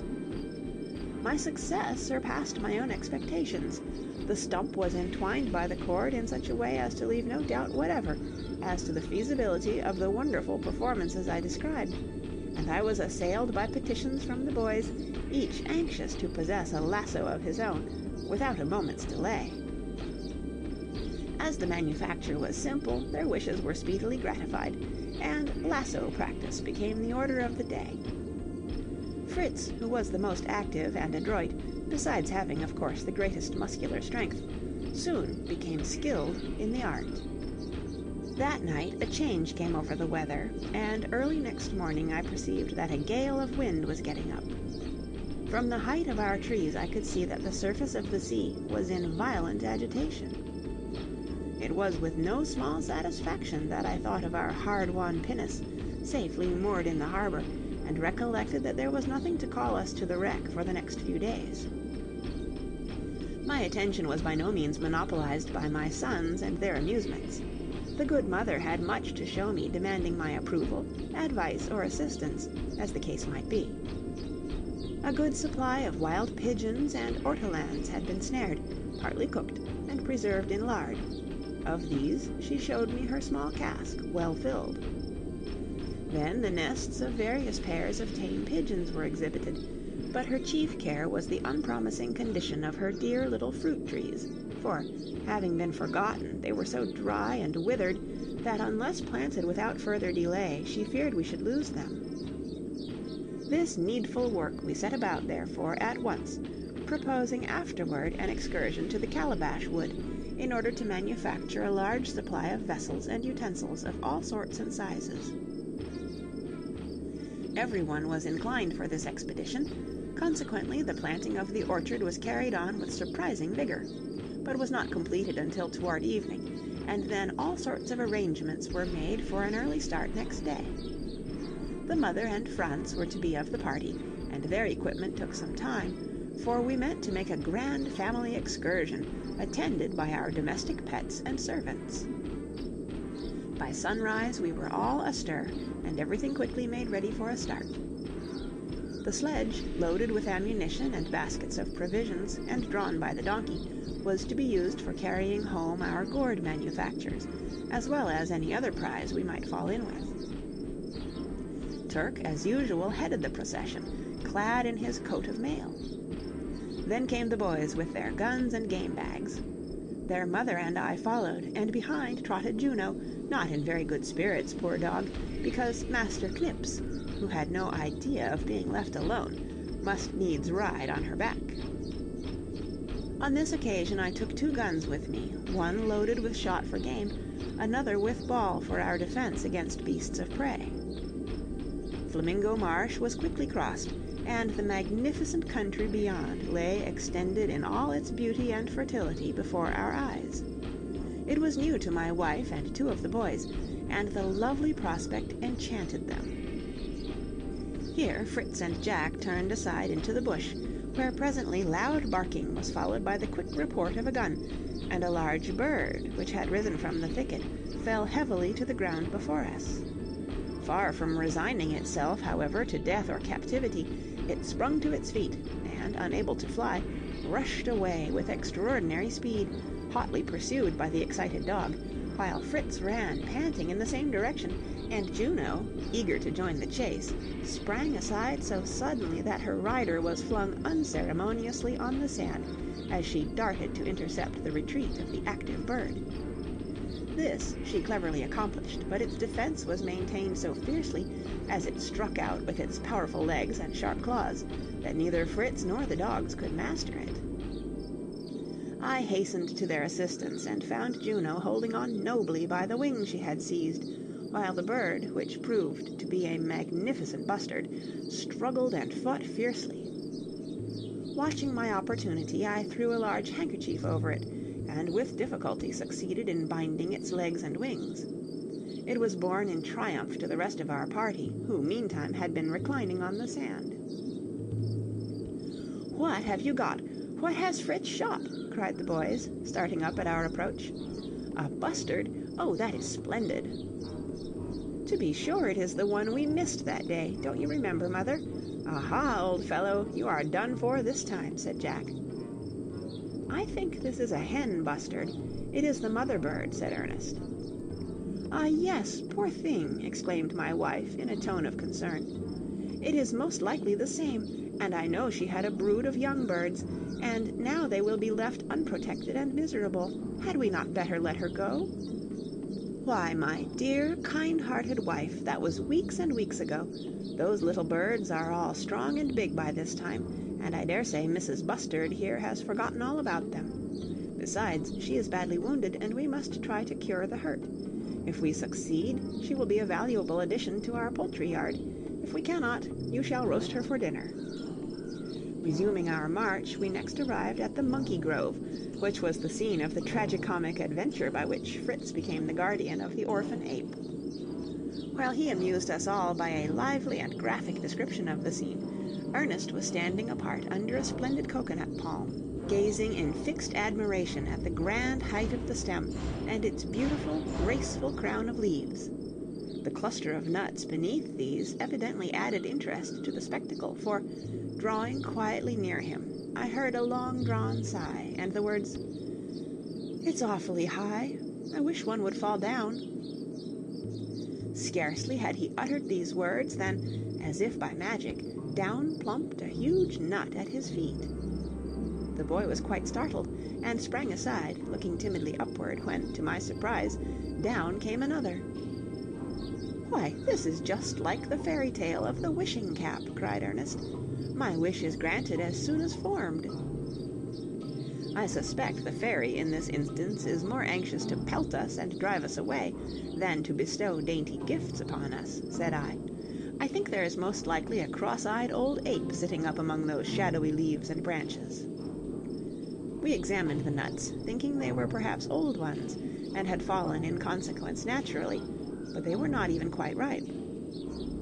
Anxious to discover what was in the tree, we all surrounded it, gaping and gazing upward with curious eyes. "Hullo, I see him!" shouted Fritz presently. "Oh, a hideous creature! What can it be? Flat, round, as big as a plate, and with a pair of horrid claws. Here he comes! He is going to creep down the tree." At this, little Franz slipped behind his mother. Ernest took a glance round to mark a place of retreat. Jack raised the butt end of his gun, and every eye was fixed on the trunk of the tree, down which a large land crab commenced a leisurely descent. As it approached within reach, Jack hit at it boldly, when it suddenly dropped the remaining distance, and opening its great claws, sidled after him with considerable rapidity, upon which he fairly turned tail and ran. We all burst into a roar of laughter, which soon made him face about, and then, to our infinite amusement, the little fellow prepared for a fresh onset. Laying down all he was carrying, pulling off his jacket, and spreading it wide out in both hands, he returned to the charge, suddenly threw his garment over the creature, wrapped it well round it, and then pummeled it with all the strength of his fists.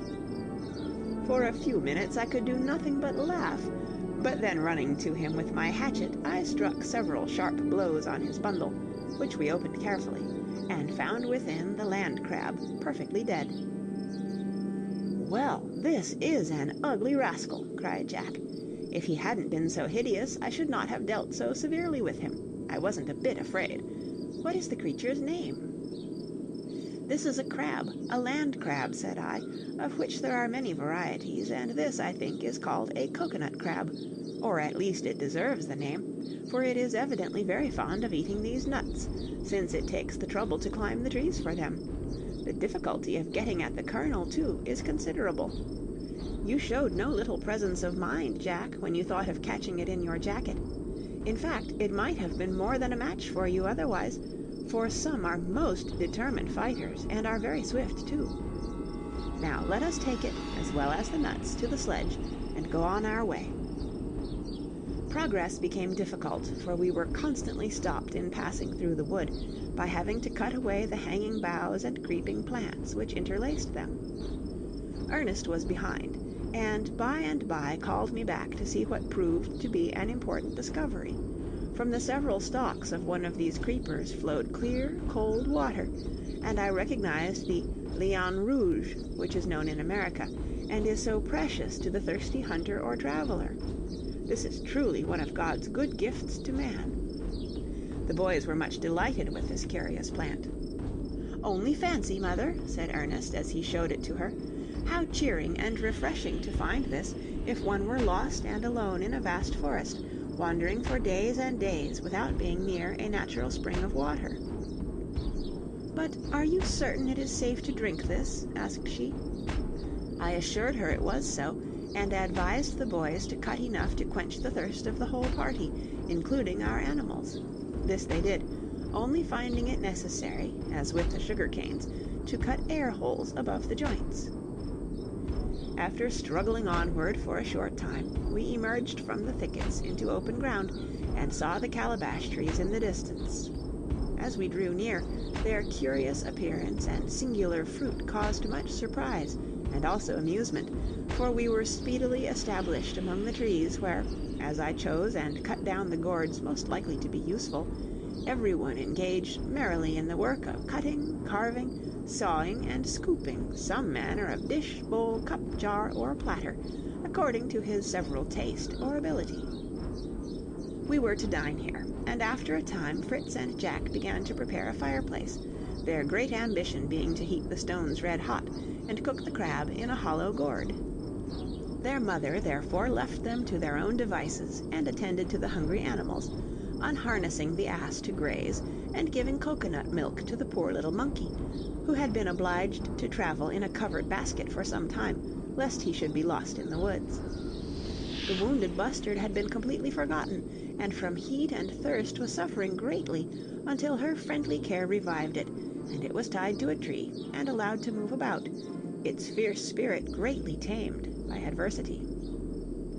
The cooking operations came to a stand soon after the fire was lighted, for it appeared that we had no more water in the jars we had brought, so the boys proposed to go in search of a spring. I agreed to accompany them. Ernest also wished to join us, and as our intention was to examine merely the surrounding wood, I saw no objection to leaving their mother and Franz for a short time.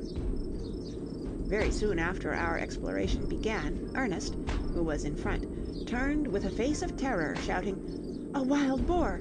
An immense wild boar, father! Do come, quick!" And sure enough, I heard a loud snorting and puffing as some large animal passed hastily through the thick underwood beyond us. "After him, lads, after him!" cried I, hurrying forward. "Call the dogs! Stand ready to fire!" And we pressed through the bushes to the spot where Ernest had seen the creature. The ground was grubbed up, and some potatoes lay about, showing that we had disturbed him at his midday meal. Ernest and Jack were more disposed to gather the roots than to follow up the chase. Fritz and I alone went after the dogs, who eagerly pushed on, and by the sounds we heard had evidently attacked the boar at no great distance. Terrific barking, snarling, and grunting guided us to the scene of action, and we beheld our mastiffs, one on each side of a large, respectable-looking pig, holding on by the great ears, while the animal, on seeing us, appeared rather to beseech our interference than to propose to offer a desperate resistance. In a moment the truth became apparent. The captive grunter was no fierce native of the forest, but our own runaway sow. Our excitement had been wound to so high a pitch that the discovery was quite a shock, and we felt half angry with the creature who had disappointed us. Then the absurdity of the whole thing made us laugh heartily, and calling off the dogs, the old lady was released from her ignominious position. Our laughter resounding through the wood brought Ernest and Jack from their potatoes to see what was going on. "Much use you two would have been, suppose we had required help," cried Fritz, as they recognized their old friend. "Ah, well, you see," returned Jack, "Ernest and I had a sort of kind of presentiment that this was going to be the old sow. And just look at our fine potatoes." A good deal of joking on the subject ensued, but was interrupted by Ernest, who drew our attention to fruit resembling apples on the surrounding bushes, and on the grass beneath them. The sow was making amends for the fright and pain she had endured by munching and crunching this fruit at a great rate. Fritz feared that it might be the poisonous manchineel, against which I once warned them, but on examining it I was induced to pronounce a more favourable opinion, and we collected a quantity in hopes that, if the monkey approved of it as well as the old sow, we might be able to enjoy a feast ourselves. All this time not a drop of water had we seen, and our own thirst increasing, we felt eager to procure some before returning to our resting place. Jack preceded us, and we made our way toward a high rock which rose above the thickets, when he suddenly startled us by a loud cry of, "A crocodile! Father, father, a crocodile!" "Nonsense, boy, a crocodile of all things in this dry, parched forest, where we can't get so much as a mouthful of water."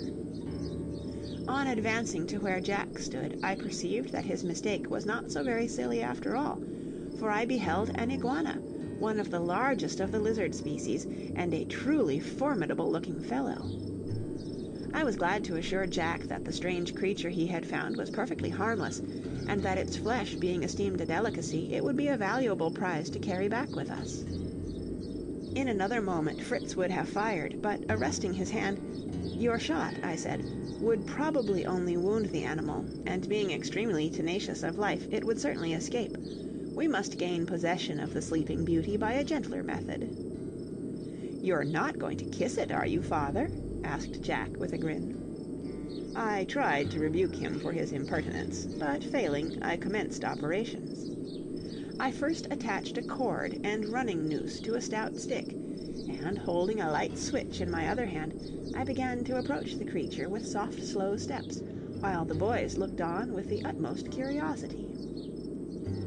Presently I began very softly to whistle a sweet yet very lively air, which I continued more and more distinctly as I drew near the lizard, until, awaking, it seemed to listen with pleasure, raising its head as though better to catch the sounds, or to discover whence they came. When near enough, I began gently to stroke and tickle him with the wand, continuing to whistle the prettiest tunes I could think of, and the lizard gave signs of pleasurable contentment, stretching his limbs and moving his tail in token of enjoyment. Suddenly, availing myself of a movement of his head, I cast the noose over it, drew the cord tight, and placing my foot on the body, I was about to kill it by piercing the nostril, almost the only vulnerable part in this singular reptile, when Jack received such a blow from its tail, which was furiously driving in all directions, as sent him rolling over like a ninepin. At the same time he opened his jaws, when the boys took fright at the row of sharp teeth, and thinking that the sooner he was dead the better, were for battering him with sticks. But I assuring them my method would kill him more quickly and without pain, thrust my rod into his nostril, on which the blood flowed, and the lizard soon expired. The boys seemed to think me as wonderful a person as a snake charmer, and the success of my stratagem, as well as of the means by which the lizard was slain, called forth great admiration, since they had never heard of the animal, nor of the method of capturing it so commonly practiced in the West Indies. Now came the question of how we were to carry this unwieldy burden.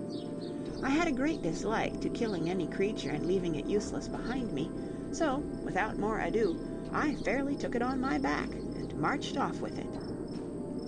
As we came toward the Calabash Wood, we could hear the voices of the deserted mother and child calling us in anxious tones, for indeed our protracted absence alarmed them. We shouted joyously in reply, and our appearance, as we issued from the woods, afforded them welcome relief from their fears, although the dreadful creature on my back startled them not a little.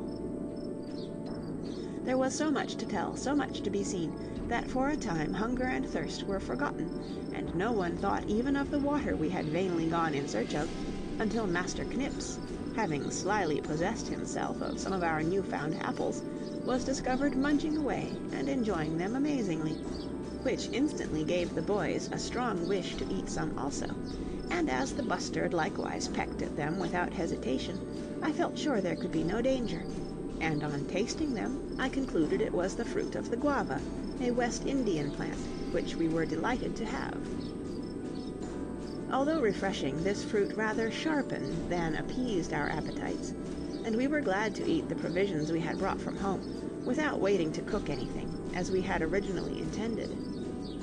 It was, in fact, high time to move homeward, and we thought it best not to encumber ourselves with the sledge and the greater part of its load, but to leave it until the next day. The ass was laden with the iguana and the bustard, and little Franz, tired as he was, looked in vain for a spare seat on its back.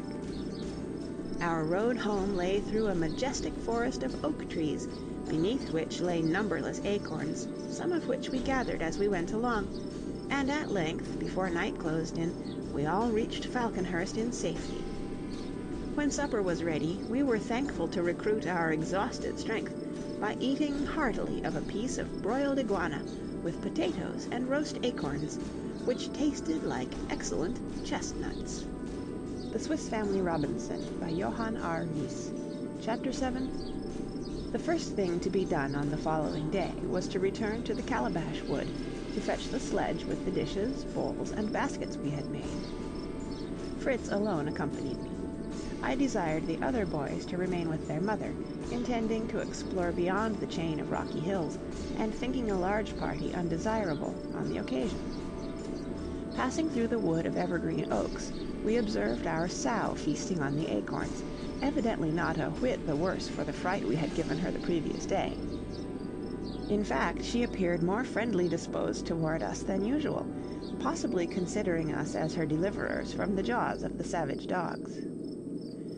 Many birds tenanted this grove, and were undisturbed by our movements, until Fritz fired and shot a beautiful blue jay and a couple of parakeets, one a brilliant scarlet, the other green and gold.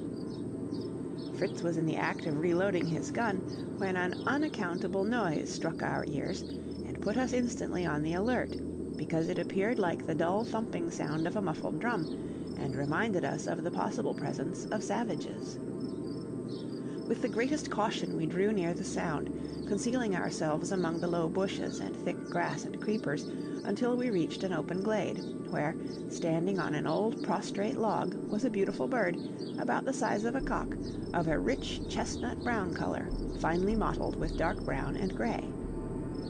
On the shoulders were curious tufts of velvety black feathers, glossed with green. He was ruffling his wings, erecting his tail and neck feathers, strutting and wheeling about in a most strange and stately fashion. After maneuvering for some time in this manner, greatly to the edification of a party of birds resembling him, but without any ruff, who, assembled round the stump, were enjoying his performances, he spread out his tail like a fan, stiffened his wings, and began to strike with them in short, rapid beats, faster and faster, until a rumbling sound very like distant thunder was produced, and the whirring wings enveloped him as in a cloud. This was the drumming noise which had alarmed us, increased, as I imagine, by the wing strokes falling at times on the decayed and hollow stump on which the curious pantomime was acted. I was watching it with the utmost interest, when a shot from behind me was fired, and in a moment the play was at an end. My over-hasty son had changed the pretty comedy into a sad and needless tragedy. The enthusiastic drummer fell dead from his perch, and the crowd of admiring companions fled in dismay.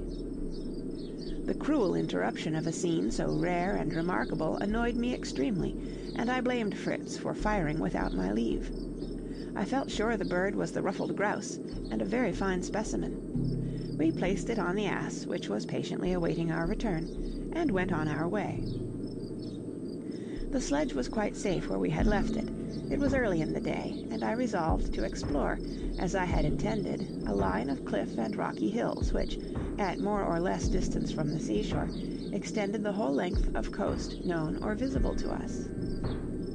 I desired to discover an opening, if any existed, by which to penetrate the interior of the country, or to ascertain positively that we were walled in and isolated on this portion of the coast. Leaving Calabash Wood behind us, we advanced over ground covered with manioc, potatoes, and many plants unknown to us. Pleasant streamlets watered the fruitful soil, and the view on all sides was open and agreeable. Some bushes attracted my notice, loaded with small white berries of peculiar appearance like wax, and very sticky when plucked. I recognized in this a plant called by botanists Myrica cerifera, and with much pleasure explained to Fritz that, by melting and straining these berries, we might easily succeed in making candles, and afford very great satisfaction to the mother, who did not at all approve of having to lay her work aside and retire to rest the moment the sun set. The greenish wax to be obtained would be more brittle than beeswax, but it would burn very fairly, and diffuse an agreeable perfume. Having the ass with us, we lost no time in gathering berries enough to fill one of the large canvas bags he carried, and we then continued our route. Very soon we met with another natural curiosity, the curious appearance of which surprised us much. This was the abode, under one roof, of a whole colony of birds, about the size of yellowhammers, but of plain brown plumage. The nests were built in a mass round the stem, and among the branches of a tree standing alone, and a kind of roof formed of grass, straws, and fibers covered them all, and sheltered the community from rain and the heat of the sun. There were numbers of openings into the irregular sides of the group of dwellings, the nests resembling different apartments in a house common to all. Twigs and small branches emerged here and there from the walls, and served as perches for the young birds, and resting places and posts of observation for all. The general appearance of the establishment reminded us of a huge bath sponge.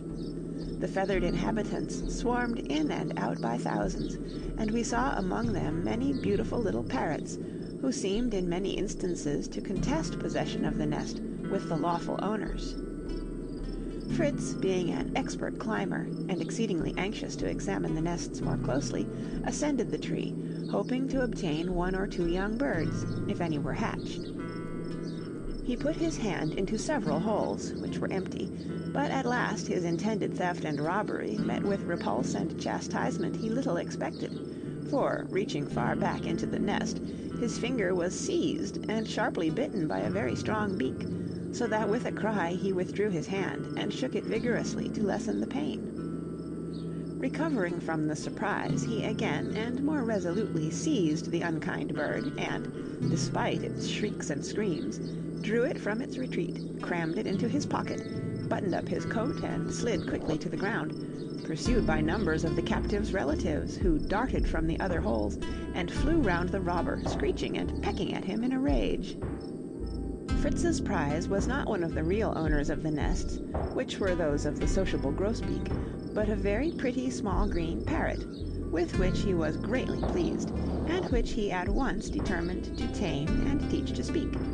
For the present it was carefully remanded to prison in his pocket.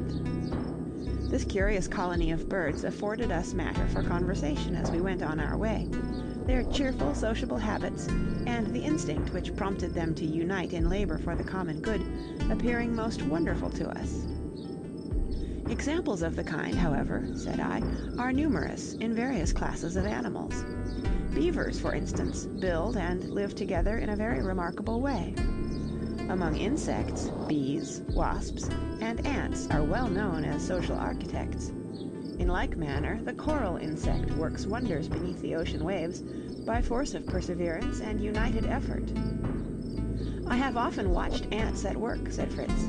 It is most amusing to see how they carry on the various works and duties of their commonwealth.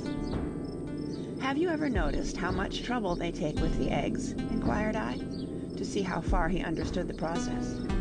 Carrying them about in the warmth of the sun until they are hatched. Ah, that is rather the chrysalis of the antworm, or larva which is produced from an egg. I know they are called ants' eggs, but, strictly speaking, that is incorrect. You are perfectly right, my boy. Well, if you have taken so much interest in watching the little ants of your native country, how delighted and astonished you would be to see the wonders performed by the vast tribes of large ants in foreign lands. Some of these build heaps or nests, 4 or 6 feet high and proportionately broad, which are so strong and firm that they defy equally sunshine and rain. They are within divided into regular streets, galleries, vaults, and nurseries. So firmly are these mounds built that, with interior alterations, a deserted one might be used for a baking oven. The ant, although respected since the days of King Solomon as a model of industry, is not in itself an attractive insect. It exudes a sticky moisture, its smell is unpleasant, and it destroys and devours whatever eatable comes in its way. Although in our own country it does little harm, the large ants of foreign lands are most destructive and troublesome, it being very difficult to check their depredations. Fortunately, they have enemies by whose exertions their numbers are kept down. Birds, other insects, and even four-footed beasts prey upon them. Chief among the latter is the ant bear, or tamanoir, of South America, a large creature 6 or 7 feet in length, covered with long, coarse hair, drooping like a heavy plume over the hindquarters. The head is wonderfully elongated and very narrow. It is destitute of teeth, and the tongue resembles somewhat a great red earthworm. It has immensely strong curved claws, with which it tears and breaks down and scratches to pieces the hard walls of the ant heaps. Then, protruding its sticky tongue, it coils and twists it about among the terrified millions disturbed by its attack. They adhere to this horrible invader and are drawn irresistibly backward into the hungry, toothless jaws awaiting them. The little ant-eater is not more than about 21 inches in length, has a shorter and more natural-looking head, and fine silky fur. It usually lives in trees. I was pleased to find my memory served me so well on this subject, as it interested my boy amazingly, and occupied us for a considerable time while we traveled onward. Arriving presently at a grove of tall trees, with very strong, broad, thick leaves, we paused to examine them. They bore a round, fig-like fruit, full of little seeds, and of a sour, harsh taste. Fritz saw some gummy resin exuding from cracks in the bark, and it reminded him of the boyish delight afforded by collecting gum from cherry trees at home, so that he must needs stop to scrape off as much as he could. He rejoined me presently, attempting to soften what he had collected in his hands, but finding it would not work like gum, he was about to fling it away, when he suddenly found that he could stretch it, and that it sprang back to its original size. "Oh, father, only look, this gum is quite elastic. Can it possibly be India rubber?" "What?" cried I. "Let me see it. A valuable discovery that would be indeed, and I do believe you are perfectly right." "Why would it be so very valuable, father?" inquired Fritz. "I have only seen it used for rubbing out pencil marks." "India rubber," I replied, or more properly, caoutchouc, is a milky, resinous juice which flows from certain trees in considerable quantities when the stem is purposely tapped. These trees are indigenous to the South American countries of Brazil, Guiana, and Cayenne. The natives who first obtained it used to form bottles by smearing earthen flasks with repeated coatings of the gum when just fresh from the trees, and when hardened and sufficiently thick, they broke the mold, shook out the fragments, and hung the bottles in the smoke, when they became firmer and of a dark color. While moist, the savages were in the habit of drawing rude figures and lines on the resin by way of ornament.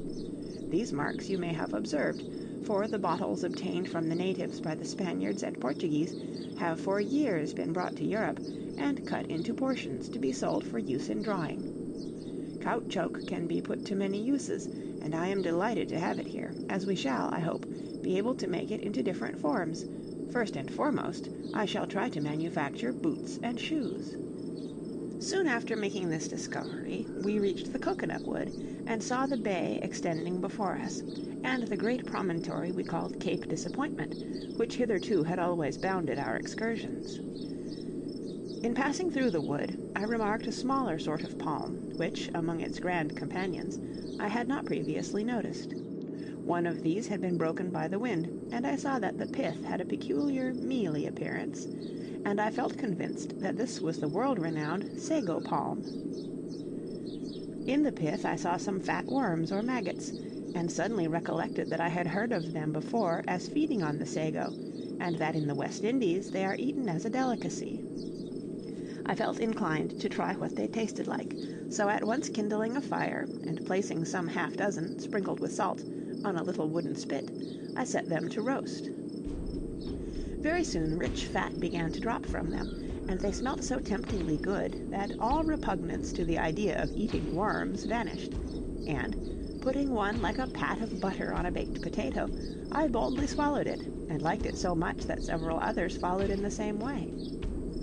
Fritz also summoned courage to partake of this novel food, which was a savory addition to our dinner of baked potatoes.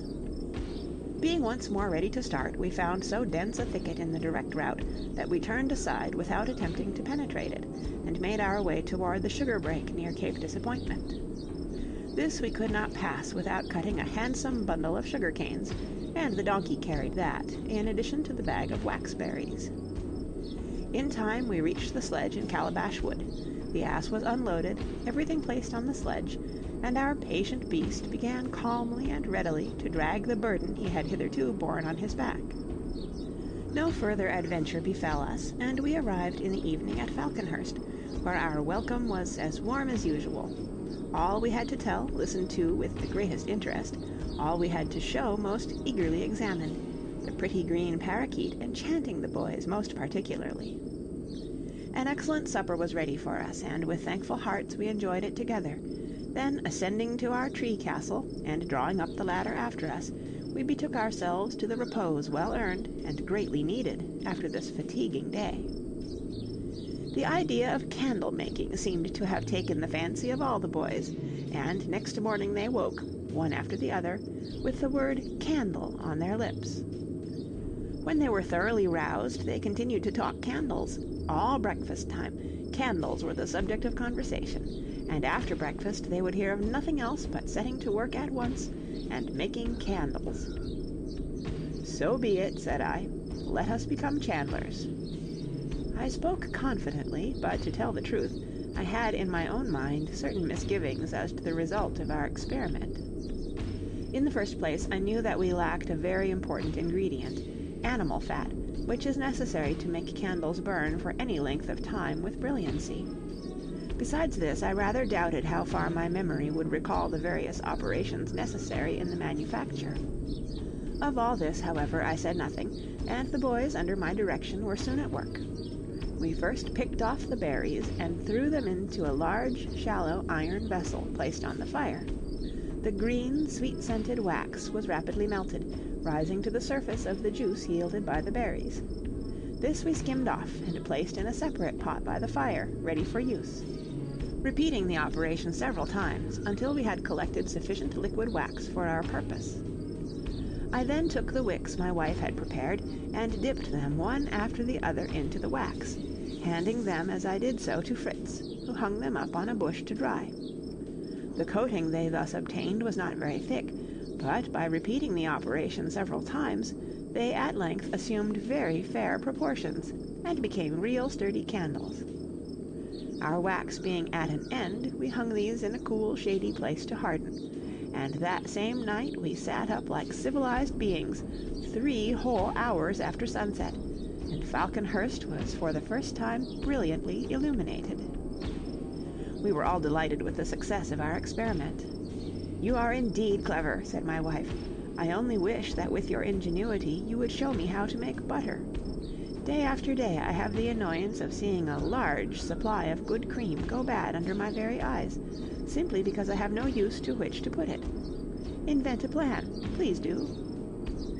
"I think that perhaps I can help you," I replied, after a little consideration. "Not that I can claim the honor of the invention of my plan. That is due to the Hottentots. I will see what I can do. Jack, bring me one of our gourd bottles."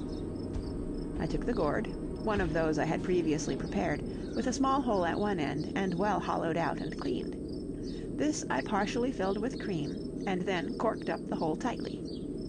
"Here, boys," said I, "you can continue the operation, while I turn carpenter and make a cart to take the place of our sledge."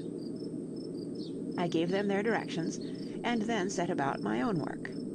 They fixed 4 posts in the ground, and to them fastened a square piece of sailcloth by 4 cords attached to the corners. In this cradle they placed the gourd of cream, and each taking a side, rolled it backward and forward continuously for half an hour. "Now," I cried, looking up from my work, "open the gourd and take the contents to your mother, with my compliments." They did so, and my good wife's eyes were delighted with the sight of a large lump of capital fresh butter. With my son's assistance, the cart was in time completed. A clumsy vehicle it was, but strong enough for any purpose to which we might put it, and, as it proved, of immense use to us in collecting the harvest. We then turned our attention to our fruit trees, which we had planted in a plot ready for transplanting. The walnut, cherry, and chestnut trees we arranged in parallel rows, so as to form a shady avenue from Falconhurst to Family Bridge, and between them we laid down a tolerable road, that we might have no difficulty in reaching Tentholm, be the weather bad as it might.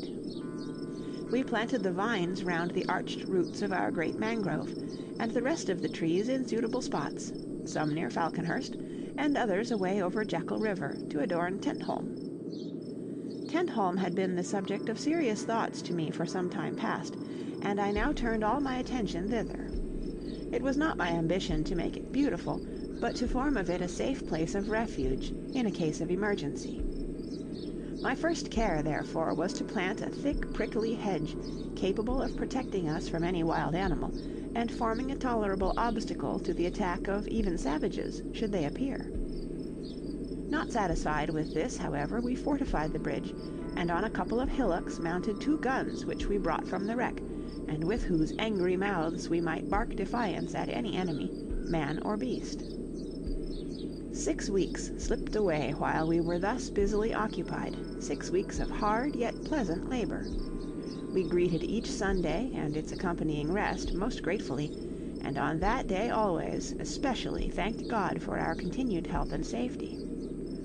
I soon saw that this hard work was developing in the boys remarkable strength, and this I encouraged by making them practice running, leaping, climbing, and swimming. I also saw, however, that it was having a less satisfactory effect upon their clothes, which, though a short time before remarkably neat, were now, in spite of the busy mother's mending and patching, most untidy and disreputable. I determined, therefore, to pay another visit to the wreck, to replenish our wardrobe, and to see how much longer the vessel was likely to hold together. 3 of the boys and I went off in the pinnace. The old ship seemed in much the same condition as when we had left her. A few more planks had gone, but that was all. "Come, boys," cried I, "not an article of the slightest value must be left on board. Rummage her out to the very bottom of her hold." They took me at my word. Sailors' chests, bales of cloth and linen, a couple of small guns, ball and shot, tables, benches, window shutters, bolts and locks, barrels of pitch, all were soon in a heap on the deck. We loaded the pinnace and went on shore. We soon returned with our tub-boat in tow, and after a few more trips, nothing was left on board. "One more trip," said I to my wife before we started again, "and there will be the end of the brave ship which carried us from Switzerland. I have left 2 barrels of gunpowder on board, and mean to blow her up." Before we lighted the fusee, I discovered a large copper cauldron, which I thought I might save. I made fast to it a couple of empty casks, that when the ship went up it might float. The barrels were placed, the train lighted, and we returned on shore. The supper was laid outside the tent, at a spot from whence we might obtain a good view of the wreck. Darkness came on. Suddenly a vivid pillar of fire rose from the black waters, a sullen roar boomed across the sea, and we knew that our good old ship was no more. We had planned the destruction of the vessel, we knew that it was for the best, and yet that night we went to bed with a feeling of sadness in our hearts, as though we had lost a dear old friend. Next morning all our sadness was dispelled, and it was with pleasure that we saw the shore lined with a rich store of planks and beams, the remnants of the wreck. I soon found, too, the copper cauldron, which was successfully floated by the casks. This I got on shore, and hauling it up among the rocks, stored it under the powder casks we had landed the day before. Collecting all these valuables gave us some little trouble, and while we were thus engaged, my wife brought us good news. She had discovered that 2 ducks and a goose had each reared a large family among the reeds by the river, and they presently appeared waddling past us, apparently vastly well pleased with their performance. We greeted them joyfully. "Hurrah!" cried Ernest. "We'll be able to afford duck and green peas some day soon, and imagine we're once more civilized mortals." The sight of these birds reminded me of our family at Falconhurst, and I announced my intention of paying them a visit. Everyone was delighted, and everyone would come with me. As we approached Falconhurst, I noticed that several young trees in our avenue were considerably bent by the wind, and this resolved me to make an expedition next day to cut bamboos for their support. As Fritz was the only one besides myself who had visited Cape Disappointment and the surrounding country, my wife and the younger boys begged hard to be allowed to accompany me. I consented, and next morning we started, bringing with us the cart, drawn by the cow and ass, and laden with everything necessary for an expedition of several days: a tent, provisions, a large supply of ammunitions, and all sorts of implements and utensils, for I intended to make a great collection of fruits and the produce of different trees. It was a lovely morning, and, passing gaily through the plantations of potatoes, manioc, and cassavas, we came to the nests of the sociable grosbeak, the sight of which charmed the children immensely. We reached the wax trees, and there I called a halt, for I wished to gather a sack or two of the berries, that we might renew our stock of candles. The berries were soon plucked, and I stored them away among the bushes, marking the spot that we might find them on our return. "Now for the caoutchouc tree," said I. "Now for the waterproof boots and leggings to keep your feet dry, Ernest." To the caoutchouc tree we directed our steps, and were soon busily engaged in stabbing the bark and placing vessels beneath to catch the sap. We again moved forward, and, crossing the palm-wood, entered upon a delightful plain, bounded on one side by an extensive field of waving sugar-cane, on the other by a thicket of bamboos and lovely palms, while in front stretched the shining sea, calm and noiseless. "How beautiful!" exclaimed Jack. "Let us pitch our tent here, and stay here always instead of living at Falconhurst. It would be jolly." "Very likely," replied I, "and so would be the attacks of wild beasts. Imagine a great tiger lying in wait in the thicket yonder, and pouncing out on us at night. No, no, thank you, I much prefer our nest in the tree, or our impregnable position at Tentholm. We must make this our headquarters for the present, however, for, though perhaps dangerous, it is the most convenient spot we shall find. Call a halt, and pitch the tent." Our beasts were quickly unyoked, the tent arranged, a large fire lit, supper started, and we dispersed in various directions, some to cut bamboos, and some to collect sugar-cane. We then returned, and, as supper was still not ready, and the boys were hungry, they decided to obtain some cocoanuts. This time, however, no assistance was to be had from either monkeys or land crabs, and they gazed up with longing eyes at the fruit above them. "We can climb," said Fritz. "Up with you, boys." Jack and he each rushed at one of the smooth, slippery trunks. Right vigorously they struggled upward, but to no purpose. Before they had accomplished 1/4 of the distance, they found themselves slipping rapidly to the ground. "Here, you young athletes," cried I. "I foresaw this difficulty, and have provided for it." So saying, I held up buskins of shark skin, which I had previously prepared, and which I now bound on to their legs. Thus equipped, they again attempted the ascent, and with a loop of rope passed round their body and the trunk of the tree, quickly reached the summit. My wife joined me, and together we watched the boys as they ascended tree after tree, throwing down the best fruit from each. They then returned, and jestingly begged Ernest to produce the result of his labor. The professor had been lying on the grass, gazing at the palms, but, on this sarcastic remark, he sprang to his feet. "Willingly," he exclaimed, and, seizing a pair of buskins, he quickly donned them. "Give me a coconut shell," said he. I gave him one, and he put it in his pocket. He ran to a tree, and, with an agility which surprised us all, quickly reached the top. No sooner had he done so than Fritz and Jack burst into a roar of laughter. He had swarmed a tree which bore no nuts. Ernest apparently heard them, for, as it seemed in a fit of anger, He drew his knife and severed the leafy crest, which fell to the ground.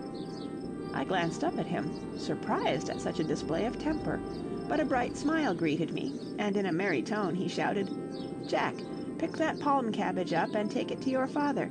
That is only half my contribution, and it is worth all your nuts put together." He spoke truly. The cabbage palm is rare, and the tuft of leaves at its summit is greatly prized by the South Americans for its great delicacy and highly nutritive qualities. "Bravo!" I cried. "You have retrieved your character. Come down and receive the thanks of the company. What are you waiting up there for?" "I am coming presently," he replied, "with the second half of my contribution. I hope it will be as fully appreciated as the first." In a short time he slipped down the tree, and, advancing to his mother, presented her with the nutshell he had taken up with him.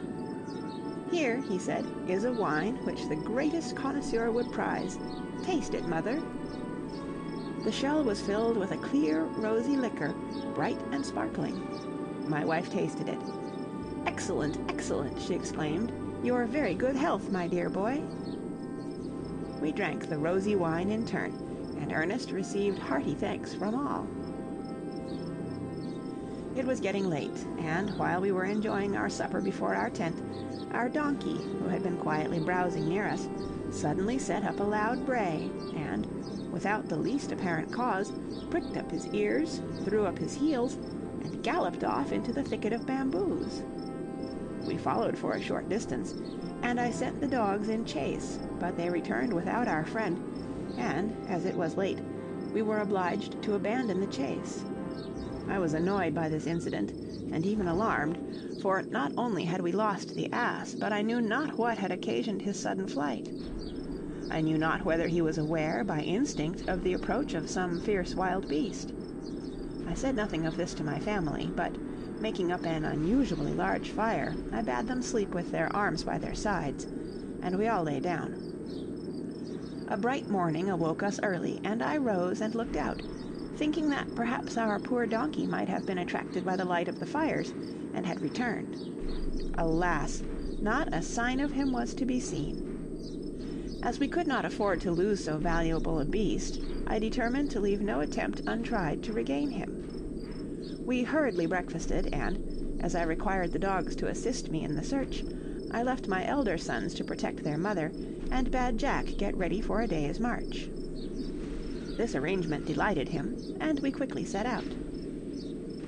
For an hour or more we trudged onward, directed by the print of the ass's hoofs. Sometimes we lost the track for a while, and then again discovered it as we reached softer soil. Finally this guide failed us altogether, for the donkey seemed to have joined in with a herd of some larger animals, with whose hoof prints his had mingled. I now almost turned back in despair, but Jack urged me to continue the search. "For," said he, "if we once get upon a hill, we shall see such a large herd, as this must be, at almost any distance. Do let us go on, father." I consented, and we again pushed forward, through bushes and over torrents, sometimes cutting our way with an axe, and sometimes plunging knee-deep through a swamp. We at length reached the border of a wide plain, and on it, in the distance, I could see a herd of animals browsing on the rich grass. It struck me that it might be the very herd to which our good donkey had joined himself, and, wishing to ascertain whether this was so, I resolved to make a detour through a bamboo marsh, and get as near as possible to the animals without disturbing them. The bamboos were huge, many of them over 30 feet in height, and as we made our way through them, I remembered an account of the giant cane of South America, which is greatly prized by the Indians on account of its extreme usefulness. The reeds themselves make masts for their canoes, while each joint will form a cask or box. I was delighted, for I had little doubt that the bamboos we were among were of the same species. I explained this to Jack, and as we discussed the possibility of cutting one down and carrying a portion of it home, we reached the border of the marsh and emerged upon the plain. There we suddenly found ourselves face to face with the herd which we sought, a herd of buffaloes. They looked up and stared at us inquisitively, but without moving. Jack would have fired, but I checked him. "Back to the thicket," I said, "and keep back the dogs." We began to retreat, but before we were again under cover the dogs joined us, and, in spite of our shouts and efforts to restrain them, they dashed forward and seized a buffalo calf. This was a signal to the whole herd to attack us. They bellowed loudly, pawed the ground, and tore it up with their horns, and then dashed madly toward us. We had not time to step behind a rock before the leader was upon us. So close was he that my gun was useless. I drew a pistol and fired. He fell dead at my feet. His fall checked the advance of the rest. They halted, snuffed the air, turned tail, and galloped off across the plain. They were gone, but the dogs still held gallantly to the calf. They dragged and tussled with him, but with their utmost efforts they could not bring him to the ground.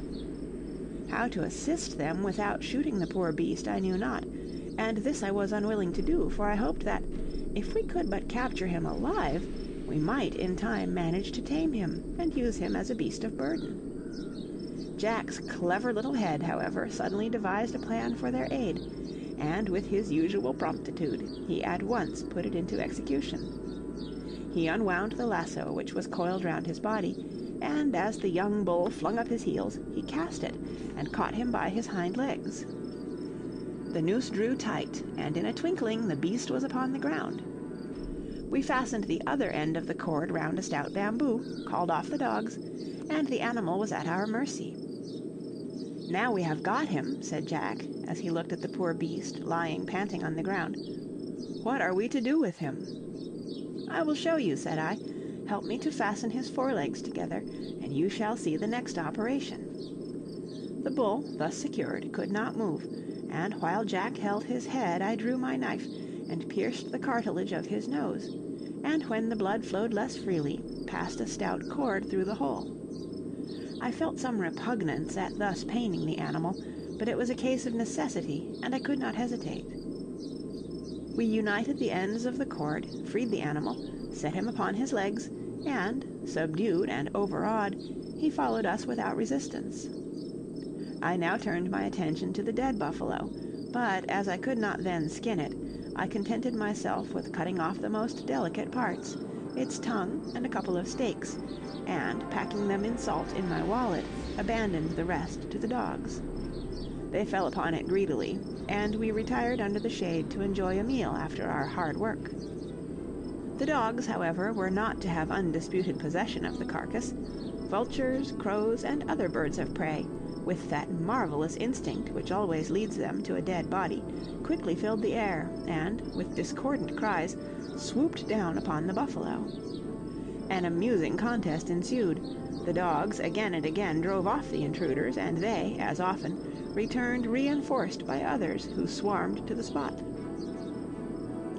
Jack, with his usual impetuosity, wished to send a shot in among the robber band, but I prevented him, for I knew that the bird or two he might kill would be of no use to us, while his shot would not drive away the rest, even had we wished it. Both he and the dogs were at length satisfied, and as it was getting late, I determined to give up for the present the search for the ass, and to return to our camp.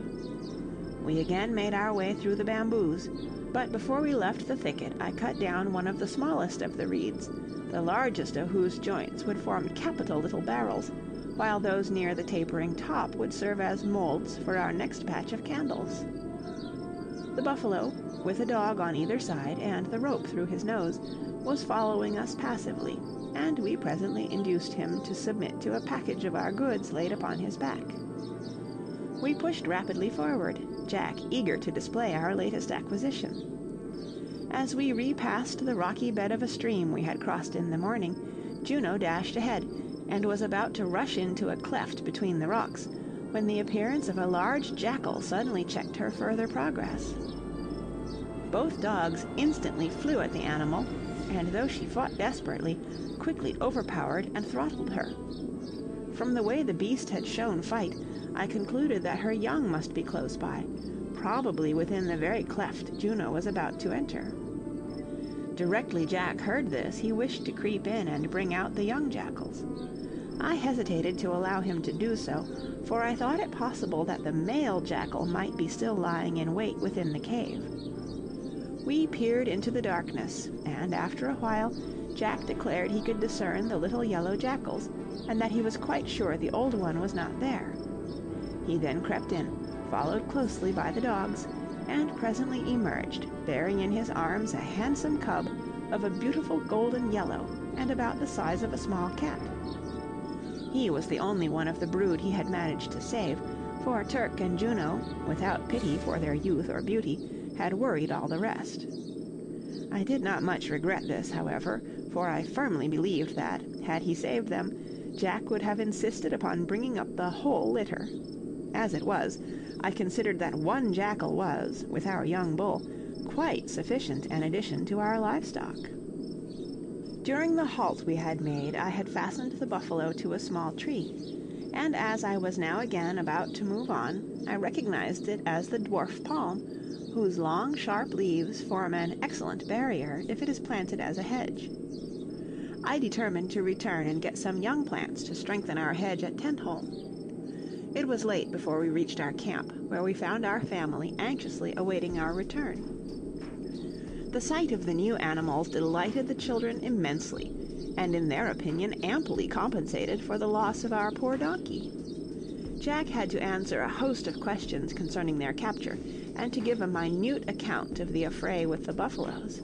This he did, with graphic power certainly, but with so much boasting and self-glorification that I was obliged to check him, and give a plain and unvarnished account of the affair.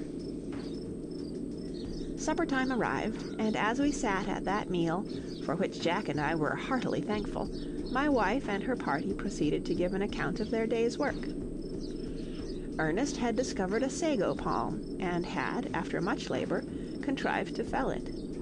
Franz and his mother had collected dry wood, of which a huge heap now stood before the tent, sufficient to keep up a fire all the rest of the time we should stay on the spot.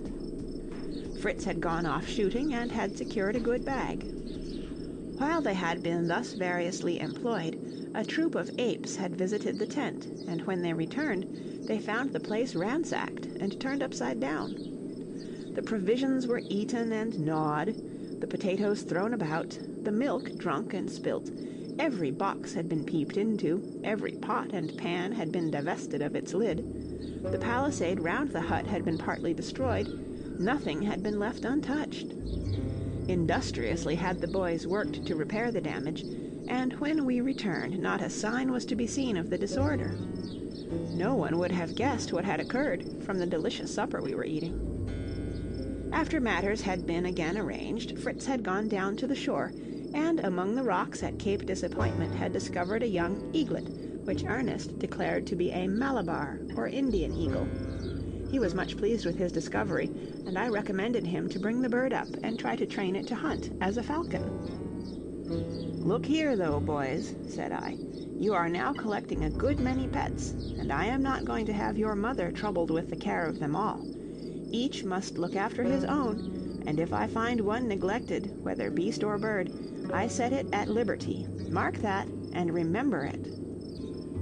My wife looked greatly relieved at this announcement, and the boys promised to obey my directions.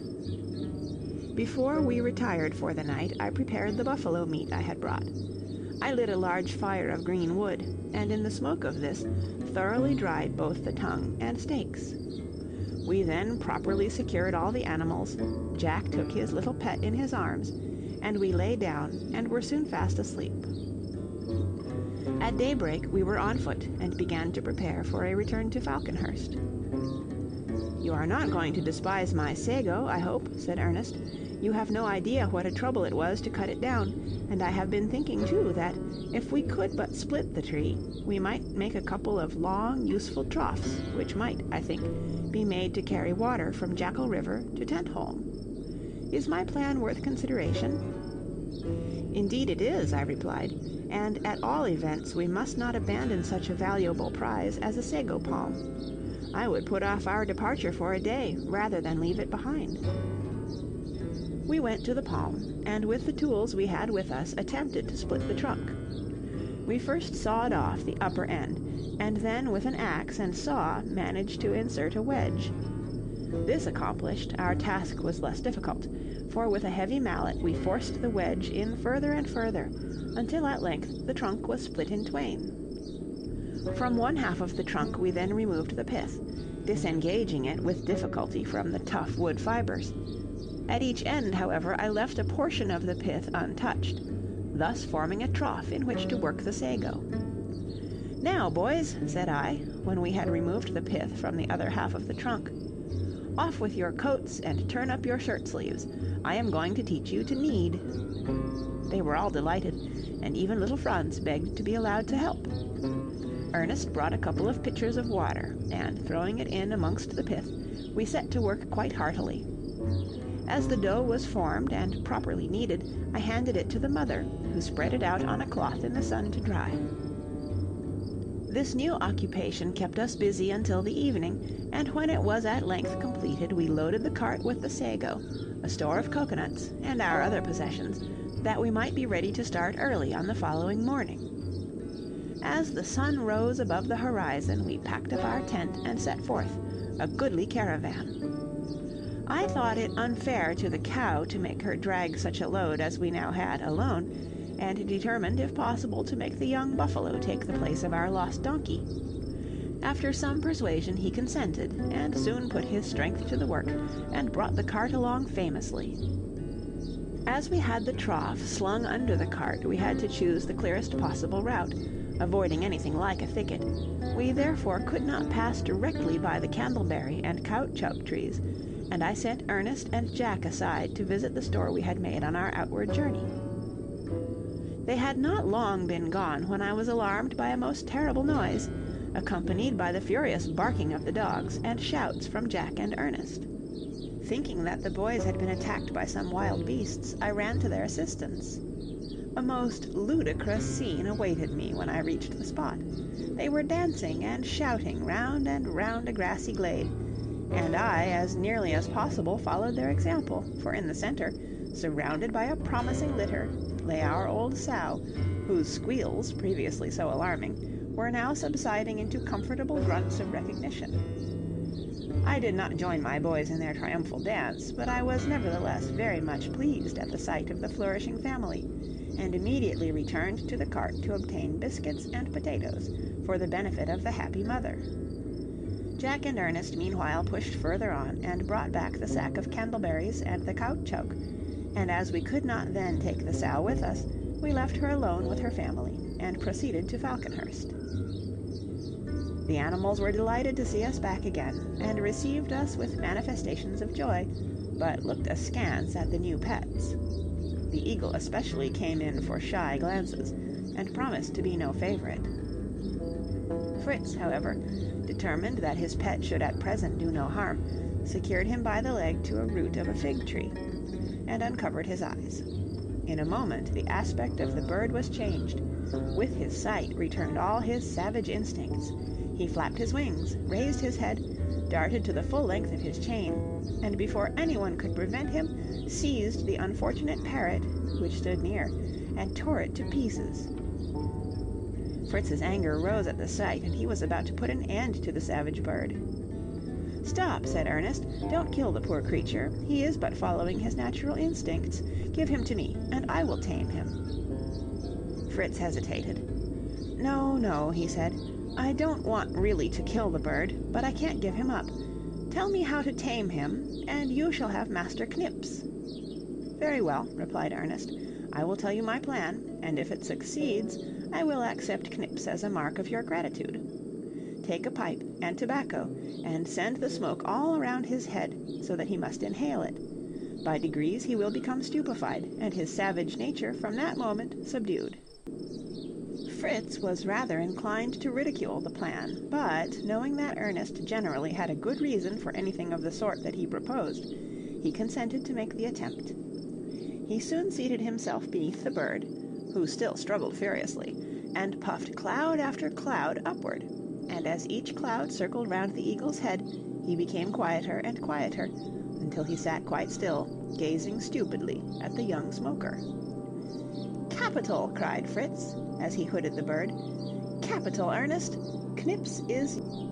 The Swiss Family Robinson by Johann R. Wyss, Chapter 8. Next morning the boys and I started with the cart, laden with our bundles of bamboos, to attend to the avenue of fruit trees.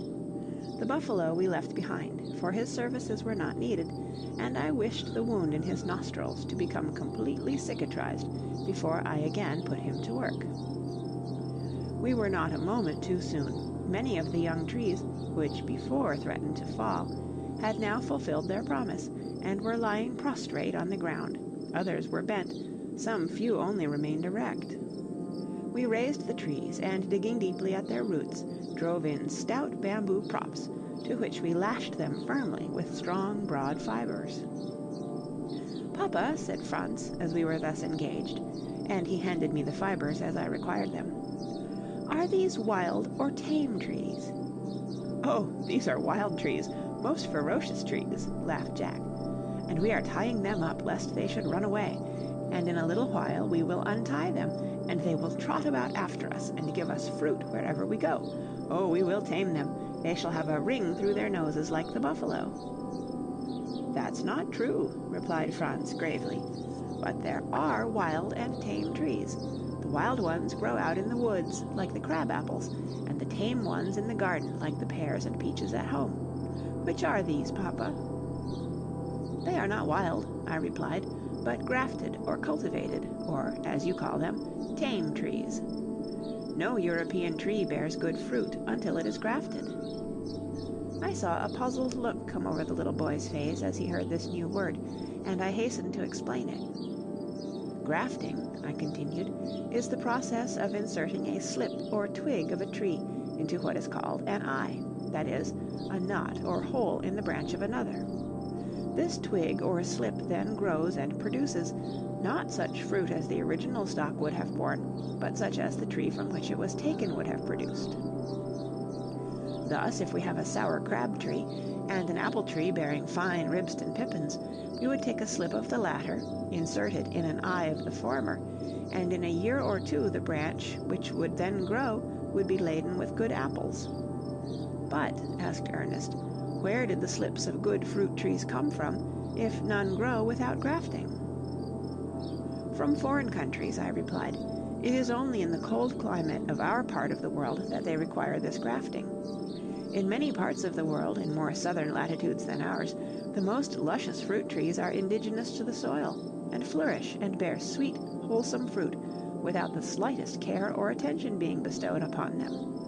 While in England and Germany, and even in France, these same trees require the utmost exertion of horticultural skill to make them bring forth any fruit whatever. Thus, when the Romans invaded England, they found nothing in the way of fruit trees but the crab apple, nut bushes, and bramble bushes, but by grafting on these, fine apples, filberts, and raspberries were produced, and it was the same in our own dear Switzerland. All our fruit trees were imported." "Were cherries, father? May we not even call cherries Swiss? I always thought they grew nowhere else." "I am afraid we cannot even claim cherries as our own, not even the name of them. They are called cherries from Cerasus, a state of Pontus in Asia, whence they were brought to Europe by Lucullus, a Roman general, about 70 years before Christ. Hazelnuts also came from Pontus. Walnuts, again, came originally from Persia. As for grapes, they are of the greatest antiquity. We hear, if you remember, of Noah cultivating vines, and they have been brought from one place to another until they now are to be found in most parts of the civilized world." "Do you think all these trees will grow?" asked Fritz, as we crossed Jackal River and entered our plantation at Tentholm. "Here are lemons, pomegranates, pistachio nuts, and mulberries." "I have little doubt of it," I replied. "We are evidently within the tropics, where such trees as these are sure to flourish." These pines now come from France, Spain, and Italy, the olives from Armenia and Palestine, the figs originally from the island of Chios, the peaches and apricots from Persia, plums from Damascus in Syria, and the pears of all sorts from Greece. However, if our countries have not been blessed in the same way with fruit, We have been given wisdom and skill, which has enabled us to import and cultivate the trees of other lands. We thus talked and worked until every tree that required treatment was provided with a stout bamboo prop, and then, with appetites which a gourmand might well have envied, we returned to Falconhurst. I think the good mother was almost alarmed at the way we fell upon the corned beef and palm cabbage she set before us, but at length these good things produced the desired effect, and one after another declared himself satisfied. As we sat reclining after our labor, and digesting our dinner, we discussed the various projects we had in contemplation. "I wish," said my wife, "that you would invent some other plan for climbing to the nest above us. I think that the nest itself is perfect. I really wish for nothing better, but I should like to be able to get to it without scaling that dreadful ladder every time. Could you not make a flight of steps to reach it?" I carefully thought over the project, and turned over every plan for its accomplishment. "It would be impossible, I am afraid," said I, "to make stairs outside, but within the trunk it might be done. More than once have I thought that this trunk might be hollow, or partly so, and if such be the case, our task would be comparatively easy. Did you not tell me the other day that you noticed bees coming from a hole in the tree?" "Oh, yes," said little Franz, "and I went to look at them, and one flew right against my face and stung me, and I almost cried, but I didn't." "Brave little boy," said I. "Well now, if the trunk be sufficiently hollow to contain a swarm of bees, it may be, for all we can tell, hollow the greater part of its length, for like the willow in our own country, it might draw all its nourishment through the bark, and in spite of its real unsoundness retain a flourishing appearance." Master Jack, practical as usual, instantly sprang to his feet to put my conjecture to the proof. The rest followed his example, and they were all soon climbing about like squirrels, peeping into the hole, and tapping the wood to discover by sound how far down the cavity extended. They forgot, in their eagerness, who were the tenants of this interesting trunk. They were soon reminded of it, however, for the bees, disturbed by this unusual noise, with an angry buzz burst out, and in an instant attacked the causers of the annoyance. They swarmed round them, stung them on the hands, face, and neck, settled in their hair, and pursued them as they ran to me for assistance. It was with difficulty that we got rid of the angry insects, and were able to attend to the boys. Jack, who had been the first to reach the hole, had fared the worst, and was soon a most pitiable sight, his face swelled to an extraordinary degree, and it was only by the constant application of cold earth that the pain was alleviated. They were all eager to commence an organized attack upon the bees at once, but for an hour or more, by reason of their pain, they were unable to render me much assistance. In the meanwhile I made my arrangements. I first took a large calabash gourd, for I intended to make a beehive, that, when we had driven the insects from their present abode, we might not lose them entirely. The lower half of the gourd I flattened. I then cut an arched opening in the front for a doorway, made a straw roof as a protection from the rain and heat, and the little house was complete. Nothing more, however, could then be done, for the irritated bees were still angrily buzzing round the tree. I waited till dark, and then, when all the bees had again returned to their trunk, with Fritz's assistance I carefully stopped up every hole in the tree with wet clay, that the bees might not issue forth next morning before we could begin operations. Very early we were up and at work. I first took a hollow cane, and inserted one end through the clay into the tree. Down this tube, with pipe and tobacco, I smoked most furiously. The humming and buzzing that went on within was tremendous. The bees evidently could not understand what was going to happen. I finished my first pipeful, and putting my thumb over the end of the cane, I gave the pipe to Fritz to refill. He did so, and I again smoked. The buzzing was now becoming less noisy, and was subsiding into a mere murmur.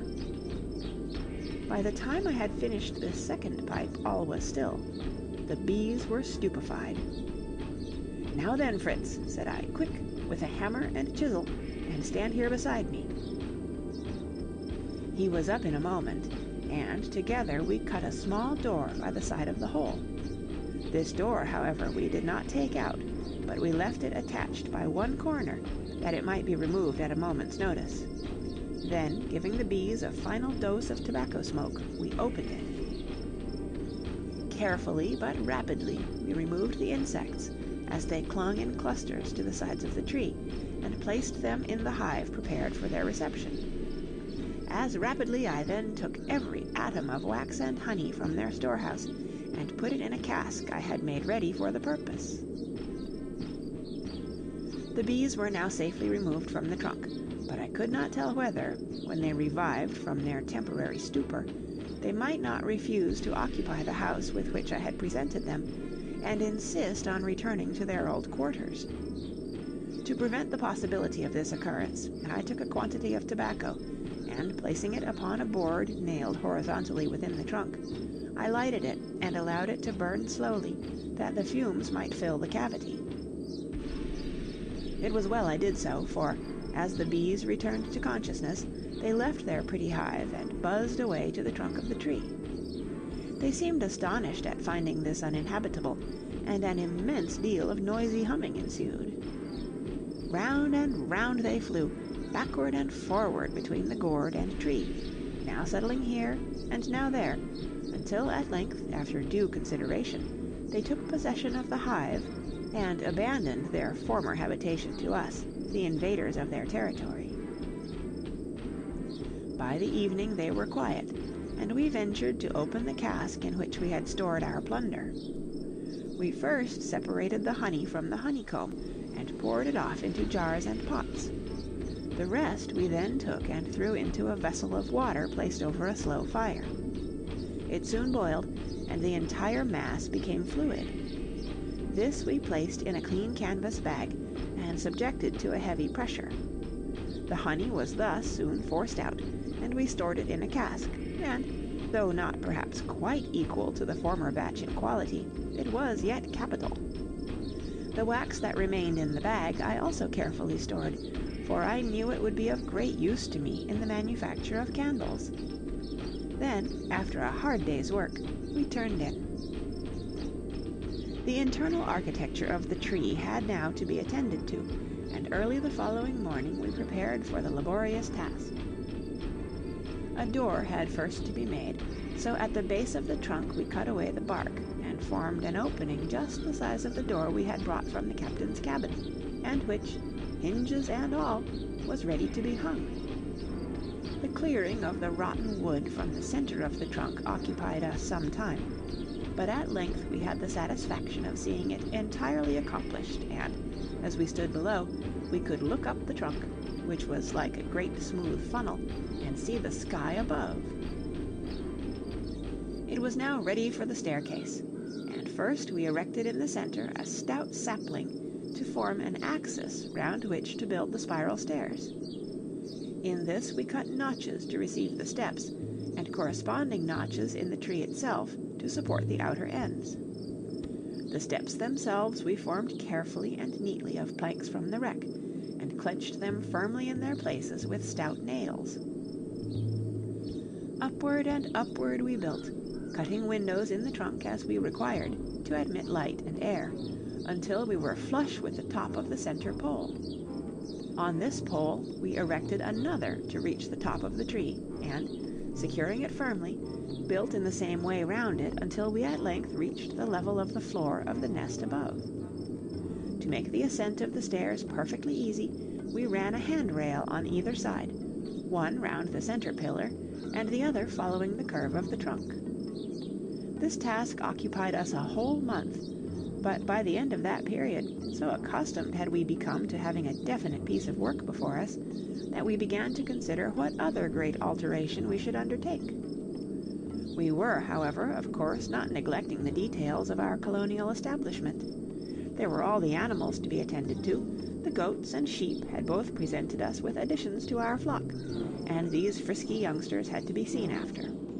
To prevent them straying to any great distance, for we had no wish to lose them, we tied round their necks little bells, which we had found on board the wreck, and which would assist us to track them. Juno, too, had a fine litter of puppies, but, in spite of the entreaties of the children, I could not consent to keep more than 2, and the rest disappeared in that mysterious way in which puppies and kittens are wont to leave the earth.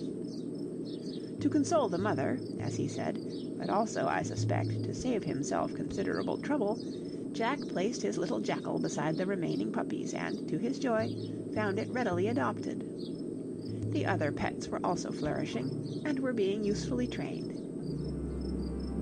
The buffalo, after giving us much trouble, had now become perfectly domesticated, and was a very useful beast of burden, besides being a capital steed for the boys. They guided him by a bar thrust through the hole in his nose, which was now perfectly healed, and this served the purpose just as a bit in the mouth of a horse. I began his education by securing round him a broad girth of buffalo hide, and fastening to it various articles, to accustom him to carrying a burden. By degrees he permitted this to be done without making the slightest resistance, and soon carried the panniers, before borne by the ass, readily and willingly. I then made Master Knips sit upon his back and hold the reins I had prepared for him, that the animal might become accustomed to the feeling of a rider, and finally allowed Fritz himself to mount. The education of the eagle was not neglected. Fritz every day shot small birds for his food, and these he placed, sometimes between the wide-spreading horns of the buffalo or goat, and sometimes upon the back of the great bustard, that he might become accustomed to pounce upon living prey. These lessons had their due effect, and the bird, having been taught to obey the voice and whistle of his master, he was soon allowed to bring down small birds upon the wing, when he stooped and struck his quarry in most sportsmanlike manner. We kept him well away from the poultry yard, lest his natural instincts should show themselves, and he should put an untimely end to some of our feathered pets. Neither was Master Knips allowed to remain idle, for Ernest, now that he was in his possession, wished to train him to be of some use. With Jack's help he made a little basket of rushes, which he so arranged with straps that it might be easily fitted on to the monkey's back. Thus equipped, he was taught to mount coconut palms and other lofty trees, and to bring down their fruit in the hamper. Jack was not so successful in his educational attempts. Fangs, as he had christened his jackal, used his fangs indeed, but only on his own account. Nothing could persuade him that the animals he caught were not at once to be devoured. Consequently, poor Jack was never able to save from his jaws anything but the tattered skin of his prey. Not disheartened, however, he determined that Fangs could be trained, and that he would train him. These and such like employment afforded us the rest and recreation we required, while engaged in the laborious task of staircase building. Among minor occupations, I applied myself to the improvement of our candles. Though the former batch had greatly delighted us at first, yet we were soon obliged to acknowledge that the light they gave was imperfect, and their appearance was unsightly. My wife, too, begged me to find some substitute for the threads of our cotton neckties, which I had previously used as wicks. To give the proper shape and smoothness to the candles, I determined to use the bamboo molds I had prepared. My first idea was to pour the wax in at the end of the mold, and then, when the candles were cooled, to slip them out, but I was soon convinced that this plan would not succeed. I therefore determined to divide the molds lengthways, and then, having greased them well, we might pour the melted wax into the 2 halves bound tightly together, and so be able to take out the candles when cool without injuring them. The wicks were my next difficulty, and as the mother positively refused to allow us to devote our ties and handkerchiefs for the purpose, I took a piece of inflammable wood from a tree, a native of the Antilles, which I thought would serve our purpose. This I cut into long slips, and fixed in the centers of the molds. My wife, too, prepared some wicks from the fibers of the karata tree, which she declared would beat mine completely out of the field. We put them to the proof. On a large fire we placed a pot, in which we prepared our wax mixture, half beeswax and half wax from the candleberries. The molds carefully prepared, half with karata fiber and half with wooden splint wicks, stood on their ends in a tub of cold water, ready to receive the wax. They were filled, the wax cooled, the candles taken out and subjected to the criticism of all hands. When night drew on, they were formally tested. The decision was unanimous. Neither gave such a good light as those with the cotton wicks, but even my wife declared that the light from mine was far preferable to that emitted by hers, for the former, though rather flaring, burned brilliantly, while the latter gave out such a feeble and flickering flame that it was almost useless.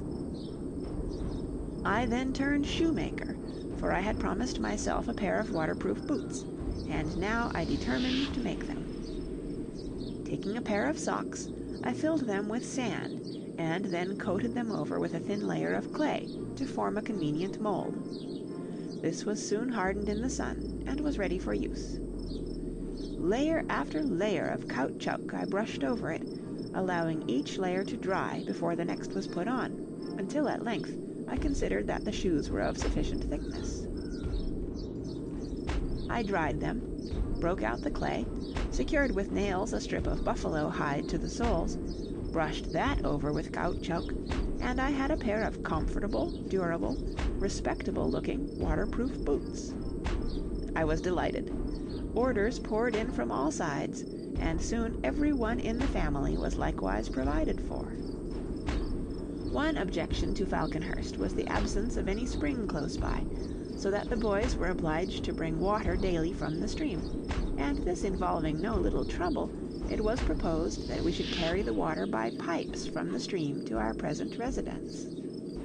A dam had to be thrown across the river some way upstream, that the water might be raised to a sufficient height to run to Falconhurst. From the reservoir thus made, we led the water down by pipes into the turtle's shell, which we placed near our dwelling, and from which the superfluous water flowed off through the hole made in it by Fritz's harpoon. This was an immense convenience, and we formally inaugurated the trough by washing therein a whole sack of potatoes. Thus day after day brought its own work, and day after day saw that work completed. We had no time to be idle, or to lament our separation from our fellow creatures. One morning, as we were completing our spiral staircase, and giving it such finish as we were capable of, we were suddenly alarmed by hearing a most terrific noise, the roaring or bellowing of a wild beast. So strange a sound was it that I could not imagine by what animal it was uttered. Jack thought it perhaps a lion. Fritz hazarded a gorilla, while Ernest gave his opinion, and I thought it possible that he was right, that it was a hyena. "Whatever it is," said I, "we must prepare to receive it. Up with you all to the nest, while I secure the door." Then, arming the dogs with their collars, I sent them out to protect the animals below, closed the door, and joined my family. Every gun was loaded, every eye was upon the watch. The sound drew nearer, and then all was still. Nothing was to be seen. I determined to descend and reconnoiter, and Fritz and I carefully crept down. With our guns at full cock we glided among the trees. Noiselessly and quickly we pushed on further and further. Suddenly, close by, we heard the terrific sound again. Fritz raised his gun, but almost as quickly again dropped it, and burst into a hearty fit of laughter. There was no mistaking those dulcet tones. Hee-haw, hee-haw, hee-haw, resounded through the forest, and our ass, braying his approach right merrily, appeared in sight. To our surprise, however, our friend was not alone. Behind him trotted another animal, an ass no doubt, but slim and graceful as a horse. We watched their movements anxiously. "Fritz," I whispered, "that is an onager. Creep back to Falconhurst, and bring me a piece of cord. Quietly now." While he was gone, I cut a bamboo, and split it halfway down to form a pair of pincers, which I knew would be of use to me should I get near the animal. Fritz soon returned with the cord, and I was glad to observe also brought some oats and salt. We made one end of the cord fast to a tree, and at the other end made a running noose. Silently we watched the animals as they approached, quietly browsing. Fritz then arose, holding in one hand the noose, and in the other some oats and salt. The ass, seeing his favorite food thus held out, advanced to take it. Fritz allowed him to do so, and he was soon munching contentedly. The stranger, on seeing Fritz, started back, but finding her companion show no signs of alarm, was reassured, and soon approached sniffing, and was about to take some of the tempting food. In a moment the noose left Fritz's adroit hand, and fell round her neck. With a single bound she sprang backward the full length of the cord, the noose drew tight, and she fell to the earth half strangled. I at once ran up, loosened the rope, and replaced it by a halter, and placing the pincers upon her nose, secured her by 2 cords fastened between 2 trees, and then left her to recover herself. Everyone hastened up to examine the beautiful animal as she rose from the ground and cast fiery glances around. She lashed out with her heels on every side, and, giving vent to angry snorts, struggled violently to get free. All her endeavors were in vain. The cords were stout, and after a while she quieted down, and stood exhausted and quivering. I then approached. She suffered me to lead her to the roots of our tree, which for the present formed our stables, and there I tied her up close to the donkey, who was likewise prevented from playing truant. Next morning I found the onager, after her night's rest, as wild as ever, and as I looked at the handsome creature I almost despaired of ever taming her proud spirit. Every expedient was tried, and at length, when the animal was subdued by hunger, I thought I might venture to mount her, and having given her the strongest curb, and shackled her feet, I attempted to do so. She was as unruly as ever, and as a last expedient I resolved to adopt a plan which, though cruel, was, I knew, attended with wonderful success by the American Indians, by whom it is practiced. Watching a favorable opportunity, I sprang upon the onager's back, and seizing her long ear in my teeth, in spite of her kicking and plunging, bit it through. The result was marvelous. The animal ceased plunging, and, quivering violently, stood stock still. From that moment we were her masters. The children mounted her one after the other, and she carried them obediently and quietly. Proud indeed did I feel as I watched this animal, which naturalists and travelers have declared to be beyond the power of man to tame, guided hither and thither by my youngest son. Additions to our poultry yard reminded me of the necessity of providing some substantial shelter for our animals before the rainy season came on. 3 broods of chickens had been successfully hatched, and the little creatures, 40 in all, were my wife's pride and delight. We began by making a roof over the vaulted roots of our tree, forming the framework of bamboo canes, which we laid close together and bound tightly down. Others we fixed below as supports. The interstices were filled up with clay and moss, and coating the whole over with a mixture of tar and lime water, we obtained a firm balcony and a capital roof, impervious to the severest fall of rain. I ran a light rail round the balcony to give it a more ornamental appearance, and below divided the building into several compartments. Stables, poultry yard, hay and provision lofts, dairy, kitchen, larder, and dining hall were united under one roof. Our winter quarters were now completed, and we had but to store them with food. Day after day we worked, bringing in provisions of every description. As we were one evening returning from gathering potatoes, it struck me that we should take in a store of acorns, and sending the 2 younger boys home with their mother and the cart, I took a large canvas bag, and with Fritz and Ernest, the former mounted on his onager, and the latter carrying his little favorite, Knips, made a detour toward the acorn wood. We reached the spot, tied Lightfoot to a neighboring tree, and began rapidly to fill the sack. As we were thus engaged, Knips sprang suddenly into a bush close by, from which, a moment afterward, issued such strange cries that Ernest followed to see what could be the matter. "Come," he shouted, "come and help me. I've got a couple of birds and their eggs. Quick, ruffled grouse."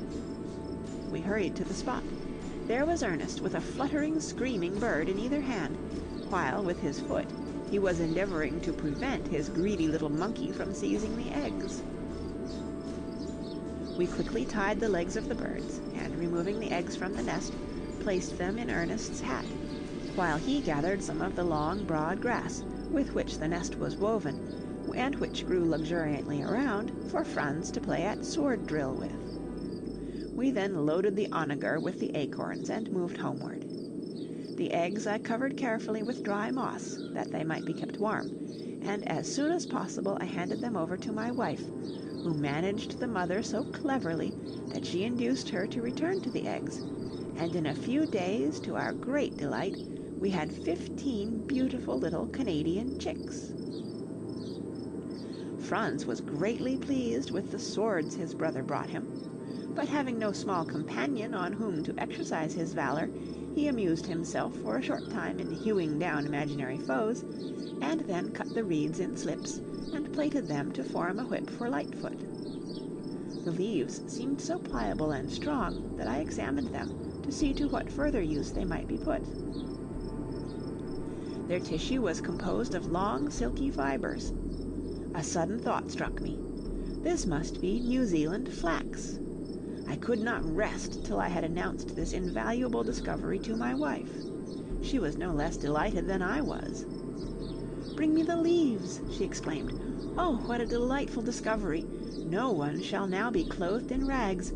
Just make me a spindle, and you shall soon have shirts and stockings and trousers, all good homespun. Quick, Fritz, and bring your mother more leaves." We could not help smiling at her eager zeal, but Fritz and Ernest sprang on their steeds, and soon the onager and buffalo were galloping home again, each laden with a great bundle of flax. The boys dismounted and deposited their offering at their mother's feet. "Capital!" she exclaimed. "I shall now show you that I am not at all behindhand in ingenuity. This must be retted, carded, spun, and woven, and then with scissors, needle, and thread, I will make you any article of clothing you choose." We decided that Flamingo Marsh would be the best spot for the operation of steeping, or retting, the flax, and next morning we set out thither with the cart drawn by the ass, and laden with the bundles, between which sat Franz and Knips, while the rest of us followed with spades and hatchets. I described to my boys as we went along the process of retting, and explained to them how steeping the flax leaves destroys the useless membrane, while the strong fibers remain. As we were employed in making beds for the flax and placing it in them, we observed several nests of the flamingo. These are most curiously and skillfully made of glutinous clay, so strong that they can neither be overturned nor washed away. They are formed in the shape of blunted cones, and placed point downward. At the upper and broader end is built a little platform to contain the eggs, on which the female bird sits, with her long legs in the water on either side, until the little birds are hatched and can take to the water. For a fortnight we left the flax to steep, and then taking it out and drying it thoroughly in the sun, stored it for future use at Falconhurst. For a fortnight we left the flax to steep, and then taking it out and drying it thoroughly in the sun, stored it for future use at Falconhurst. Daily did we load our cart with provisions to be brought to our winter quarters. Manioc, potatoes, coconuts, sweet acorns, sugar canes, were all collected and stored in abundance, for grumbling thunder, lowering skies, and sharp showers warned us that we had no time to lose. Our corn was sowed, our animals housed, our provisions stored, when down came the rain.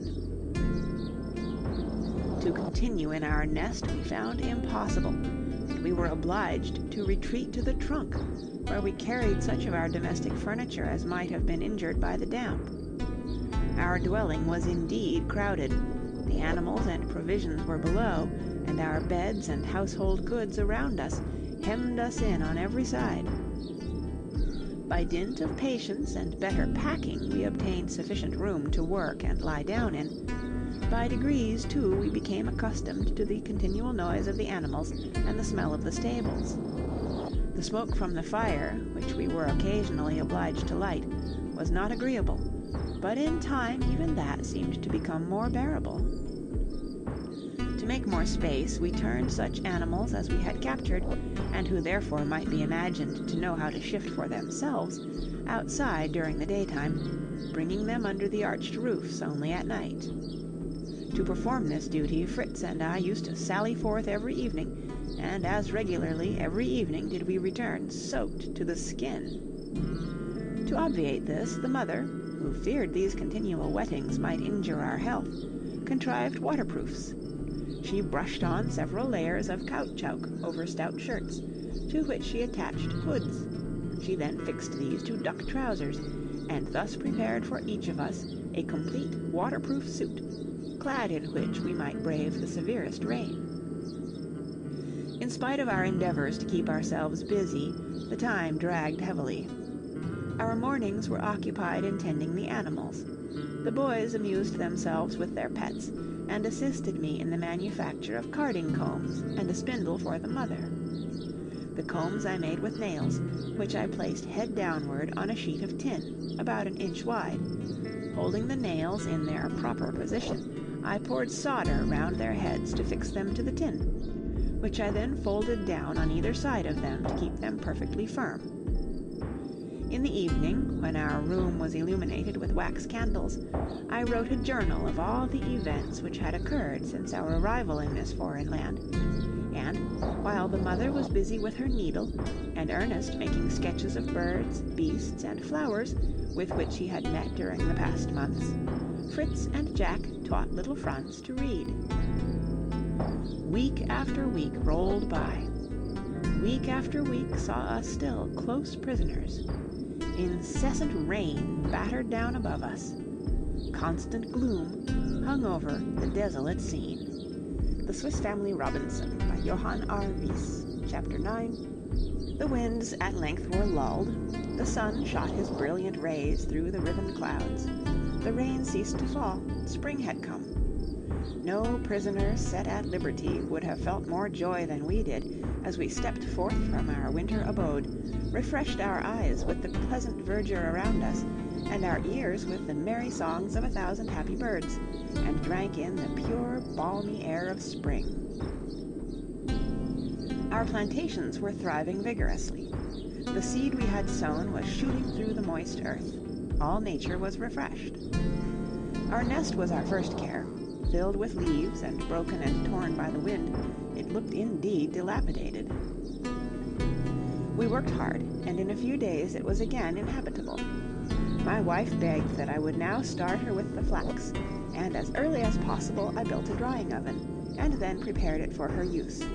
I also, after some trouble, manufactured a beetle reel and spinning wheel, and she and Franz were soon hard at work, the little boy reeling off the thread his mother spun. I was anxious to visit Tentholm, for I feared that much of our precious stores might have suffered.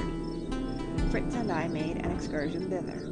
The damage done to Falconhurst was as nothing compared to the scene that awaited us.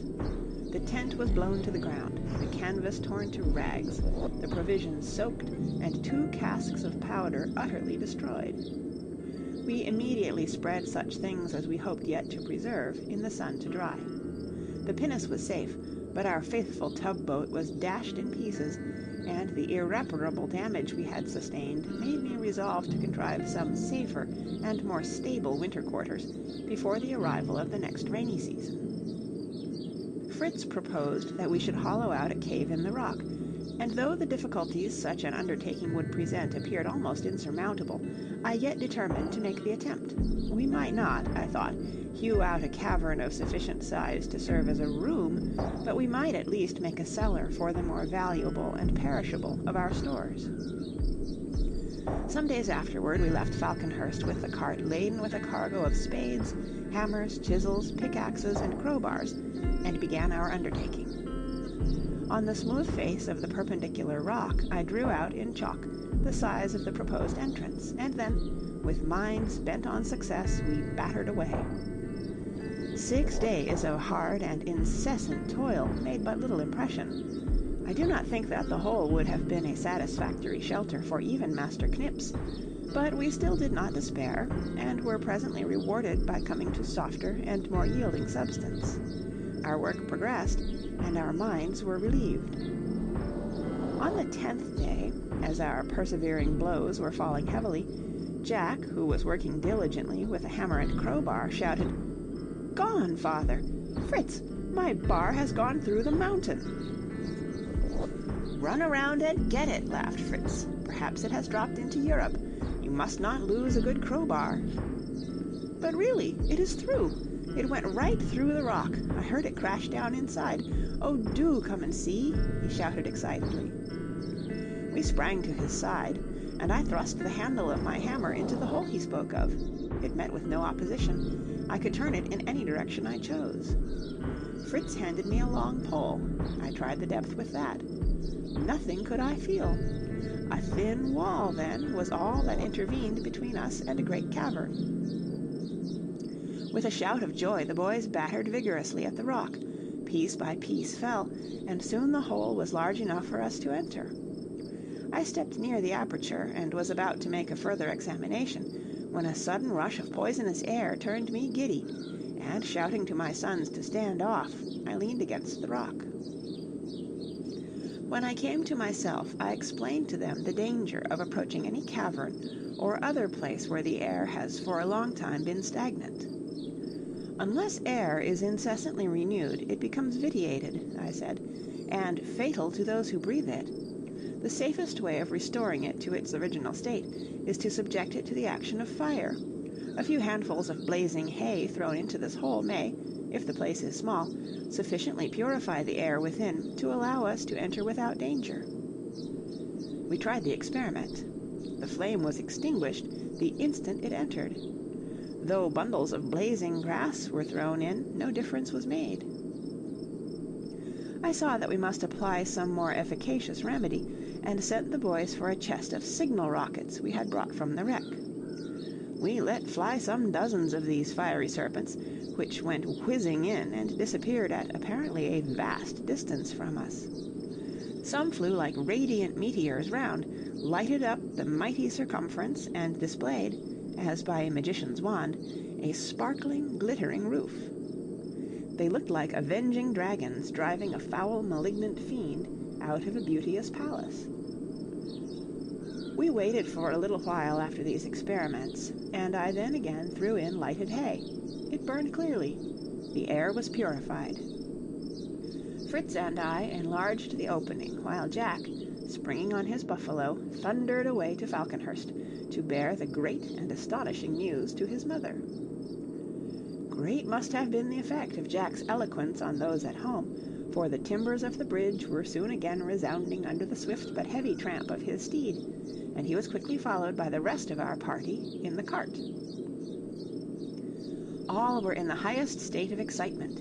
Jack had stowed in the cart all the candles he could find, and we now, lighting these, shouldered our arms and entered. I led the way, sounding the ground as I advanced with a long pole, that we might not fall unexpectedly into any great hole or chasm. Silently we marched, the mother, the boys, and even the dogs seeming overawed with the grandeur and beauty of the scene. We were in a grotto of diamonds, a vast cave of glittering crystal. The candles reflected on the walls a golden light, bright as the stars of heaven, while great crystal pillars rose from the floor like mighty trees, mingling their branches high above us, and drooping in hundreds of stalactites, which sparkled and glittered with all the colors of the rainbow. The floor of this magnificent palace was formed of hard, dry sand, so dry that I saw at once that we might safely take up our abode therein, without the slightest fear of danger from damp. From the appearance of the brilliant crystals round about us, I suspected their nature. I tasted a piece. This was a cavern of rock salt. There was no doubt about it. Here was an unlimited supply of the best and purest salt. But one thing detracted from my entire satisfaction and delight. Large crystals lay scattered here and there, which, detached from the roof, had fallen to the ground. This, if apt to recur, would keep us in constant peril. I examined some of the masses and discovered that they had been all recently separated, and therefore concluded that the concussion of the air occasioned by the rockets had caused their fall. To satisfy ourselves, however, that there were no more pieces tottering above us, we discharged our guns from the entrance and watched the effect. Nothing more fell. Our magnificent abode was safe. We returned to Falconhurst with minds full of wonder at our new discovery, and plans for turning it to the best possible advantage. Nothing was now talked of but the new house, how it should be arranged, how it should be fitted up.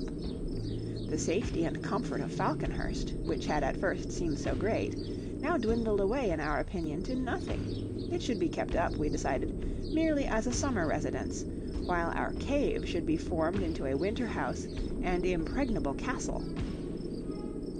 Our attention was now fully occupied with this new house. Light and air were to be admitted, so we hewed a row of windows in the rock, where we fitted the window cases we had brought from the officers' cabins. We brought the door, too, from Falconhurst, and fitted it in the aperture we had made. The opening in the trunk of the tree I determined to conceal with bark, as less likely to attract the notice of wild beasts or savages should they approach during our absence. The cave itself we divided into 4 parts. In front, a large compartment into which the door opened, subdivided into our sitting, eating, and sleeping apartments. The right-hand division containing our kitchen and workshop, and the left our stables. Behind all this, in the dark recesses of the cave, was our storehouse and powder magazine. Having already undergone one rainy season, we knew well its discomforts, and thought of many useful arrangements in the laying out of our dwelling. We did not intend to be again smoke-dried.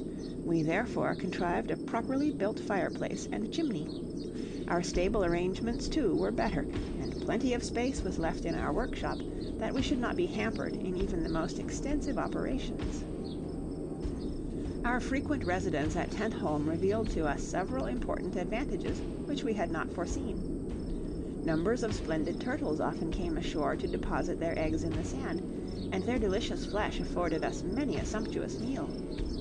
When more than one of these creatures appeared at a time, we used to cut off their retreat to the sea, and, turning them on their backs, fasten them to a stake driven in close by the water's edge, by a cord passed through a hole in their shell. We thus had fresh turtle continually within our reach, for the animals throve well thus secured, and appeared in as good condition, after having been kept thus for several weeks, as others when freshly caught. Lobsters, crabs, and mussels also abounded on the shore, but this was not all. An additional surprise awaited us. As we were one morning approaching Tentholm, we were attracted by a most curious phenomenon. The waters out at sea appeared agitated by some unseen movement, and as they heaved and boiled, their surface, struck by the beams of the morning sun, seemed illuminated by flashes of fire.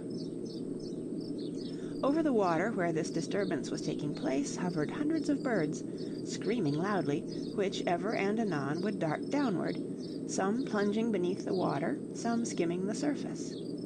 Then again they would rise and resume their harsh cries.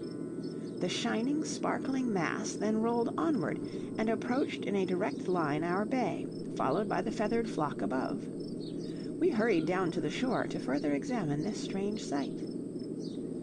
I was convinced as we approached that it was a shoal or bank of herrings. No sooner did I give utterance to my conjecture than I was assailed by a host of questions concerning this herring bank, what it was, and what occasioned it.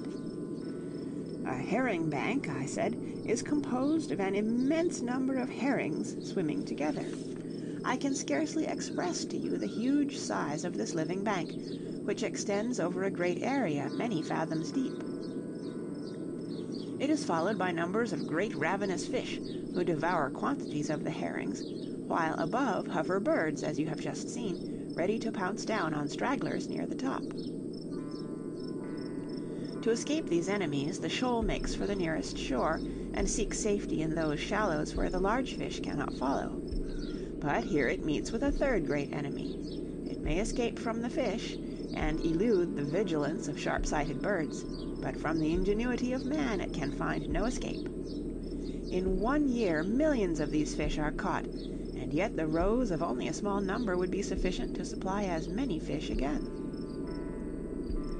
Soon our fishery was in operation. Jack and Fritz stood in the water with baskets and bailed out the fish, as one bails water with a bucket, throwing them to us on the shore.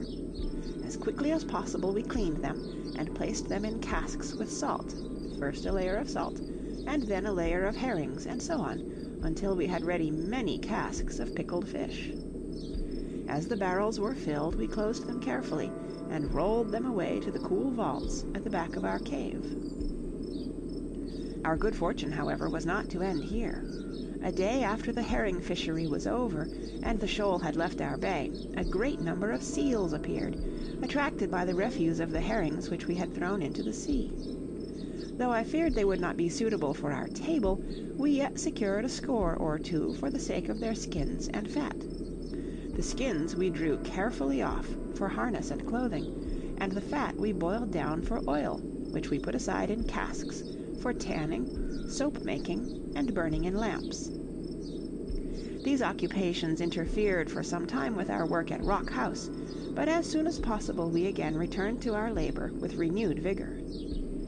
I had noticed that the salt crystals had for their base a species of gypsum, which I knew might be made of great service to us in our building operations as plaster. As an experiment, I broke off some pieces and, after subjecting them to great heat, reduced them to powder. The plaster this formed with water was smooth and white, and as I had then no particular use to which I might put it, I plastered over some of the herring casks, that I might be perfectly certain that all air was excluded. The remainder of the casks I left as they were, for I presently intended to preserve their contents by smoking. To do this, the boys and I built a small hut of reeds and branches, and then we strung our herrings on lines across the roof. On the floor we lit a great fire of brushwood and moss, which threw out a dense smoke, curling in volumes round the fish, and they, in a few days, seemed perfectly cured. About a month after the appearance of the herrings, we were favored by a visit from other shoals of fish. Jack espied them first and called to us that a lot of young whales were off the coast. We ran down and discovered the bay apparently swarming with great sturgeons, salmon, and trout, all making for the mouth of Jackal River, that they might ascend it and deposit their spawn among the stones. Jack was delighted at his discovery. "Here are proper fish," he exclaimed, "none of your paltry fry. How do you preserve these sorts of fish? Potted, salted, or smoked?" "Not so fast," said I, "not so fast. Tell me how they are to be caught, and I will tell you how they are to be cooked." "Oh, I'll catch them fast enough," he replied, and darted off to Rock House. While I was still puzzling my brains as to how I should set to work, he returned with his fishing apparatus in hand, a bow and arrow, and a ball of twine. At the arrowhead he had fastened a barbed spike, and had secured the arrow to the end of the string. Armed with this weapon, he advanced to the river's edge. His arrow flew from the bow, and, to my surprise, struck one of the largest fish in the side. "Help, father, help!" he cried, as the great fish darted off, carrying arrow and all with it. "Help, or he will pull me into the water." I ran to his assistance, and together we struggled with the finny monster. He pulled tremendously and lashed the water around him, but we held the cord fast, and he had no chance of escape. Weaker and weaker grew his struggles, and at length, exhausted by his exertions and loss of blood, he allowed us to draw him ashore.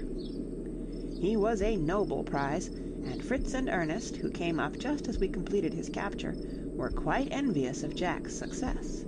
Not to be behindhand, they eagerly rushed off for weapons themselves. We were soon all in the water, Fritz with a harpoon, Ernest with a rod and line, and I myself armed like Neptune with an iron trident, or, more properly speaking, perhaps, a pitchfork.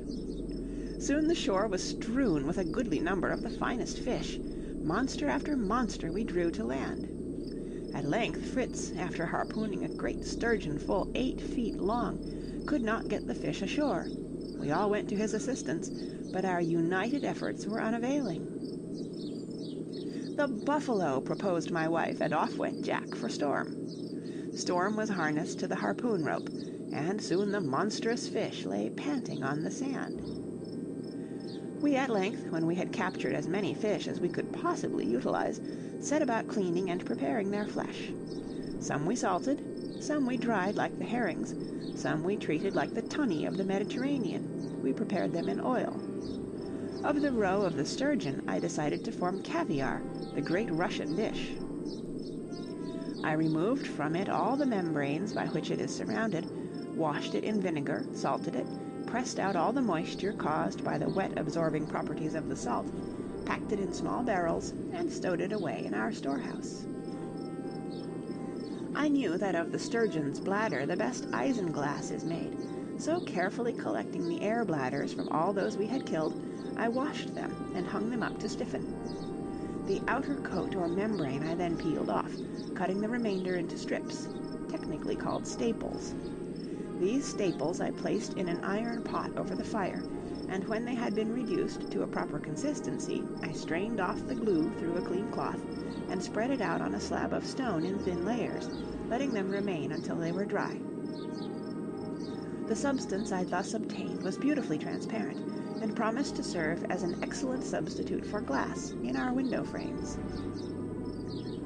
Fortunately, in this beautiful climate, little or no attention was necessary to the kitchen garden. The seeds sprang up and flourished without apparently the slightest regard for the time or season of the year. Peas, beans, wheat, barley, rye, and Indian corn seemed constantly ripe, while cucumbers, melons, and all sorts of other vegetables grew luxuriantly. The success of our garden at Tentholm encouraged me to hope that my experiment at Falconhurst had not failed, and one morning we started to visit the spot. As we passed by the field from which the potatoes had been dug, we found it covered with barley, wheat, rye, and peas in profusion. I turned to the mother in amazement. "Where has this fine crop sprung from?" said I. "From the earth," she replied, laughing, "where Franz and I sowed the seed I brought from the wreck. The ground was ready tilled by you and the boys. All we had to do was to scatter the seed." I was delighted at the sight, and it augured well, I thought, for the success of my maize plantation. We hurried to the field. The crop had indeed grown well, and what was more, appeared to be duly appreciated. A tremendous flock of feathered thieves rose as we approached.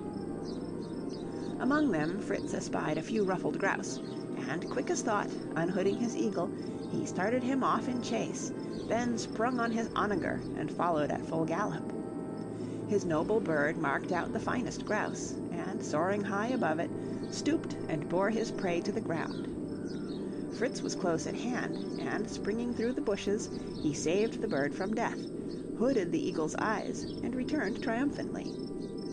Jack had not stood idle, for, slipping his pet Fangs, he had started him among some quails who remained upon the field, and to my surprise the jackal secured some dozen of the birds, bringing them faithfully to his master's feet.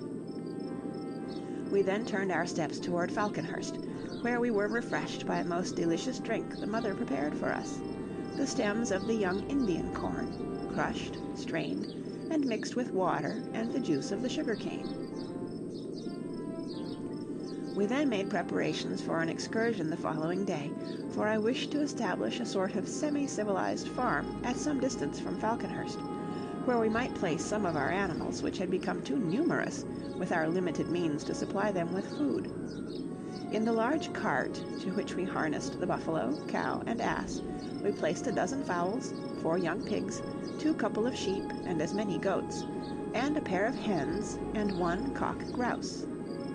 Fritz led the way on his onager, and by a new track we forced a passage through the woods and tall grasses toward Cape Disappointment. The difficult march was at length over, and we emerged from the forest upon a large plain covered with curious little bushes. The branches of these little shrubs and the ground about them were covered with pure white flakes. "Snow! Snow!" exclaimed Franz. "Oh, Mother, come down from the cart and play snowballs. This is jolly, much better than the ugly rain." I was not surprised at the boy's mistake, for indeed the flakes did look like snow. But before I could express my opinion, Fritz declared that the plant must be a kind of dwarf cotton tree. We approached nearer and found he was right. Soft, fine wool, enclosed in pods, and still hanging on the bushes or lying on the ground, abounded in every direction. We had indeed discovered this valuable plant. The mother was charmed, and gathering a great quantity in 3 capacious bags, we resumed our journey. Crossing the cotton field, we ascended a pretty wooded hill.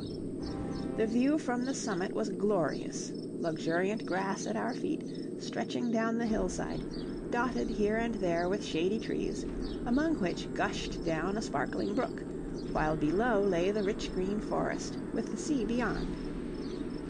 What better situation could we hope to find for our new farm? Pasture, water, shade, and shelter, all were here. We pitched our tent, built our fireplace, and leaving the mother to prepare our repast, Fritz and I selected a spot for the erection of our shed. We soon found a group of trees, so situated that the trunks would serve as posts for our intended building. Thither we carried all our tools, and then, as the day was far advanced, enjoyed our supper, and lay down upon most comfortable beds, which the mother had prepared for us with the cotton. The group of trees we had selected was exactly suited to our purpose, for it formed a regular rectilinear figure, the greatest side of which faced the sea. I cut deep mortices in the trunks about 10 feet from the ground, and again 10 feet higher up to form a second story. In these mortices I inserted beams, thus forming a framework for my building, and then, making a roof of laths, I overlaid it with bark, which I stripped from a neighboring tree, and fixed with acacia thorns, and which would effectually shoot off any amount of rain. While clearing up the scraps of bark and other rubbish for fuel for our fire, I noticed a peculiar smell, and stooping down I picked up pieces of the bark, some of which, to my great surprise, I found was that of the terebinth tree, and the rest that of the American fir. The goats, too, made an important discovery among the same heap, for we found them busily rooting out pieces of cinnamon, a most delicious and aromatic spice. "From the fir," said I to the boys, "we get turpentine and tar, and thus it is that the fir tree becomes such a valuable article of commerce. So we may look forward to preparing pitch for our yacht, with tar and oil, you know, and cart grease, too, with tar and fat. I do not know that you will equally appreciate the terebinth tree. A gum issues from incisions in the bark, which hardens in the sun, and becomes as transparent as amber. When burned, it gives forth a most delicious perfume, and when dissolved in spirits of wine, forms a beautiful transparent varnish." The completion of our new farmhouse occupied us several days. We wove strong lianas and other creepers together to form the walls to the height of about 6 feet. The rest, up to the roof, we formed merely of a lattice-work of laths, to admit both air and light. Within we divided the house into 3 parts, one subdivided into stalls for the animals, a second fitted with perches for the birds, and a third simply furnished with a rough table and benches, to serve as a sleeping apartment for ourselves when we should find it necessary to pay the place a visit. In a short time the dwelling was most comfortably arranged, and as we daily filled the feeding troughs with the food the animals liked best, they showed no inclination to desert the spot we had chosen for them. Yet, hard as we had worked, we found that the provisions we had brought with us would be exhausted before we could hope to be able to leave the farm. I therefore dispatched Jack and Fritz for fresh supplies. During their absence, Ernest and I made a short excursion in the neighborhood, that we might know more exactly the character of the country near our farm. Passing over a brook which flowed toward the wall of rocks, we reached a large marsh, and as we walked round it, I noticed with delight that it was covered with the rice plant, growing wild in the greatest profusion. Here and there only were there any ripe plants, and from these rose a number of ruffled grouse, at which both Ernest and I let fly. 2 fell, and Fangs, who was with us, brought them to our feet. As we advanced, Knips skipped from the back of his steed Juno, and began to regale himself on some fruit at a short distance off. We followed the little animal and found him devouring delicious strawberries. Having enjoyed the fruit ourselves, we filled the hamper Knips always carried, and secured the fruit from his pilfering paws with leaves fixed firmly down. I then took a sample of the rice seeds to show the mother, and we continued our journey. Presently we reached the borders of the pretty lake which we had seen beyond the swamp. The nearer aspect of its calm blue waters greatly charmed us, and still more so the sight of numbers of black swans, disporting themselves on the glassy surface, in which their stately forms and graceful movements were reflected as in a mirror. It was delightful to watch these splendid birds, old and young, swimming together in the peaceful enjoyment of life, seeking their food, and pursuing one another playfully in the water. I could not think of breaking in upon their happy, beautiful existence by firing among them, but our dog Juno was by no means so considerate, for all at once I heard a plunge, and saw her drag out of the water a most peculiar-looking creature, something like a small otter, but not above 22 inches in length, which she would have torn to pieces had we not hurried up and taken it from her. This curious little animal was of a soft, dark brown color, the fur being of a lighter shade under the body. Its feet were furnished with large claws, and also completely webbed, the head small, with deeply set ears and eyes, and terminating in a broad, flat bill, like that of a duck. This singularity seemed to us so droll that we both laughed heartily, feeling at the same time much puzzled to know what sort of animal it could possibly be. For want of a better, we gave it the name of the beast with a bill, and Ernest willingly undertook to carry it, that it might be stuffed and kept as a curiosity. After this we returned to the farm, thinking our messengers might soon arrive, and sure enough, in about a quarter of an hour, Fritz and Jack made their appearance at a brisk trot, and gave a circumstantial account of their mission. I was pleased to see that they had fulfilled their orders intelligently, carrying out my intentions in the spirit, and not blindly to the letter. Next morning we quitted the farm, which we named Woodlands, after providing amply for the wants of the animals, sheep, goats, and poultry which we left there. Shortly afterward, on entering a wood, we found it tenanted by an enormous number of apes, who instantly assailed us with showers of fir cones, uttering hideous and angry cries, and effectually checking our progress, until we put them to flight by a couple of shots, which not a little astonished their weak minds. Fritz picked up some of their missiles, and showing them to me, I recognized the cone of the stone pine. "By all means gather some of these cones, boys," said I.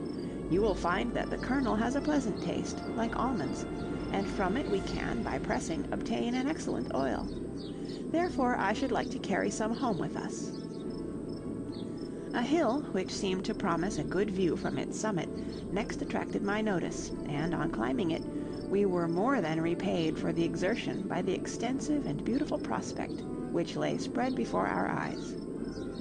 The situation altogether was so agreeable that here also I resolved to make a settlement, to be visited occasionally, and after resting a while, and talking the matter over, we set to work to build a cottage, such as we had lately finished at Woodlands. Our experience there enabled us to proceed quickly with the work, and in a few days the rustic abode was completed, and received, by Ernest's choice, the grand name of Prospect Hill. My chief object in undertaking this expedition had been to discover some tree from whose bark I could hope to make a useful light boat or canoe. Hitherto I had met with none at all fit for my purpose, but, not despairing of success, I began, when the cottage was built, to examine carefully the surrounding woods, and, after considerable trouble, came upon 2 magnificent, tall, straight trees, the bark of which seemed something like that of the birch. Selecting one whose trunk was, to a great height, free from branches, we attached to one of the lower of the boughs the rope ladder we had with us, and Fritz, ascending it, cut the bark through in a circle.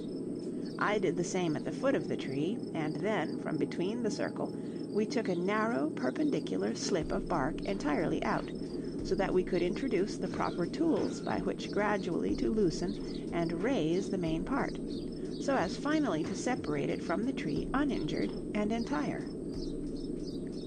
This we found possible because the bark was moist and flexible. Great care and exertion was necessary, as the bark became detached, to support it until the whole was ready to be let gently down upon the grass. This seemed a great achievement, but our work was by no means ended, nor could we venture to desist from it until, while the material was soft and pliable, we had formed it into the shape we desired for the canoe. In order to do this, I cut a long triangular piece out of each end of the roll, and, placing the sloping parts one over the other, I drew the ends into a pointed form, and secured them with pegs and glue. This successful proceeding had, however, widened the boat and made it too flat in the middle, so that it was necessary to put ropes round it and tighten them until the proper shape was restored, before we could allow it to dry in the sun. This being all I could do without a greater variety of tools, I determined to complete my work in a more convenient situation, and forthwith dispatched Fritz and Jack with orders to bring the sledge, which now ran on wheels taken from gun carriages, that the canoe might be transported direct to the vicinity of the harbor at Tentholm. During their absence, I fortunately found some wood naturally curved, just suited for ribs to support and strengthen the sides of the boat. When the two lads returned with the sledge, it was time to rest for the night, but with early dawn we were again busily at work. The sledge was loaded with the new boat and everything else we could pack into it, and we turned our steps homeward, finding the greatest difficulty, however, in getting our vehicle through the woods. We crossed the bamboo swamp, where I cut a fine mast for my boat, and came at length to a small opening or defile in the ridge of rocks, where a little torrent rushed from its source down into the larger stream beyond. Here we determined to make a halt, in order to erect a great earth wall across the narrow gorge, which, being thickly planted with prickly pear, Indian fig, and every thorny bush we could find, would in time form an effectual barrier against the intrusion of wild beasts, the cliffs being, to the best of our belief, in every other part inaccessible. For our own convenience, we retained a small winding path through this barrier, concealing and defending it with piles of branches and thorns, and also we contrived a light drawbridge over the stream, so that we rendered the pass altogether a very strong position, should we ever have to act on the defensive. This work occupied 2 days, and continuing on our way, we were glad to rest at Falconhurst, before arriving, quite tired and worn out, at Tentholm. It took some time to recruit our strength after this long and fatiguing expedition, and then we vigorously resumed the task of finishing the canoe. The arrangements, I flattered myself, were carried out in a manner quite worthy of a shipbuilder. A mast, sails, and paddles were fitted, but my final touch, although I prized it highly and considered it a grand and original idea, would no doubt have excited only ridicule and contempt had it been seen by a naval man. My contrivance was this. I had a couple of large, airtight bags made of the skins of the dogfish, well tarred and pitched, inflated, and made fast on each side of the boat, just above the level of the water. These floats, however much she might be loaded, would effectually prevent either the sinking or capsizing of my craft. I may as well relate in this place what I omitted at the time of its occurrence. During the rainy season, our cow presented us with a bull calf, and that there might never be any difficulty in managing him, I, at a very early age, pierced his nose, and placed a short stick in it, to be exchanged for a ring when he was old enough. The question now came to be who should be his master, and to what should we train him?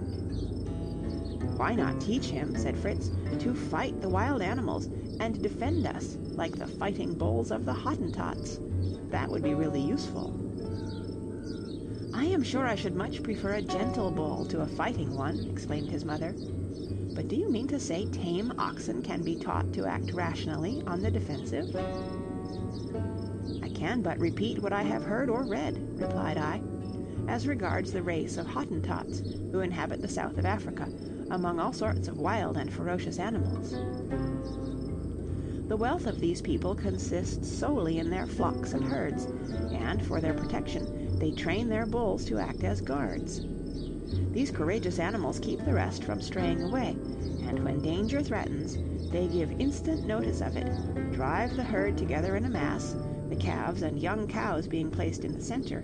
Around them the bulls and strong oxen make a formidable circle with their horned heads turned to the front, offering determined resistance to the fiercest foe. These fighting bulls will even sometimes rush with dreadful bellowing to meet the enemy, and should it be a mighty lion or other strong and daring monster, sacrifice their own lives in defense of the herd. It is said that formerly, when Hottentot tribes made war on one another, it was not unusual to place a troop of these stout-hearted warriors in the van of the little army, when their heroism led to decisive victory on one side or the other. But," continued I, "although I can see you are all delighted with my description of these fine warlike animals, I think we had better train this youngster to be a peaceable bull. Who is to have charge of him?" Ernest thought it would be more amusing to train his monkey than a calf.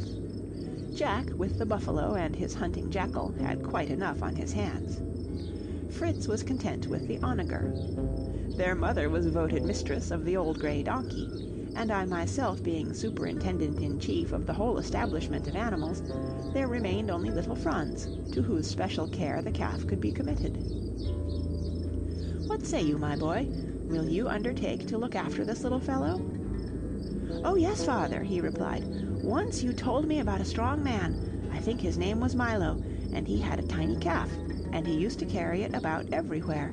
It grew bigger and bigger, but still he carried it often, till at last he grew so strong that when it was quite a great big ox, he could lift it as easily as ever. And so, you see, if I take care of our wee calf and teach it to do what I like, perhaps when it grows big I shall still be able to manage it, and then, oh, papa, do you think I might ride upon it?"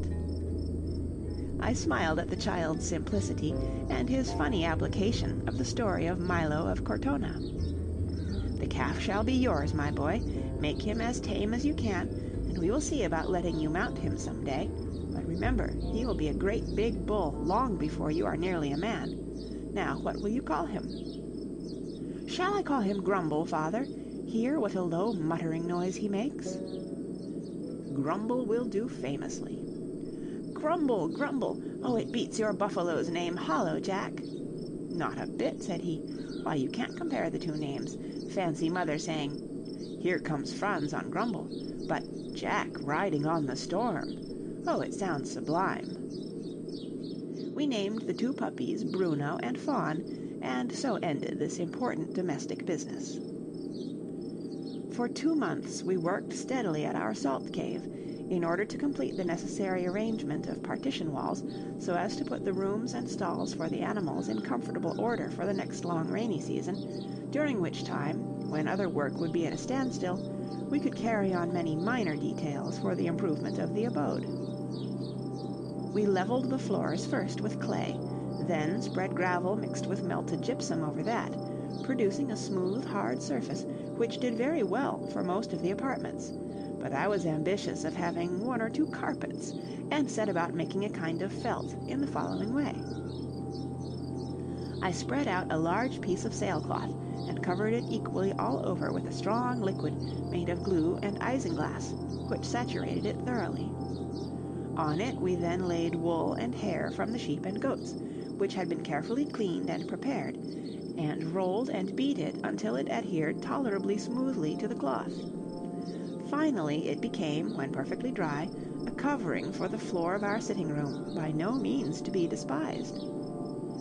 One morning, just after these labors at the salt cave were completed, happening to awake unusually early, I turned my thoughts, as I lay waiting for sunrise, to considering what length of time we had now passed on this coast, and discovered to my surprise that the very next day would be the anniversary of our escape from the wreck. My heart swelled with gratitude to the gracious God who had then granted us deliverance, and ever since had loaded us with benefits, and I resolved to set tomorrow apart as a day of thanksgiving, in joyful celebration of the occasion.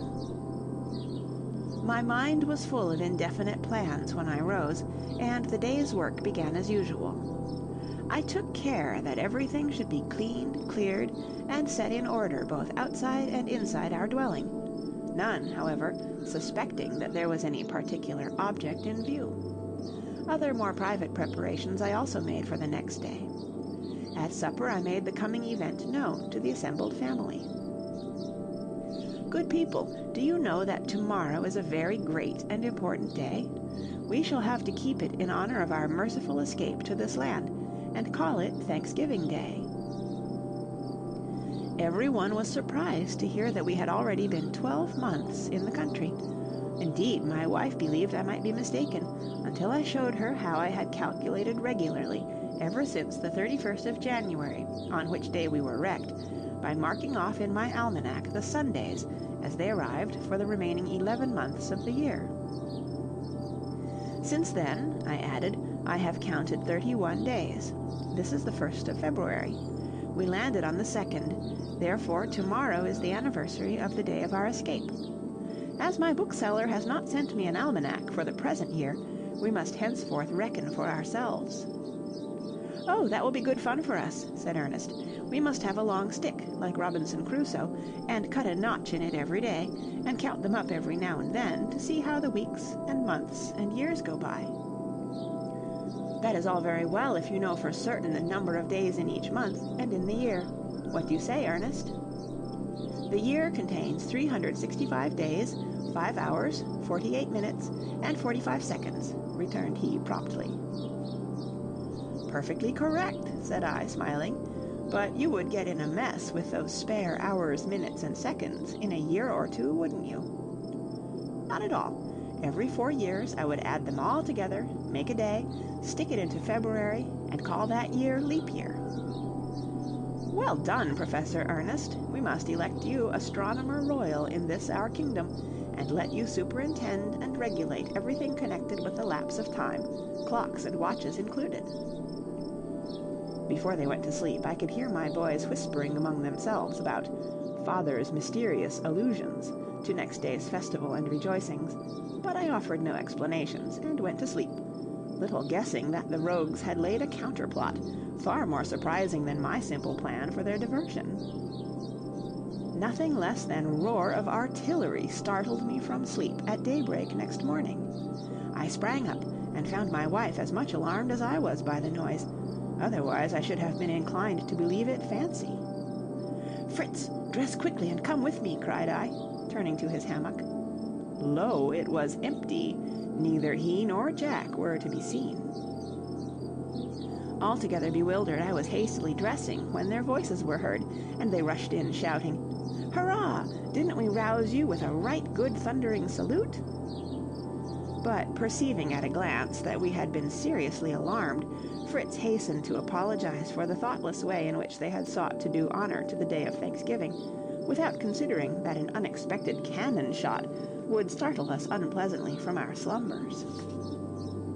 We readily forgave the authors of our alarm, in consideration of the good intention which had prompted the deed, and satisfied that the day had at least been duly inaugurated, we all went quietly to breakfast. Afterward we sat together for a long time, enjoying the calm beauty of the morning, and talking of all that had taken place on the memorable days of the storm a year ago. For I desired that the awful events of that time should live in the remembrance of my children, with a deepening sense of gratitude for our deliverance. Therefore I read aloud passages from my journal, as well as many beautiful verses from the Psalms, expressive of joyful praise and thanksgiving, so that even the youngest among us was impressed and solemnized at the recollections of escape from a terrible death, and also led to bless and praise the name of the Lord our deliverer. Dinner followed shortly after this happy service, and I then announced for the afternoon a grand display of athletic sports, in which I and my wife were to be spectators and judges. "Father, what a grand idea!" "Oh, how jolly! Are we to run races?" "And prizes. Will there be prizes, Father?" "The judges offer prizes for competition in every sort of manly exercise," replied I. "Shooting, running, riding, leaping, climbing, swimming. We will have an exhibition of your skill in all. Now for it. Trumpeters, sound for the opening of the lists." Uttering these last words in a stentorian voice, and wildly waving my arms toward a shady spot, where the ducks and geese were quietly resting, had the absurd effect I intended. Up they all started in a fright, gabbling and quacking loudly, to the infinite amusement of the children, who began to bustle about in eager preparations for the contest, and begging to know with what they were to begin. "Let us have shooting first, and the rest when the heat of the day declines. Here is a mark I have got ready for you," said I, producing a board roughly shaped like a kangaroo, and of about the size of one. This target was admired, but Jack could not rest satisfied till he had added ears and a long leather strap for the tail. It was then fixed in the attitude most characteristic of the creature, and the distance for firing measured off. Each of the 3 competitors was to fire twice. Fritz hit the kangaroo's head each time, Ernest hit the body once, and Jack, by a lucky chance, shot the ears clean away from the head, which feat raised a shout of laughter. A second trial with pistols ensued, in which Fritz again came off victor. Then, desiring the competitors to load with small shot, I threw a little board as high as I possibly could up in the air, each in turn aiming at, and endeavoring to hit it before it touched the ground. In this I found to my surprise that the sedate Ernest succeeded quite as well as his more impetuous brother Fritz. As for Jack, his flying board escaped wholly uninjured. After this followed archery, which I liked to encourage, foreseeing that a time might come when ammunition would fail, and in this practice I saw with pleasure that my elder sons were really skillful, while even little Franz acquitted himself well. A pause ensued, and then I started a running match. Fritz, Ernest, and Jack were to run to Falconhurst by the most direct path. The first to reach the tree was to bring me, in proof of his success, a penknife I had accidentally left on the table in my sleeping room. At a given signal, away went the racers in fine style. Fritz and Jack, putting forth all their powers, took the lead at once, running in advance of Ernest, who started at a good steady pace, which I predicted he would be better able to maintain than such a furious rate as his brothers. But long before we expected to see them back, a tremendous noise of galloping caused us to look with surprise toward the bridge, and Jack made his appearance, thundering along on his buffalo, with the onager and the donkey tearing after him riderless, and the whole party in the wildest spirits. "Hullo!" cried I. "What sort of foot race do you call this, Master Jack?" He shouted merrily as he dashed up to us, then flinging himself off and saluting us in a playful way, "I very soon saw," said he, "that I hadn't a chance, so, renouncing all idea of the prize, I caught Storm and made him gallop home with me, to be in time to see the others come puffing in. Lightfoot and old Grizzle chose to join me. I never invited them." By and by the other boys arrived, Ernest holding up the knife in token of being the winner, and after hearing all particulars about the running, and that he had reached Falconhurst 2 minutes before Fritz, we proceeded to test the climbing powers of the youthful athletes. In this exercise Jack performed wonders. He ascended with remarkable agility the highest palms whose stems he could clasp, and when he put on his sharkskin buskins, which enabled him to take firm hold of larger trees, he played antics like a squirrel or a monkey, peeping and grinning at us, at first on one side of the stem, and then on the other, in a most diverting way. Fritz and Ernest climbed well, but could not come near the grace and skill of their active and lively young brother. Riding followed, and marvelous feats were performed, Fritz and Jack proving themselves very equal in their management of their different steeds. I thought riding was over when little Franz appeared from the stable in the cave, leading young Grumble, the bull-calf, with a neat saddle of kangaroo hide, and a bridle passed through his nose-ring. The child saluted us with a pretty little air of confidence, exclaiming, "Now, most learned judges, prepare to see something quite new and wonderful. The great bull-tamer, Milo of Cortona, desires the honor of exhibiting before you." Then, taking a whip and holding the end of a long cord, he made the animal, at the word of command, walk, trot, and gallop in a circle round him. He afterward mounted, and showed off Grumble's somewhat awkward paces. The sports were concluded by swimming matches, and the competitors found a plunge in salt water very refreshing after their varied exertions. Fritz showed himself a master in the art. At home in the element, no moment betokened either exertion or weariness. Ernest exhibited too much anxiety and effort, while Jack was far too violent and hasty, and soon became exhausted. Franz gave token of future skill. By this time, as it was getting late, we returned to our dwelling, the mother having preceded us in order to make arrangements for the ceremony of prize-giving. We found her seated in great state, with the prizes set out by her side. The boys marched in, pretending to play various instruments in imitation of a band, and then all four, bowing respectfully, stood before her, like the victors in a tournament of old, awaiting the reward of valor from the Queen of Beauty, which she bestowed with a few words of praise and encouragement. Fritz, to his immense delight, received, as the prize for shooting and swimming, a splendid double-barreled rifle and a beautiful hunting knife. To Ernest, as winner of the running match, was given a handsome gold watch. For climbing and riding, Jack had a pair of silver-plated spurs and a riding whip, both of which gave him extraordinary pleasure. Franz received a pair of stirrups and a driving whip made of rhinoceros hide, which we thought would be of use to him in the character of bull-trainer. When the ceremony was supposed to be over, I advanced and solemnly presented to my wife a lovely work-box filled with every imaginable requirement for a lady's work-table, which she accepted with equal surprise and delight. The whole entertainment afforded the boys such intense pleasure, and their spirits rose to such a pitch, that nothing would serve them but another salvo of artillery, in order to close with befitting dignity and honor so great a day. They gave me no peace till they had leave to squander some gunpowder, and then at last, their excited feelings seeming relieved, we were able to sit down to supper.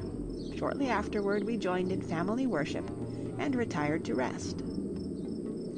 Soon after the great festival of our grand Thanksgiving Day, I recollected that it was now the time when, the figs at Falconhurst being ripe, immense flocks of ortolans and wild pigeons were attracted thither, and as we had found those preserved last year of the greatest use among our stores of winter provisions, I would not miss the opportunity of renewing our stock, and therefore, laying aside the building work, we removed with all speed to our home in the tree, where sure enough we found the first detachment of the birds already busy with the fruit.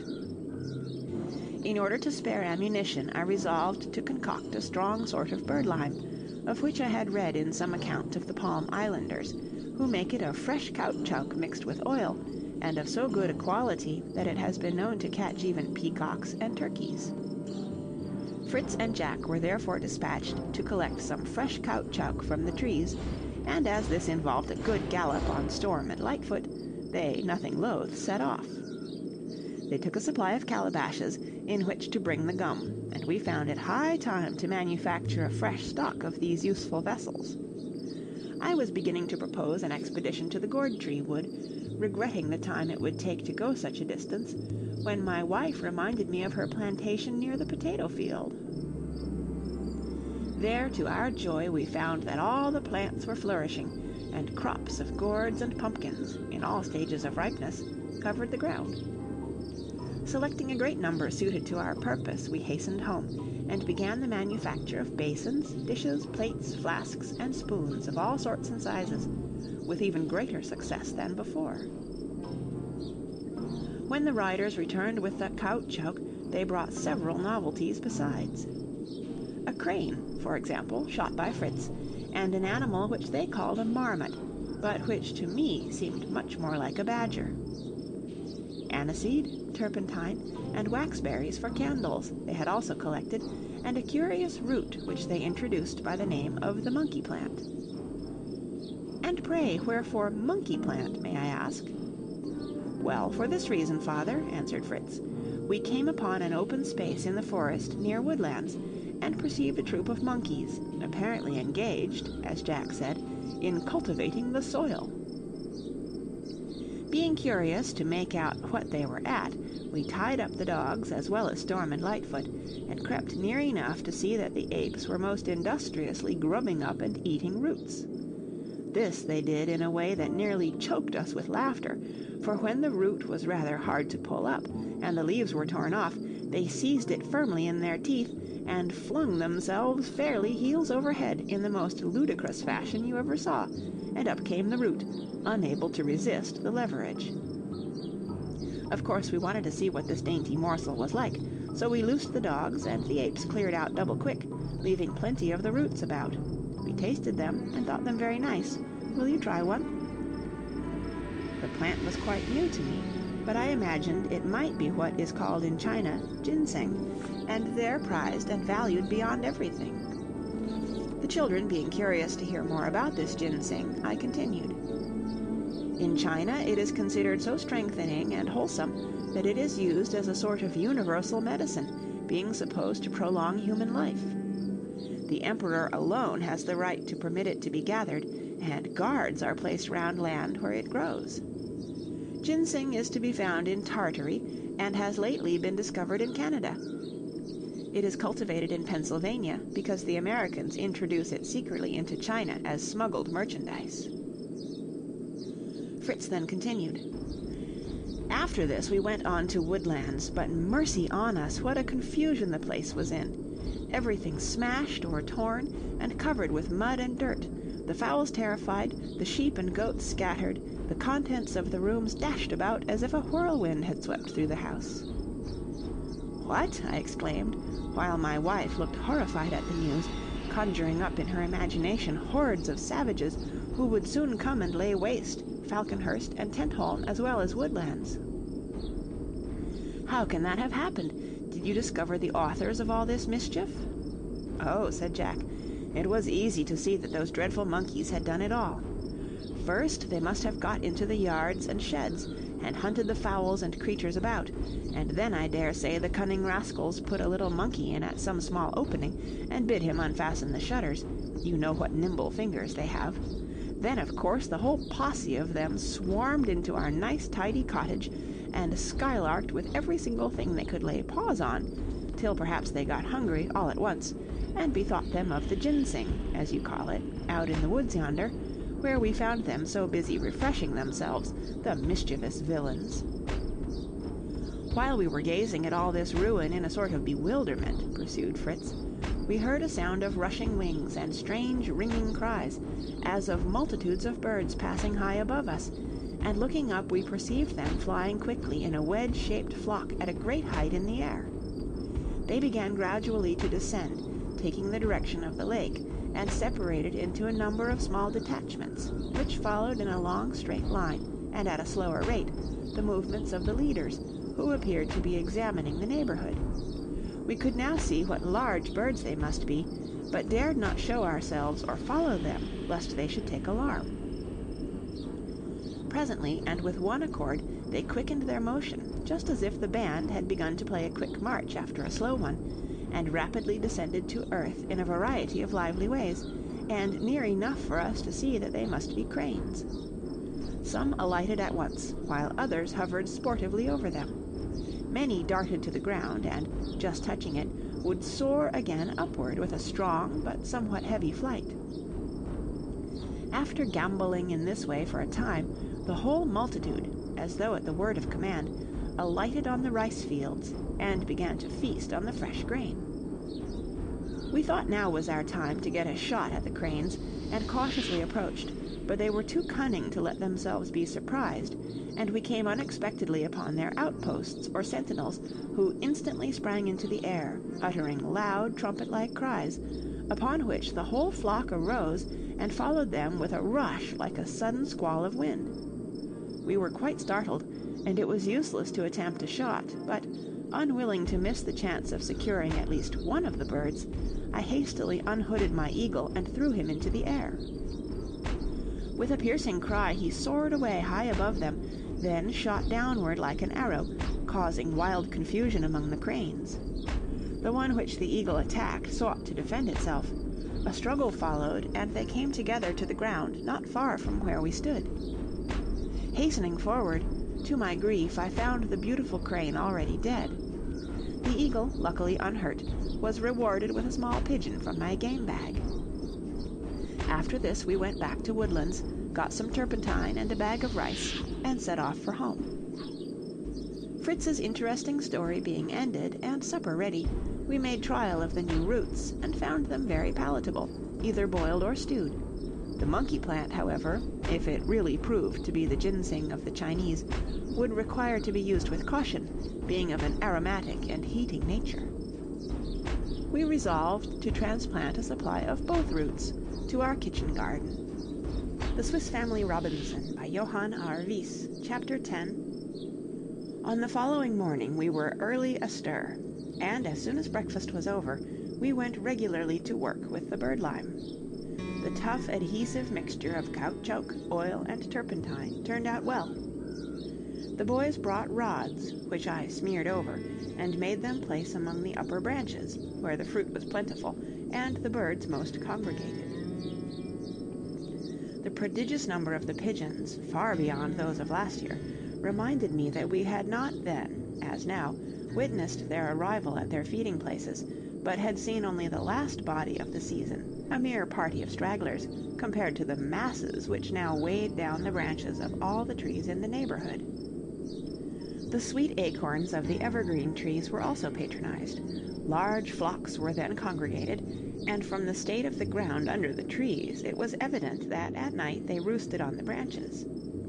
Seeing this, I determined to make a raid upon them by torchlight, after the manner of the colonists in Virginia. Meantime the birdlime acted well. The pigeons alighting stuck fast. The more they fluttered and struggled, the more completely were they bedaubed with the tenacious mixture, and at length, with piteous cries, fell to the ground, bearing the sticks with them. The birds were then removed, fresh lime spread, and the snare set again. The boys quickly became able to carry on the work without my assistance, so, leaving it to them, I went to prepare torches, with pine wood and turpentine, for the night attack. Jack presently brought me a very pretty pigeon, unlike the rest, to show me, as he felt unwilling to kill it, and seeing that it must be one of our own European breed, which we wished to preserve until their numbers greatly increased, I took the trembling captive and gently cleansed its feet and wings with oil and ashes from the stiff sticky mess with which it was bedaubed, placing it then in a wicker cage, and telling Jack to bring me any others like it which were caught. This he did, and we secured several pairs, greatly to my satisfaction, as having necessarily let them go free when we landed, they had become quite wild, and we derived no advantage from them, whereas now we would have a cot, and pigeon pie whenever we liked. When evening drew on, we set out for the wood of sweet acorns, provided merely with long bamboo canes, torches, and canvas sacks. These weapons appeared very curious and insufficient to the children, but their use was speedily apparent, for, darkness having come upon us almost before we reached the wood, I lighted the torches, and perceived, as I expected, that every branch was thickly laden with ortolans and wild pigeons, who were roosting there in amazing numbers. Suddenly aroused by the glare of the light, confusion prevailed among the terrified birds, who fluttered helplessly through the branches, dazzled and bewildered, and many falling, even before we began to use the sticks, were picked up and put in the bags. When we beat and struck the branches, it was as much as my wife and Franz could do to gather up the quantities of pigeons that soon lay on the ground. The sacks were speedily quite full. We turned homeward, and on reaching Falconhurst, put our booty in safety, and gladly withdrew to rest. The following day was wholly occupied in plucking, boiling, roasting, and stewing, so that we could find time for nothing else, but next morning a great expedition to Woodlands was arranged, that measures might there be taken to prevent a repetition of the monkey invasion. I hoped, could I but catch the mischievous rascals at their work of destruction, to inflict upon them such a chastisement as would effectually make them shun the neighborhood of our farm for the future. My wife provided us with a good store of provisions, as we were likely to be absent several days, while she, with Franz and Turk, remained at home. I took with me abundance of specially prepared birdlime, far stronger than that which we used for the pigeons, a number of short posts, plenty of string, and a supply of coconut shells and gourds. The buffalo carried all these things, and one or two of the boys beside. I myself bestrode the ass, and in due time we arrived at a convenient spot in the forest, near Woodlands, well concealed by thick bushes and underwood, where we made a little encampment, pitching the small tent and tethering the animals. The dogs, too, were tied up, lest they should roam about and betray our presence. We found the cottage quiet and deserted, and I lost no time in preparing for the reception of visitors, hoping to be all ready for them and out of sight before they arrived. We drove the stakes lightly into the ground, so as to form an irregular paling round the house, winding string in and out in all directions between them, thus making a kind of labyrinth, through which it would be impossible to pass without touching either the stakes or the cords. Everything was plentifully besmeared with birdlime, and basins of the mixture were set in all directions, strewn with rice, maize, and other dainties for bait. Night came without any interruption to our proceedings, and all being then accomplished, we retired to rest beneath the shelter of our little tent. Very early in the morning we heard a confused noise, such as we knew betokened the approach of a large number of apes. We armed ourselves with strong clubs and cudgels, and holding the dogs in leash, made our way silently behind the thickets, till, ourselves unseen, we could command a view of all that went on, and strange indeed was the scene which ensued. The noise of rustling, cracking, and creaking among the branches, with horrid cries and shrieks, and chattering, increased to a degree sufficient to make us perfectly giddy, and then out from the forest poured the whole disorderly rabble of monkeys, scrambling, springing, leaping from the trees, racing and tumbling across the grassy space toward the house, when, at once attracted by the novelties they saw, they made for the jars and bowls. They seemed innumerable, but the confused, rapid way in which they swarmed hither and thither made it difficult to judge accurately of their numbers. They dashed fearlessly through and over the palings in all directions, some rushing at the eatables, some scrambling onto the roof, where they commenced tugging at the wooden pegs, with a view to forcing an entrance. Gradually, however, as they rambled over the place, all in turn became besmeared with our birdlime, on head, paws, or back or breast. The wretched predicament of the apes increased every instant. Some sat down, and with the most ludicrous gestures tried to clean themselves. Others were hopelessly entangled in stakes and cordage, which they trailed about after them, looking the picture of bewildered despair. Others again endeavored to help one another, and stuck fast together. The more they pulled and tugged and kicked, the worse became their plight. Many had the gourds and coconut shells lumbering and clattering about with them, their paws having been caught when they sought to obtain the rice or fruit we had put for bait. Most ridiculous of all was the condition of one old fellow who had found a calabash containing palm wine, and, eagerly drinking it, was immediately fitted with a mask, for the shell stuck to his forehead and whiskers, of course covering his eyes, and he blundered about, cutting the wildest capers in his efforts to get rid of the encumbrance. Numbers took to flight, but as we had spread birdlime on several of the trees around, many apes found themselves fixed to or hanging from the branches, where they remained in woeful durance, struggling and shrieking horribly. The panic being now general, I loosed the 3 dogs, whose impatience had been almost uncontrollable, and who now rushed to the attack of the unfortunate monkeys, as though burning with zeal to execute justice upon desperate criminals. The place soon had the appearance of a ghastly battlefield, for we were obliged to do our part with the clubs and sticks, till the din of howling, yelling, barking, in every conceivable tone of rage and pain, gave place to an awful silence, and we looked with a shudder on the shocking spectacle around us. At least 40 apes lay mangled and dead, and the boys began to be quite sad and downhearted, till I, fully sharing their feelings, hastened to turn their thoughts to active employment in removing and burying the slain, burning the stakes, cordage, bowls, everything concerned in the execution of our deadly stratagem. After that we betook ourselves to the task of restoring order to our dismantled cottage, and seeking for the scattered flock of sheep, goats, and poultry, we gradually collected them, hoping to settle them once more peacefully in their yards and sheds. While thus engaged, we repeatedly heard a sound as of something heavy falling from a tree. On going to look, we found 3 splendid birds caught on some of the limed sticks we had placed loose in the branches.